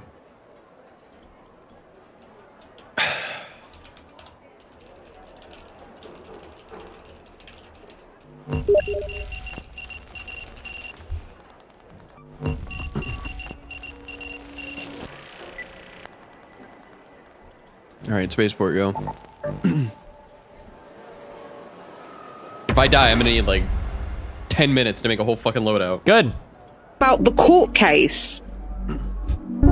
Ask him about the court case. Ask you about your court case. What is the context? Who is this guy? Your court case. Shut up, you little Kim about the court. Listen, I'm winning my case. I don't give a fuck. That's gonna be the craziest manifesto ever. All right.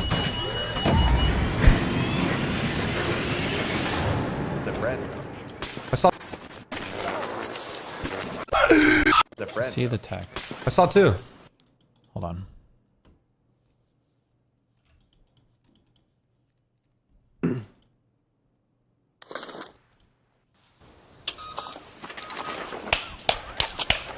Let's LFG. Let's fucking go. Oh, Jesus fucking Christ. What? Is it always there? Is it the same spot? Jesus Christ. Yeah. That's all I said, Jesus Christ. Should we loot the locker room and departure? No looting. Fuck that. Queen is guarding it with her life. Oh. Engage if you've brought your best gear, lots of backup, and a very good plan.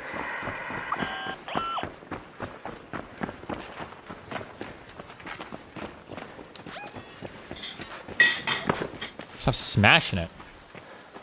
I make a mean beans and rice now, man. Yeah, I bet you do. It's in my blood, I think. Wait, how are we? We're not even going to be the first ones there. Are we just going to kill people inside? Tremblones. Okay.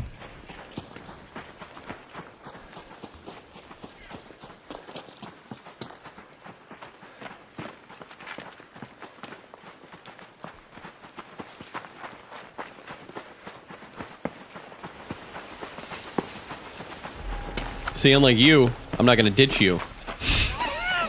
No, thanks for arresting me. Can I drop you something? Let me drop you something. Fuck you.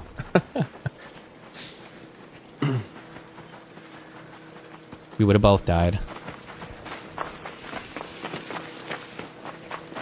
Oh, the red room is right there, totally unlooted. Why is he using frame gen? Doesn't he have a 5090? Listen, my new computer is downstairs. But also, why would you not use frame gen? Gen those frames, baby! The Great White Hope! What? You know.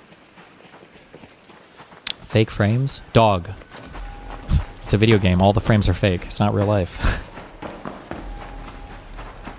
And the frame latency doesn't seem to increase either, so get fucked. I'm running through. Good! I'm running through. Destiny's mom. That's the bitch alarm, because you came in, motherfucker. Okay. Oh shit, careful. Arc! He's dead. He's gonna die to them. More like fart.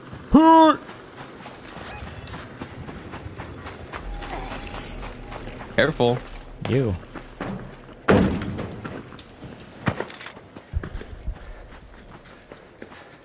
Uh-oh. I see the bath. You what?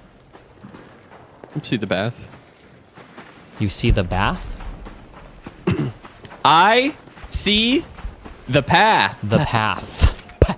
The path. The path. That's good.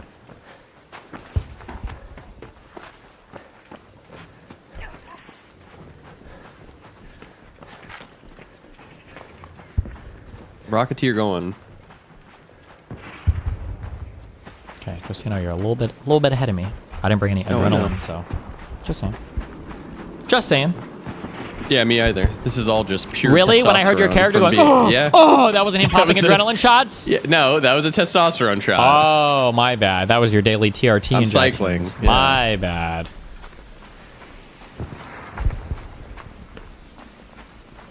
I'm look maxing right now.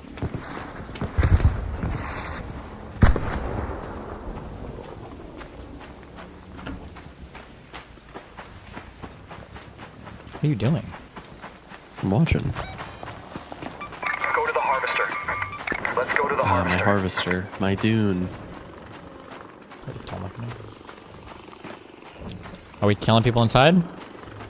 Yeah. But I want to say hello to him first and say friendly, No, and then I want to we can't dash be their that- fucking dreams. We can't be that bad, Moot. Uh-oh, you know what that means. They're in there. Oh, they're on top. We could just kill him. No. He's going full rat mode. I'm waiting for you right here. Okay, and then we're killing him? Yeah. LFG! Oh, wait. Opening it. Oh, fuck, I fucked my...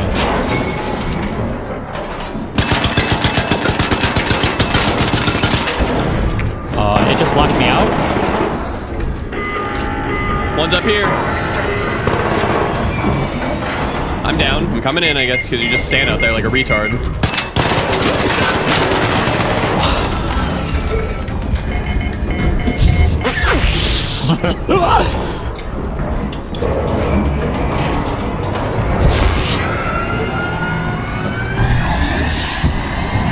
Yep, let's get going.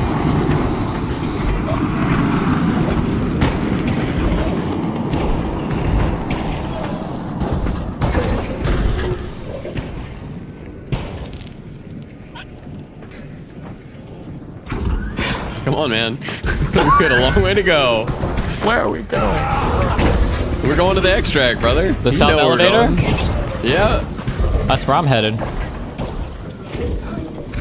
I'll see you there, man. The door closed! I don't... I'm dodging. Alright, I'm gonna stay in the fucking... in the cover for a second while I regen. Sounds like a good idea.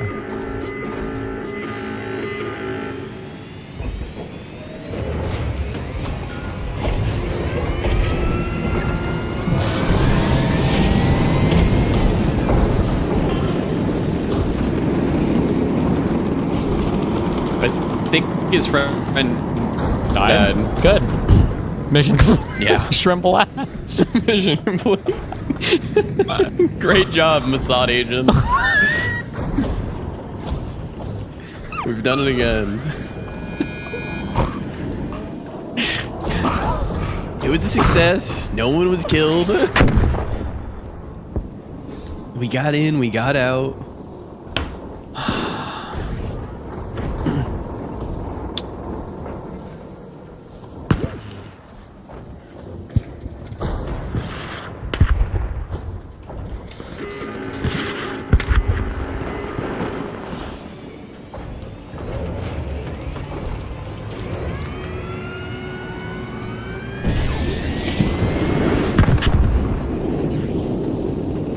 How are you so far ahead? Oh my god.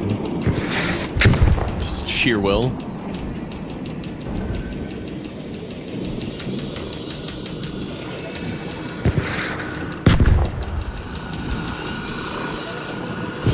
Aw.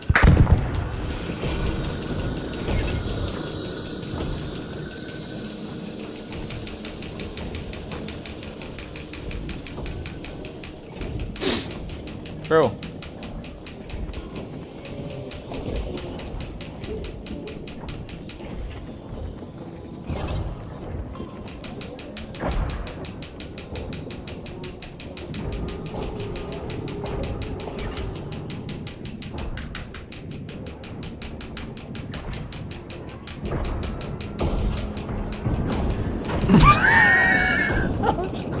Never mind. What, man? The door closed! It closed!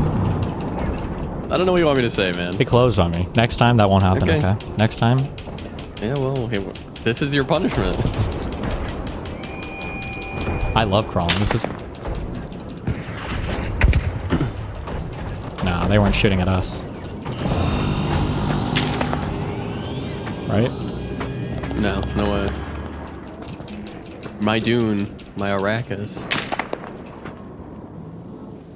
Alright, I'm gonna crawl a little bit, and I'm gonna hide in the bushes.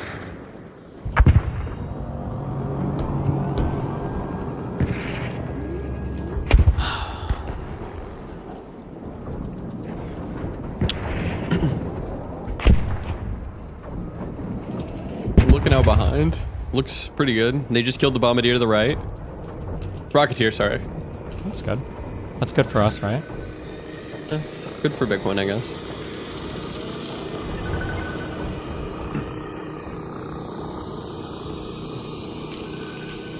Okay. 1 second. Keep it going.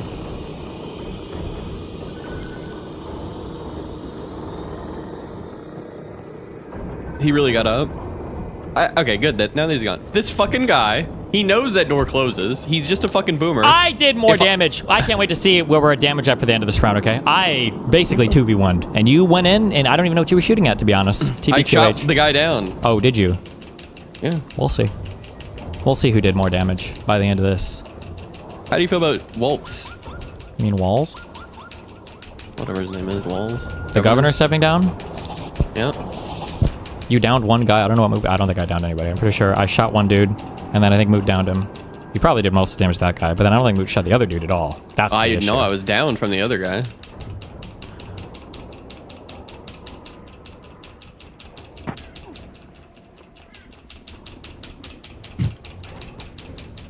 Making my way downtown. No, you downed him? There's no way that that happened. I did not down the other guy. Moot would not have fucked up that badly. There's no way. No, I did. If so... No, you're wrong. Okay.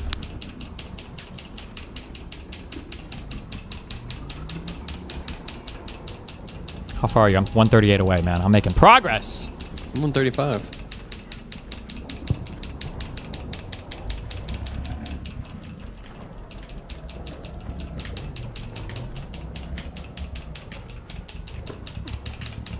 There should be some way for two of us, if we're next to each other, to revive the other person. There's got to be some way to do this.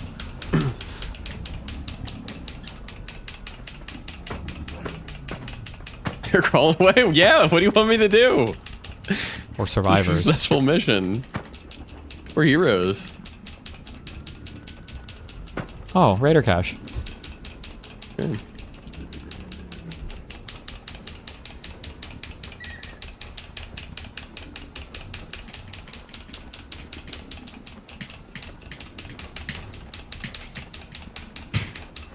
Thank God Dan's not in here right now for this. This is Arc Racers, bro. True.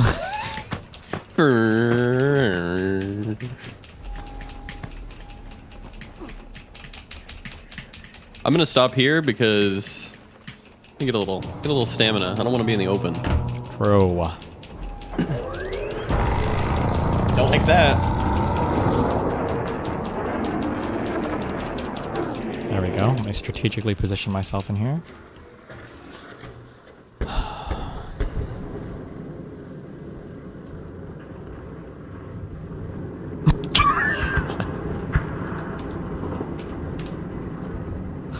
We're good.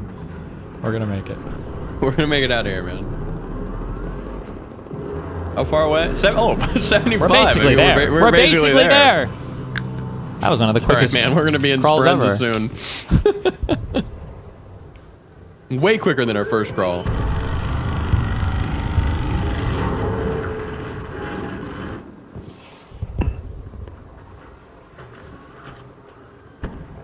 Ready to go again? No. Or you can go if you want. Just it's not like us being together is is helping at all. Grab numbers, man. Bro, they can't kill all of us crawling at the end. The Vietnamese strategy. No. I just feel safer around you. True.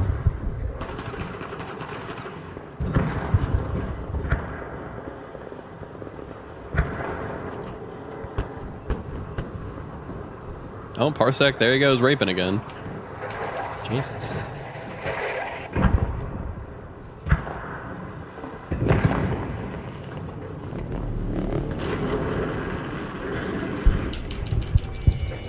Uh-oh. Oh, I think we might want to wait. Why? Maybe they have a thing for. Oh, you think 60 they're gonna... meters, bro. We're like right there. We should start screaming at them. Don't start screaming at them. I'm just kidding. No. Oh wait, I can scare them out. I got him on voice chat. Don't.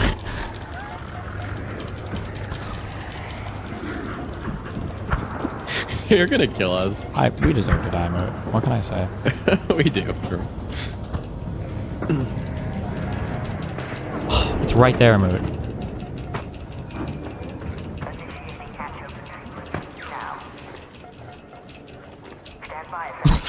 What if we just made a break? Let's make a break for it. Oh, there he goes. It's just one of them. No, we're not gonna make it. We're not gonna make it in time, man. I will. Fuck you. No, I knew it. I fucking knew it. But that's man. good. That's good for us. That's so good. That's good for very us. good for us.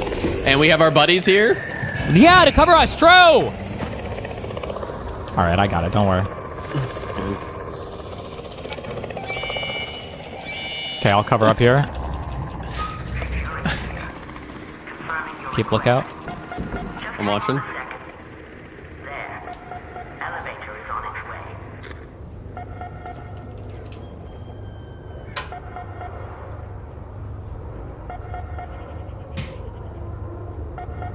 If we get out, I mean, that's legendary.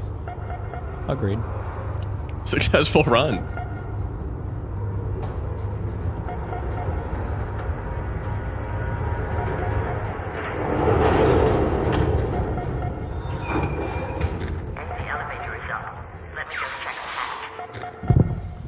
What? You get? Come over here, you fucking oh my god. I'm calling it right now. Good luck. Call this. Points.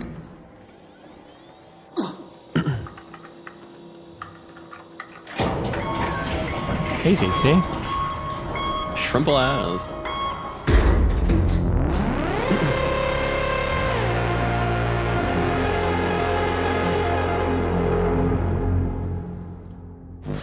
I mean, that's an all-time victory. I would agree. Oh shit, wait. No, go back. Hold on. Okay. How do you go back? Too late, I got it. I'll check. Oh, I see. He had a Bobcat 3.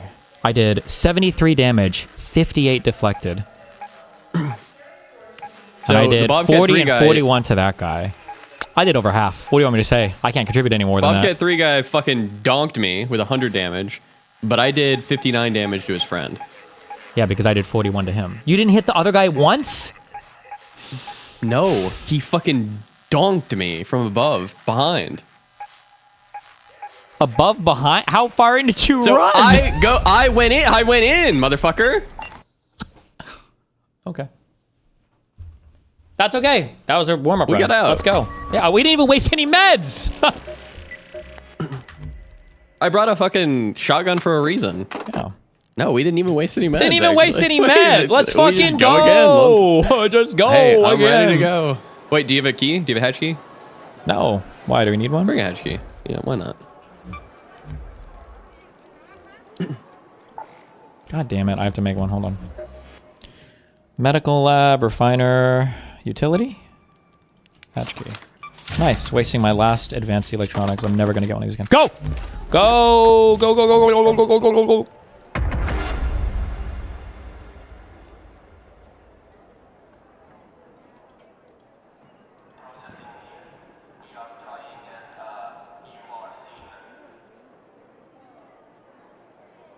See, they're making a new Lord of the Rings movie. No? For what? It's gonna be the it's like the Golem one where Gandalf went and found Golem to ask him questions and shit. That's the whole movie? It's like a prequel, yeah. Holy cringe. What do you mean a prequel? It's just a movie. It's a prequel to the trilogy. Yeah, but the trilogy is just those are just movies. Puts a gun in your mouth. Is it just a movie now? Let's go to the harvester. Movies I made up with your mom are movies. Pulls the trigger. This is Shani. Keep your eyes peeled, Raider. We have field depots scattered all around topside. You're looking for makeshift structures with blue tarps and an antenna on top.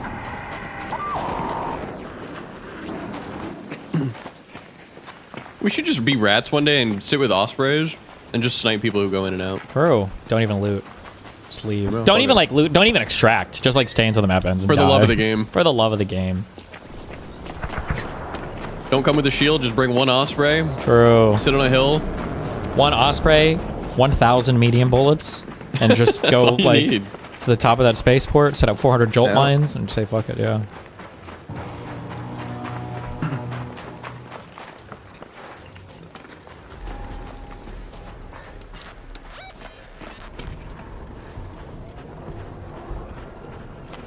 We're probably in like, oh god, stay to the right. We're probably in demon queues also, so Good.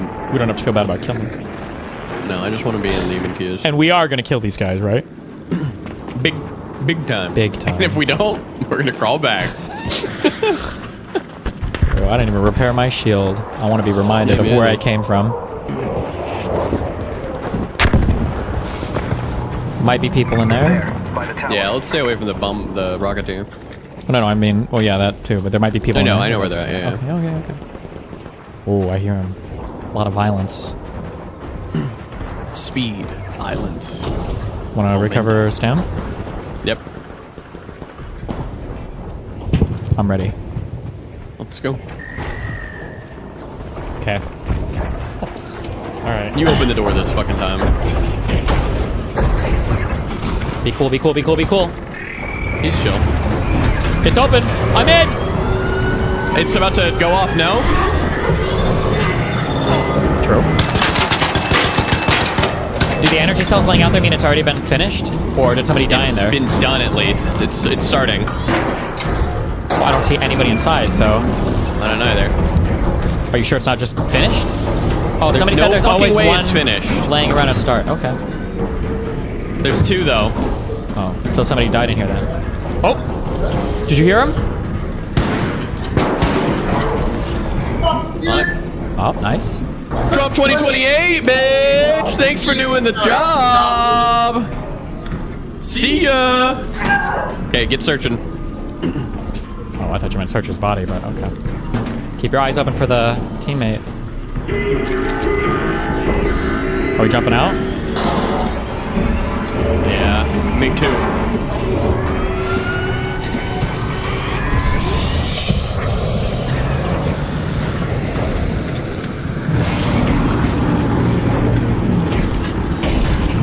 Back in.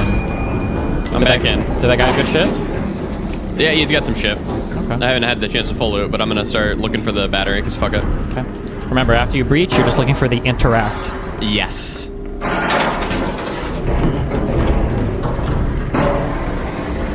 You said there's 1 down there or 2 down there right now? There's 2. Oh, carry. I got it. Ready? Alright. Yep.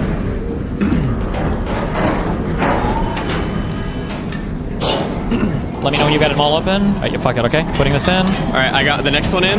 You open that one. It's gonna do the shock thing. Wait, where's the other battery? I have it right here. Now it's gonna shock us. Wait, maybe it won't. It's open. Hell yeah. Let's go. Wait, it jumped out. What? All the batteries got dumped, I think, because it's on its way.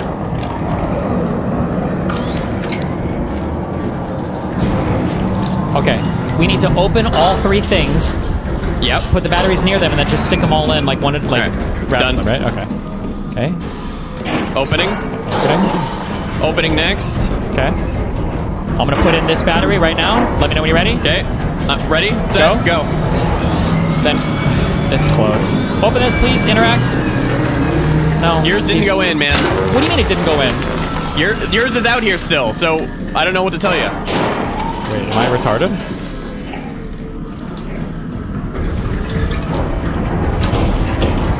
Oh, I see.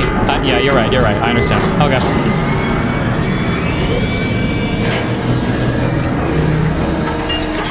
It's because when this thing, it has to do the shocking thing every time you put one in. Okay, it should unload now for us, I think, right? Okay, I'm gonna go in.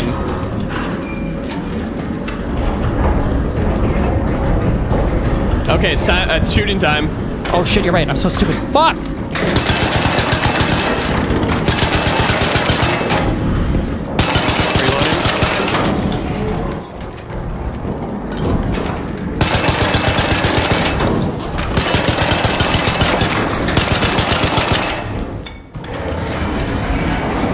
It's gonna, yeah, I don't know if we did it in time. What does that mean? We might have to do it again. The whole thing? Shrugs. No idea. Okay, I'm not in right now. Hold on, opening. I'm getting bomb-cladded over here. I'm down. Can you open this fucking door for me? Careful, it might shoot you. Defib? No? Okay. Nah. Okay. You put him in one at a time because it's going to shock the shield, and you can do that. You can be the man that gets shocked because you don't have a shield on. Okay. Oh! I'm fine. Don't worry about it. Don't mind me.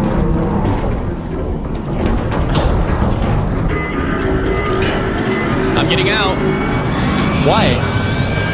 It's a... okay. When you put the thing in, it just shocks the shield, so it doesn't... I didn't put it in!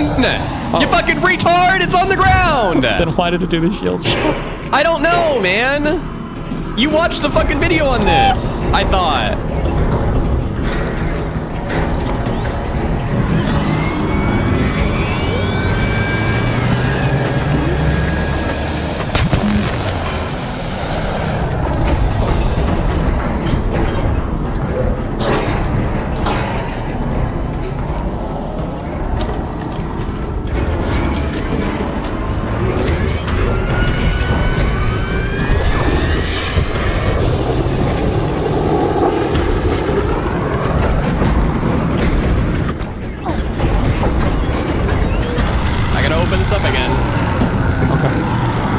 Have you put any of the batteries in, or? One in, but I think they got zipped out. No, it's still in.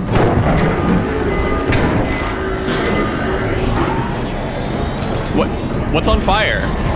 I don't know if it's this Rocketeer or... Oh, God.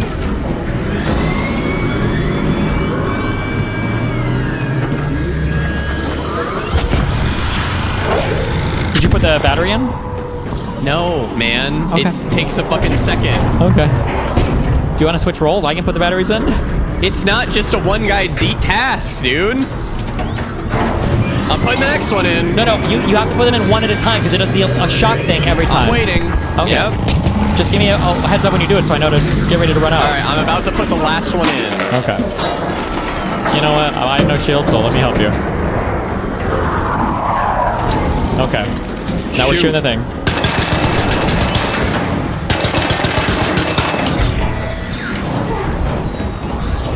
We did it. We did it. It's done.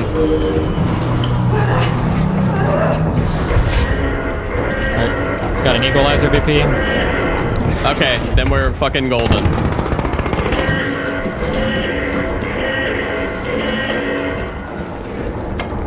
I got 2 Jupiter BPs. Okay.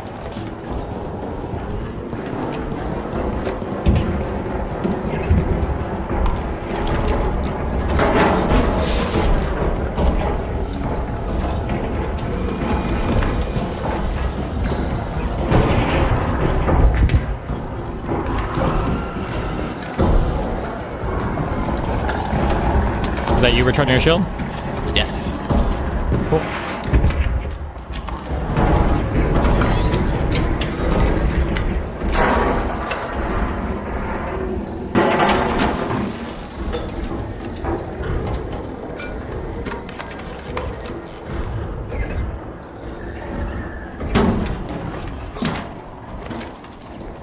There's nothing on the ground floor to loot, right?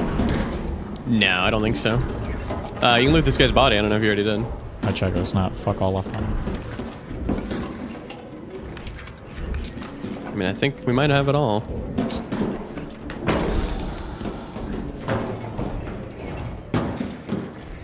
Okay. If we hurry, we might be able to run one more time if we want.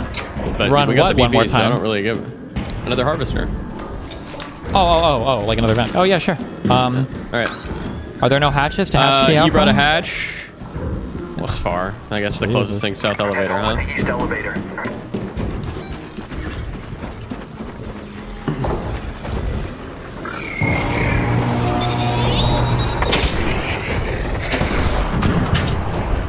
It's dead. What's dead? Oh.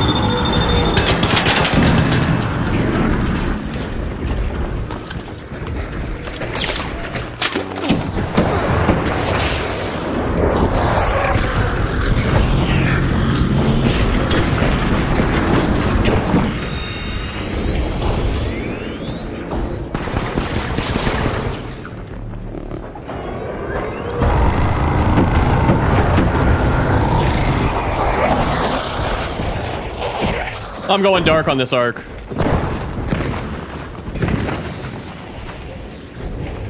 Does she just abandon the harvester once it's fucked?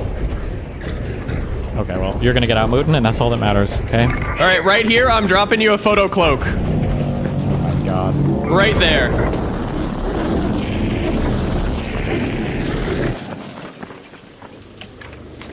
How do I use this thing? I got it. Never mind. Don't worry. Put it into your inventory. I just got shot. Any idea from where? Yep. Oh, yeah. Oh, no, wait.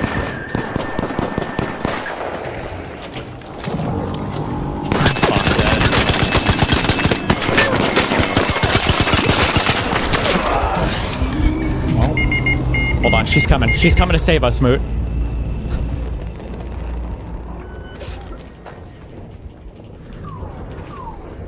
This fucking car ratted me out. She's not coming. Joke's on you, losers. I had nothing. Free loadout. Free loadout. I wasn't free loadout, but that's okay.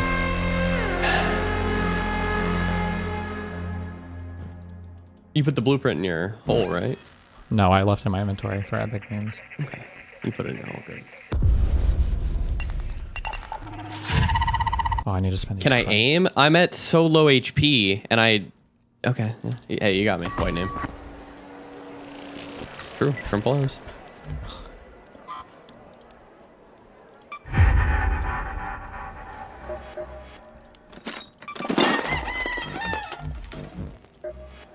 Well, you can make energy ammo now, right? I don't know. Gunsmith. No. Workbench. Yes. Sick. 5,000. Really?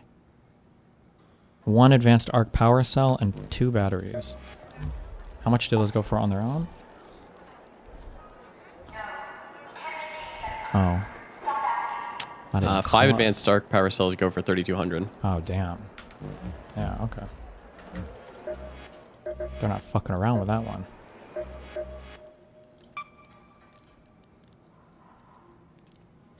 It's like 2K profit? No, it seems like it's like fucking 3 or 4K profit. It's crazy.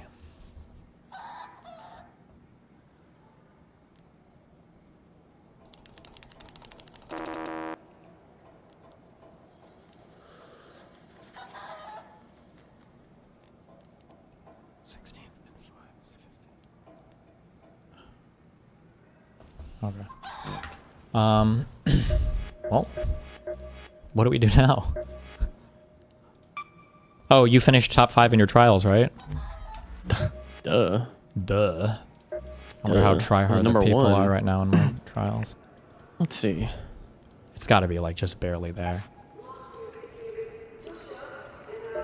Oh, I haven't even progressed in one yet, so I can't see where everybody else is at. 120K, bruh. I'm gonna be. They need to stop doing the throw snowball one. It's not fun, and it makes me not want to do the fucking dog shit trials. Dude, you're cooked. Your fucking group is insane. What are they even getting it all on? Let's see. Damage snitches. Search Probably harvest plants. Harvest plants, maybe. The best spot is Buried City. Cold Snap on top of the garage. There are 2 snowballs next to each other. What? And then can you throw them on? Oh, I wonder if you just throw it at the bastion below and you just keep doing that. Maybe. The snowball shit is AIDS. Oh, we have 8 minutes. Do you want to run another one of these and try to get another equalizer BP? Yeah, I'm kind of. All right. Yeah, you do. Yeah, you do. I'm just bringing a Bobcat. That's it. Why? Of all the shit. I don't have any. I don't have any shit, man. You can't like buy a Stitcher 1? Okay. I can bring your gun. I got you. I got an. No. I have an anvil. I got you, bro. I got you, bro. I'm not gonna be able to bring the Giga load out. We don't need. We're not even. I've been bringing kettles. We're good.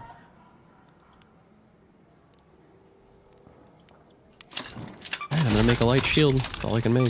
Good. That's all you need. That's all we need, baby. I'm out of batteries, man.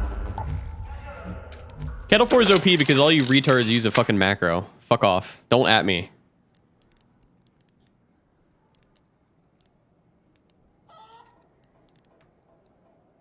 Wait. When did I have... Okay, never mind. Okay. Alright, I'm ready to...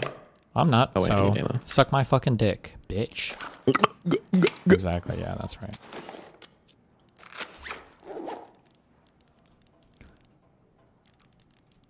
I need shield rechargers.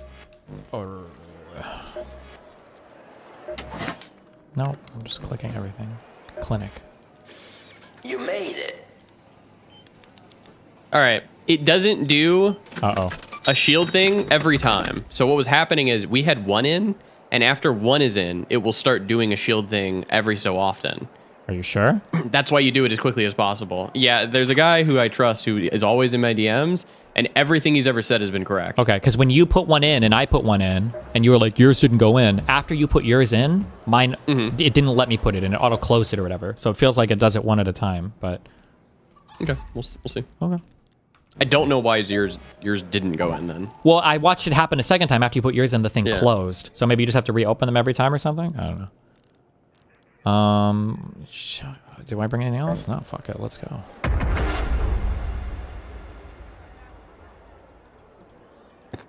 See, Raidin's saying that they're wrong, which is how I know that they're fucking right.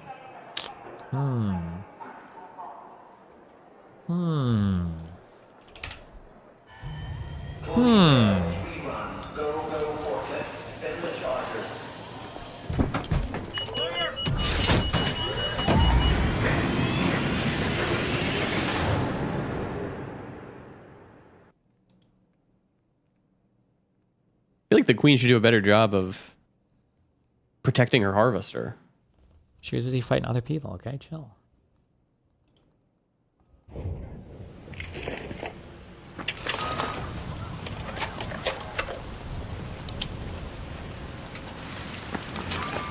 Oh, goated spawn. Yeah. Goated. Perfect spawn for them to come in and fucking just completely fuck us as we're doing the puzzle. We're good. I got a Bettina this time, baby. I'm taking my shield off also, so we can both stay and be electrocuted over and over again. Bettina. More like Melina. True.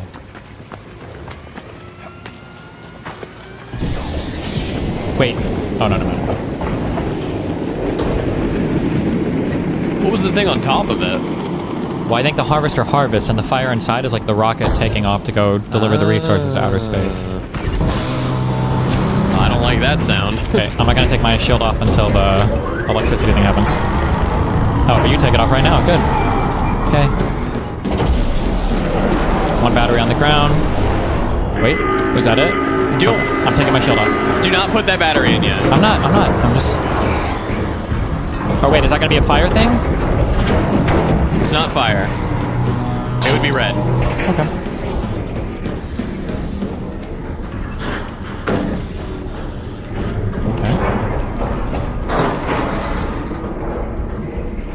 Notice how Raidin was wrong, chat. Yep, he is. Oh, that's fire. That's fire.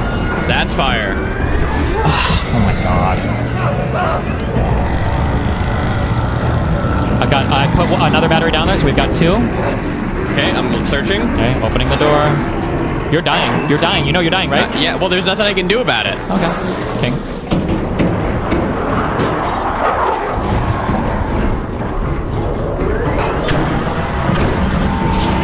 Great. Very nice.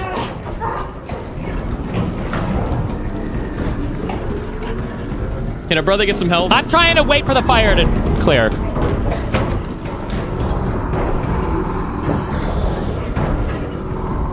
Okay, maybe we should just use the bottom doors? That wasn't a door thing, but... That's EMP. Okay. Now that's fire. Okay.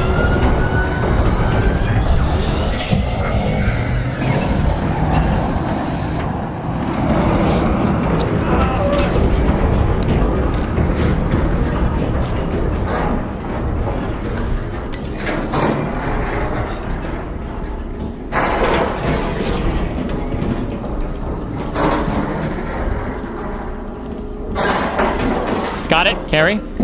Okay. Okay, ready? Interacting. Interacting, although I don't know if that matters, but... You putting yours in? Placing. Placing, trying. It's placed. Interacting. Wait, fuck, it dropped. Give it a sec. Interacting. Okay, put your shield on now. After the... Did it eject them? Oh, we gotta do the thing. Fuck, you're right.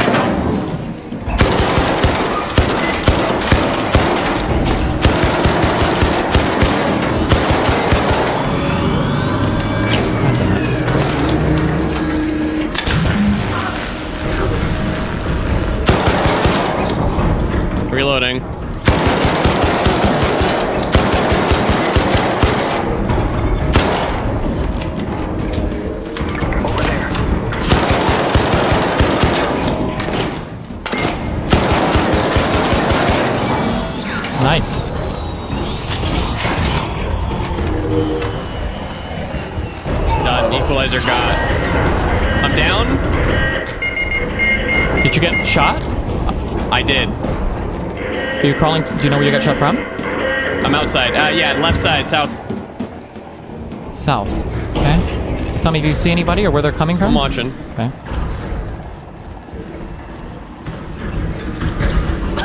Picked you up. Oh. He's inside. I just got fucked so hard. Move!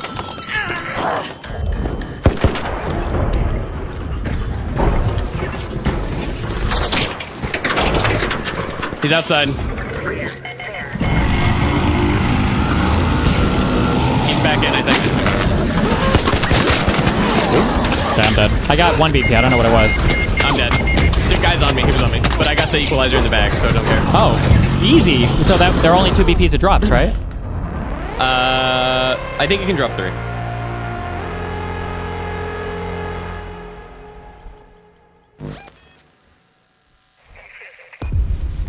What did I get? Oh, I got a Jupiter Blueprint. Okay. Yeah. You got an equalizer BP? Yep.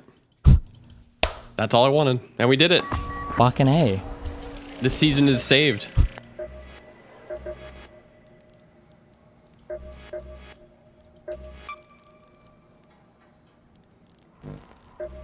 A high-capacity experimental beam rifle.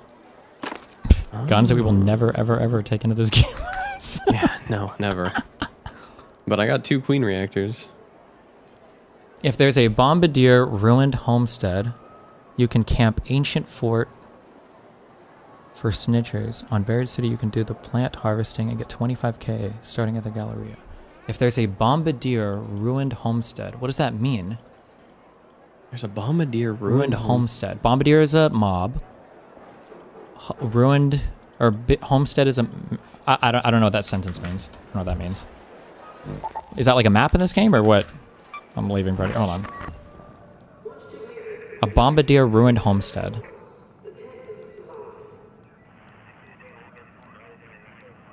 At ruined homestead. What is ruined homestead? On Blue Gate. Okay. If there's a bombardier at the ruined homestead area at the Blue Gate. I assume the ruined homestead is just like a place. It's an area to the south. What does it have to do with harvesting plants? You can camp the ancient fort for snitchers. Do bombardiers spawn snitchers or something? So bombardiers spawn the spotters. Oh, bombardiers spawn the... Oh, bombardier, I'm thinking rocketeer. Do spotters count as snitchers? I don't think they do. I think those are snitches. Those are... That guy's those retarded. are spotter He's relays retarded. or whatever. Yeah, Yeah, you're just retarded. He is. He's an idiot. Ban him. Ban that fucking retard. I should. He's trolling.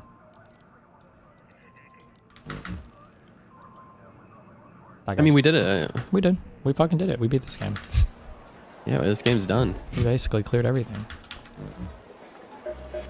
And I'll tell you, I don't know if I'm going to do this week's trials because I'm not doing the fucking snowball shit. Out of ammo again? Figures. I don't have any interest in doing that. Sounds like somebody's a little bit triggered. Triggered. How does it work for if you're in the... Oh, demotion I see is down here. Okay.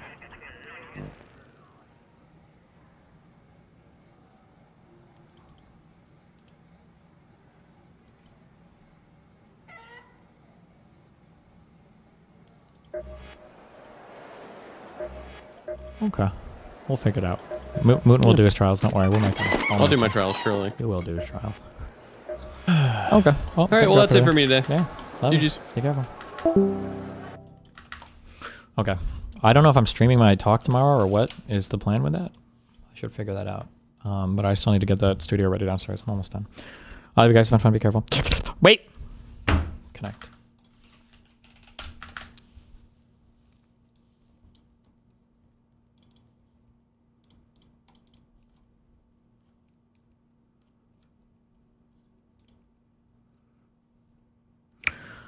Party, boat, quarters, quads. clear, balloon, flush, stuffed, rich, pack, pad, deep, flat, full, straight, and digs.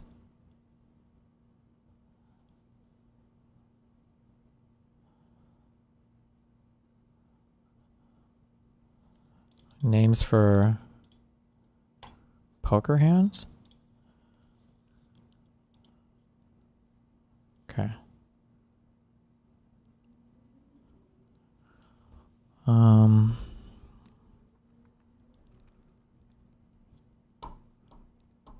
Places where you can live? My pad, my flat, my quarters, or my...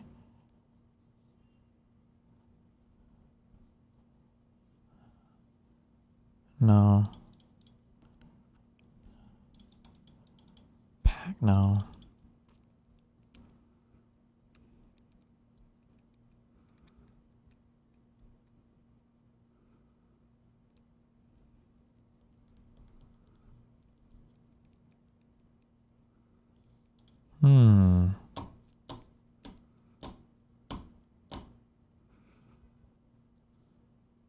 Balloon, stuffed, full, and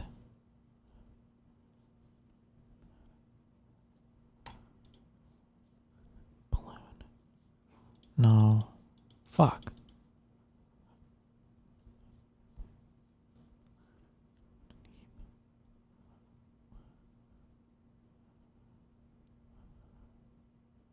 Quarters. Isn't this a stupid fucking game? Quarters? Are there any other games? I don't know. Digs. Bad.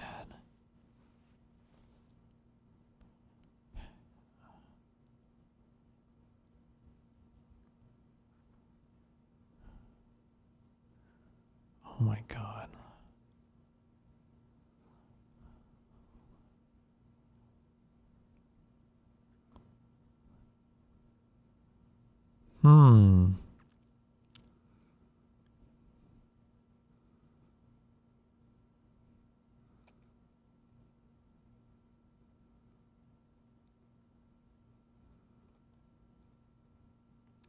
This has to be something. Like, it's full, it's stuffed. No, it doesn't. Well, it's packed, but this would say packed, and it doesn't.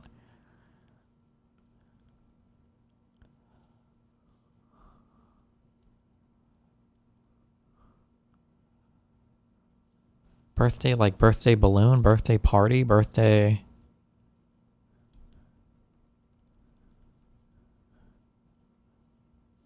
No. Clear?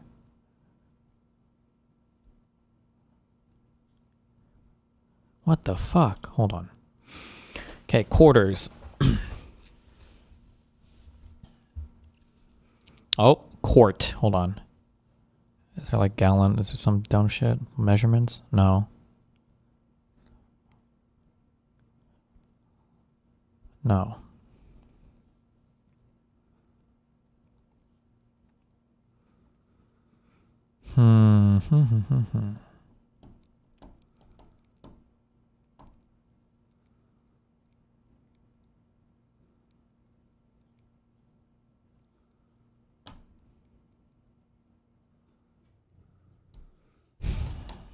Party? Like a group of people?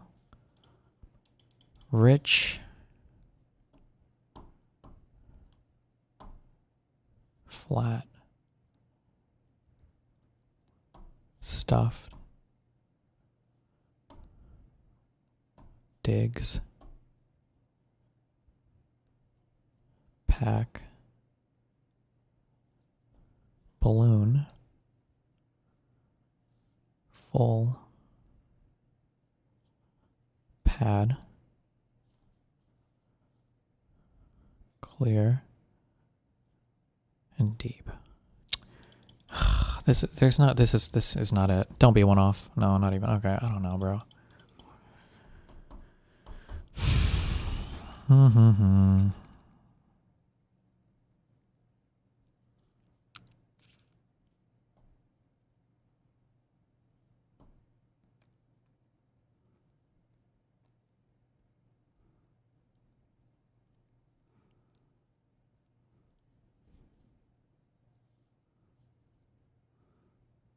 Flat end? Is that a thing? Deep end?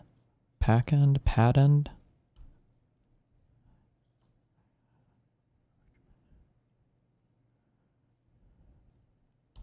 Nicknames? Rich? Richard?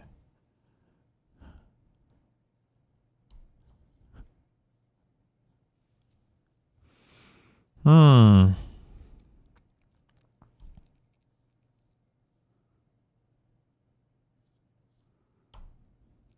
Oh, this is going to be real dumb. Balloon? Hot air balloon? Hot air rich? Like birthday stuff? Like party balloon?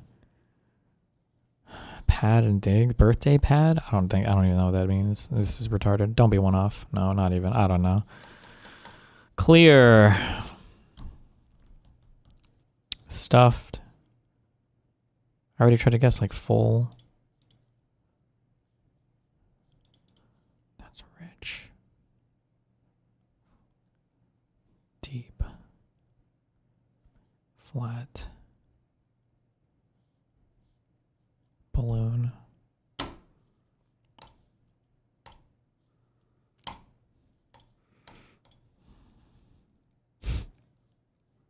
Fuck, is this describing something? It can be rich, full, deep, flat. Rich, full, deep, and stuffed? Is that like a good lasagna or something? I don't know, bro. Get me the fuck out of here. I don't know. Get me out. Apartment. Digs? Quarters? Fuck, I was even thinking of a living place, but digs? I've never heard that before. Digs? Okay. So, sonorous? About like describing sound? It can be clear, deep, full, and rich, I guess. I don't know. Balloon animal, pack animal, party animal, and stuffed animal. Oh my god. Good one.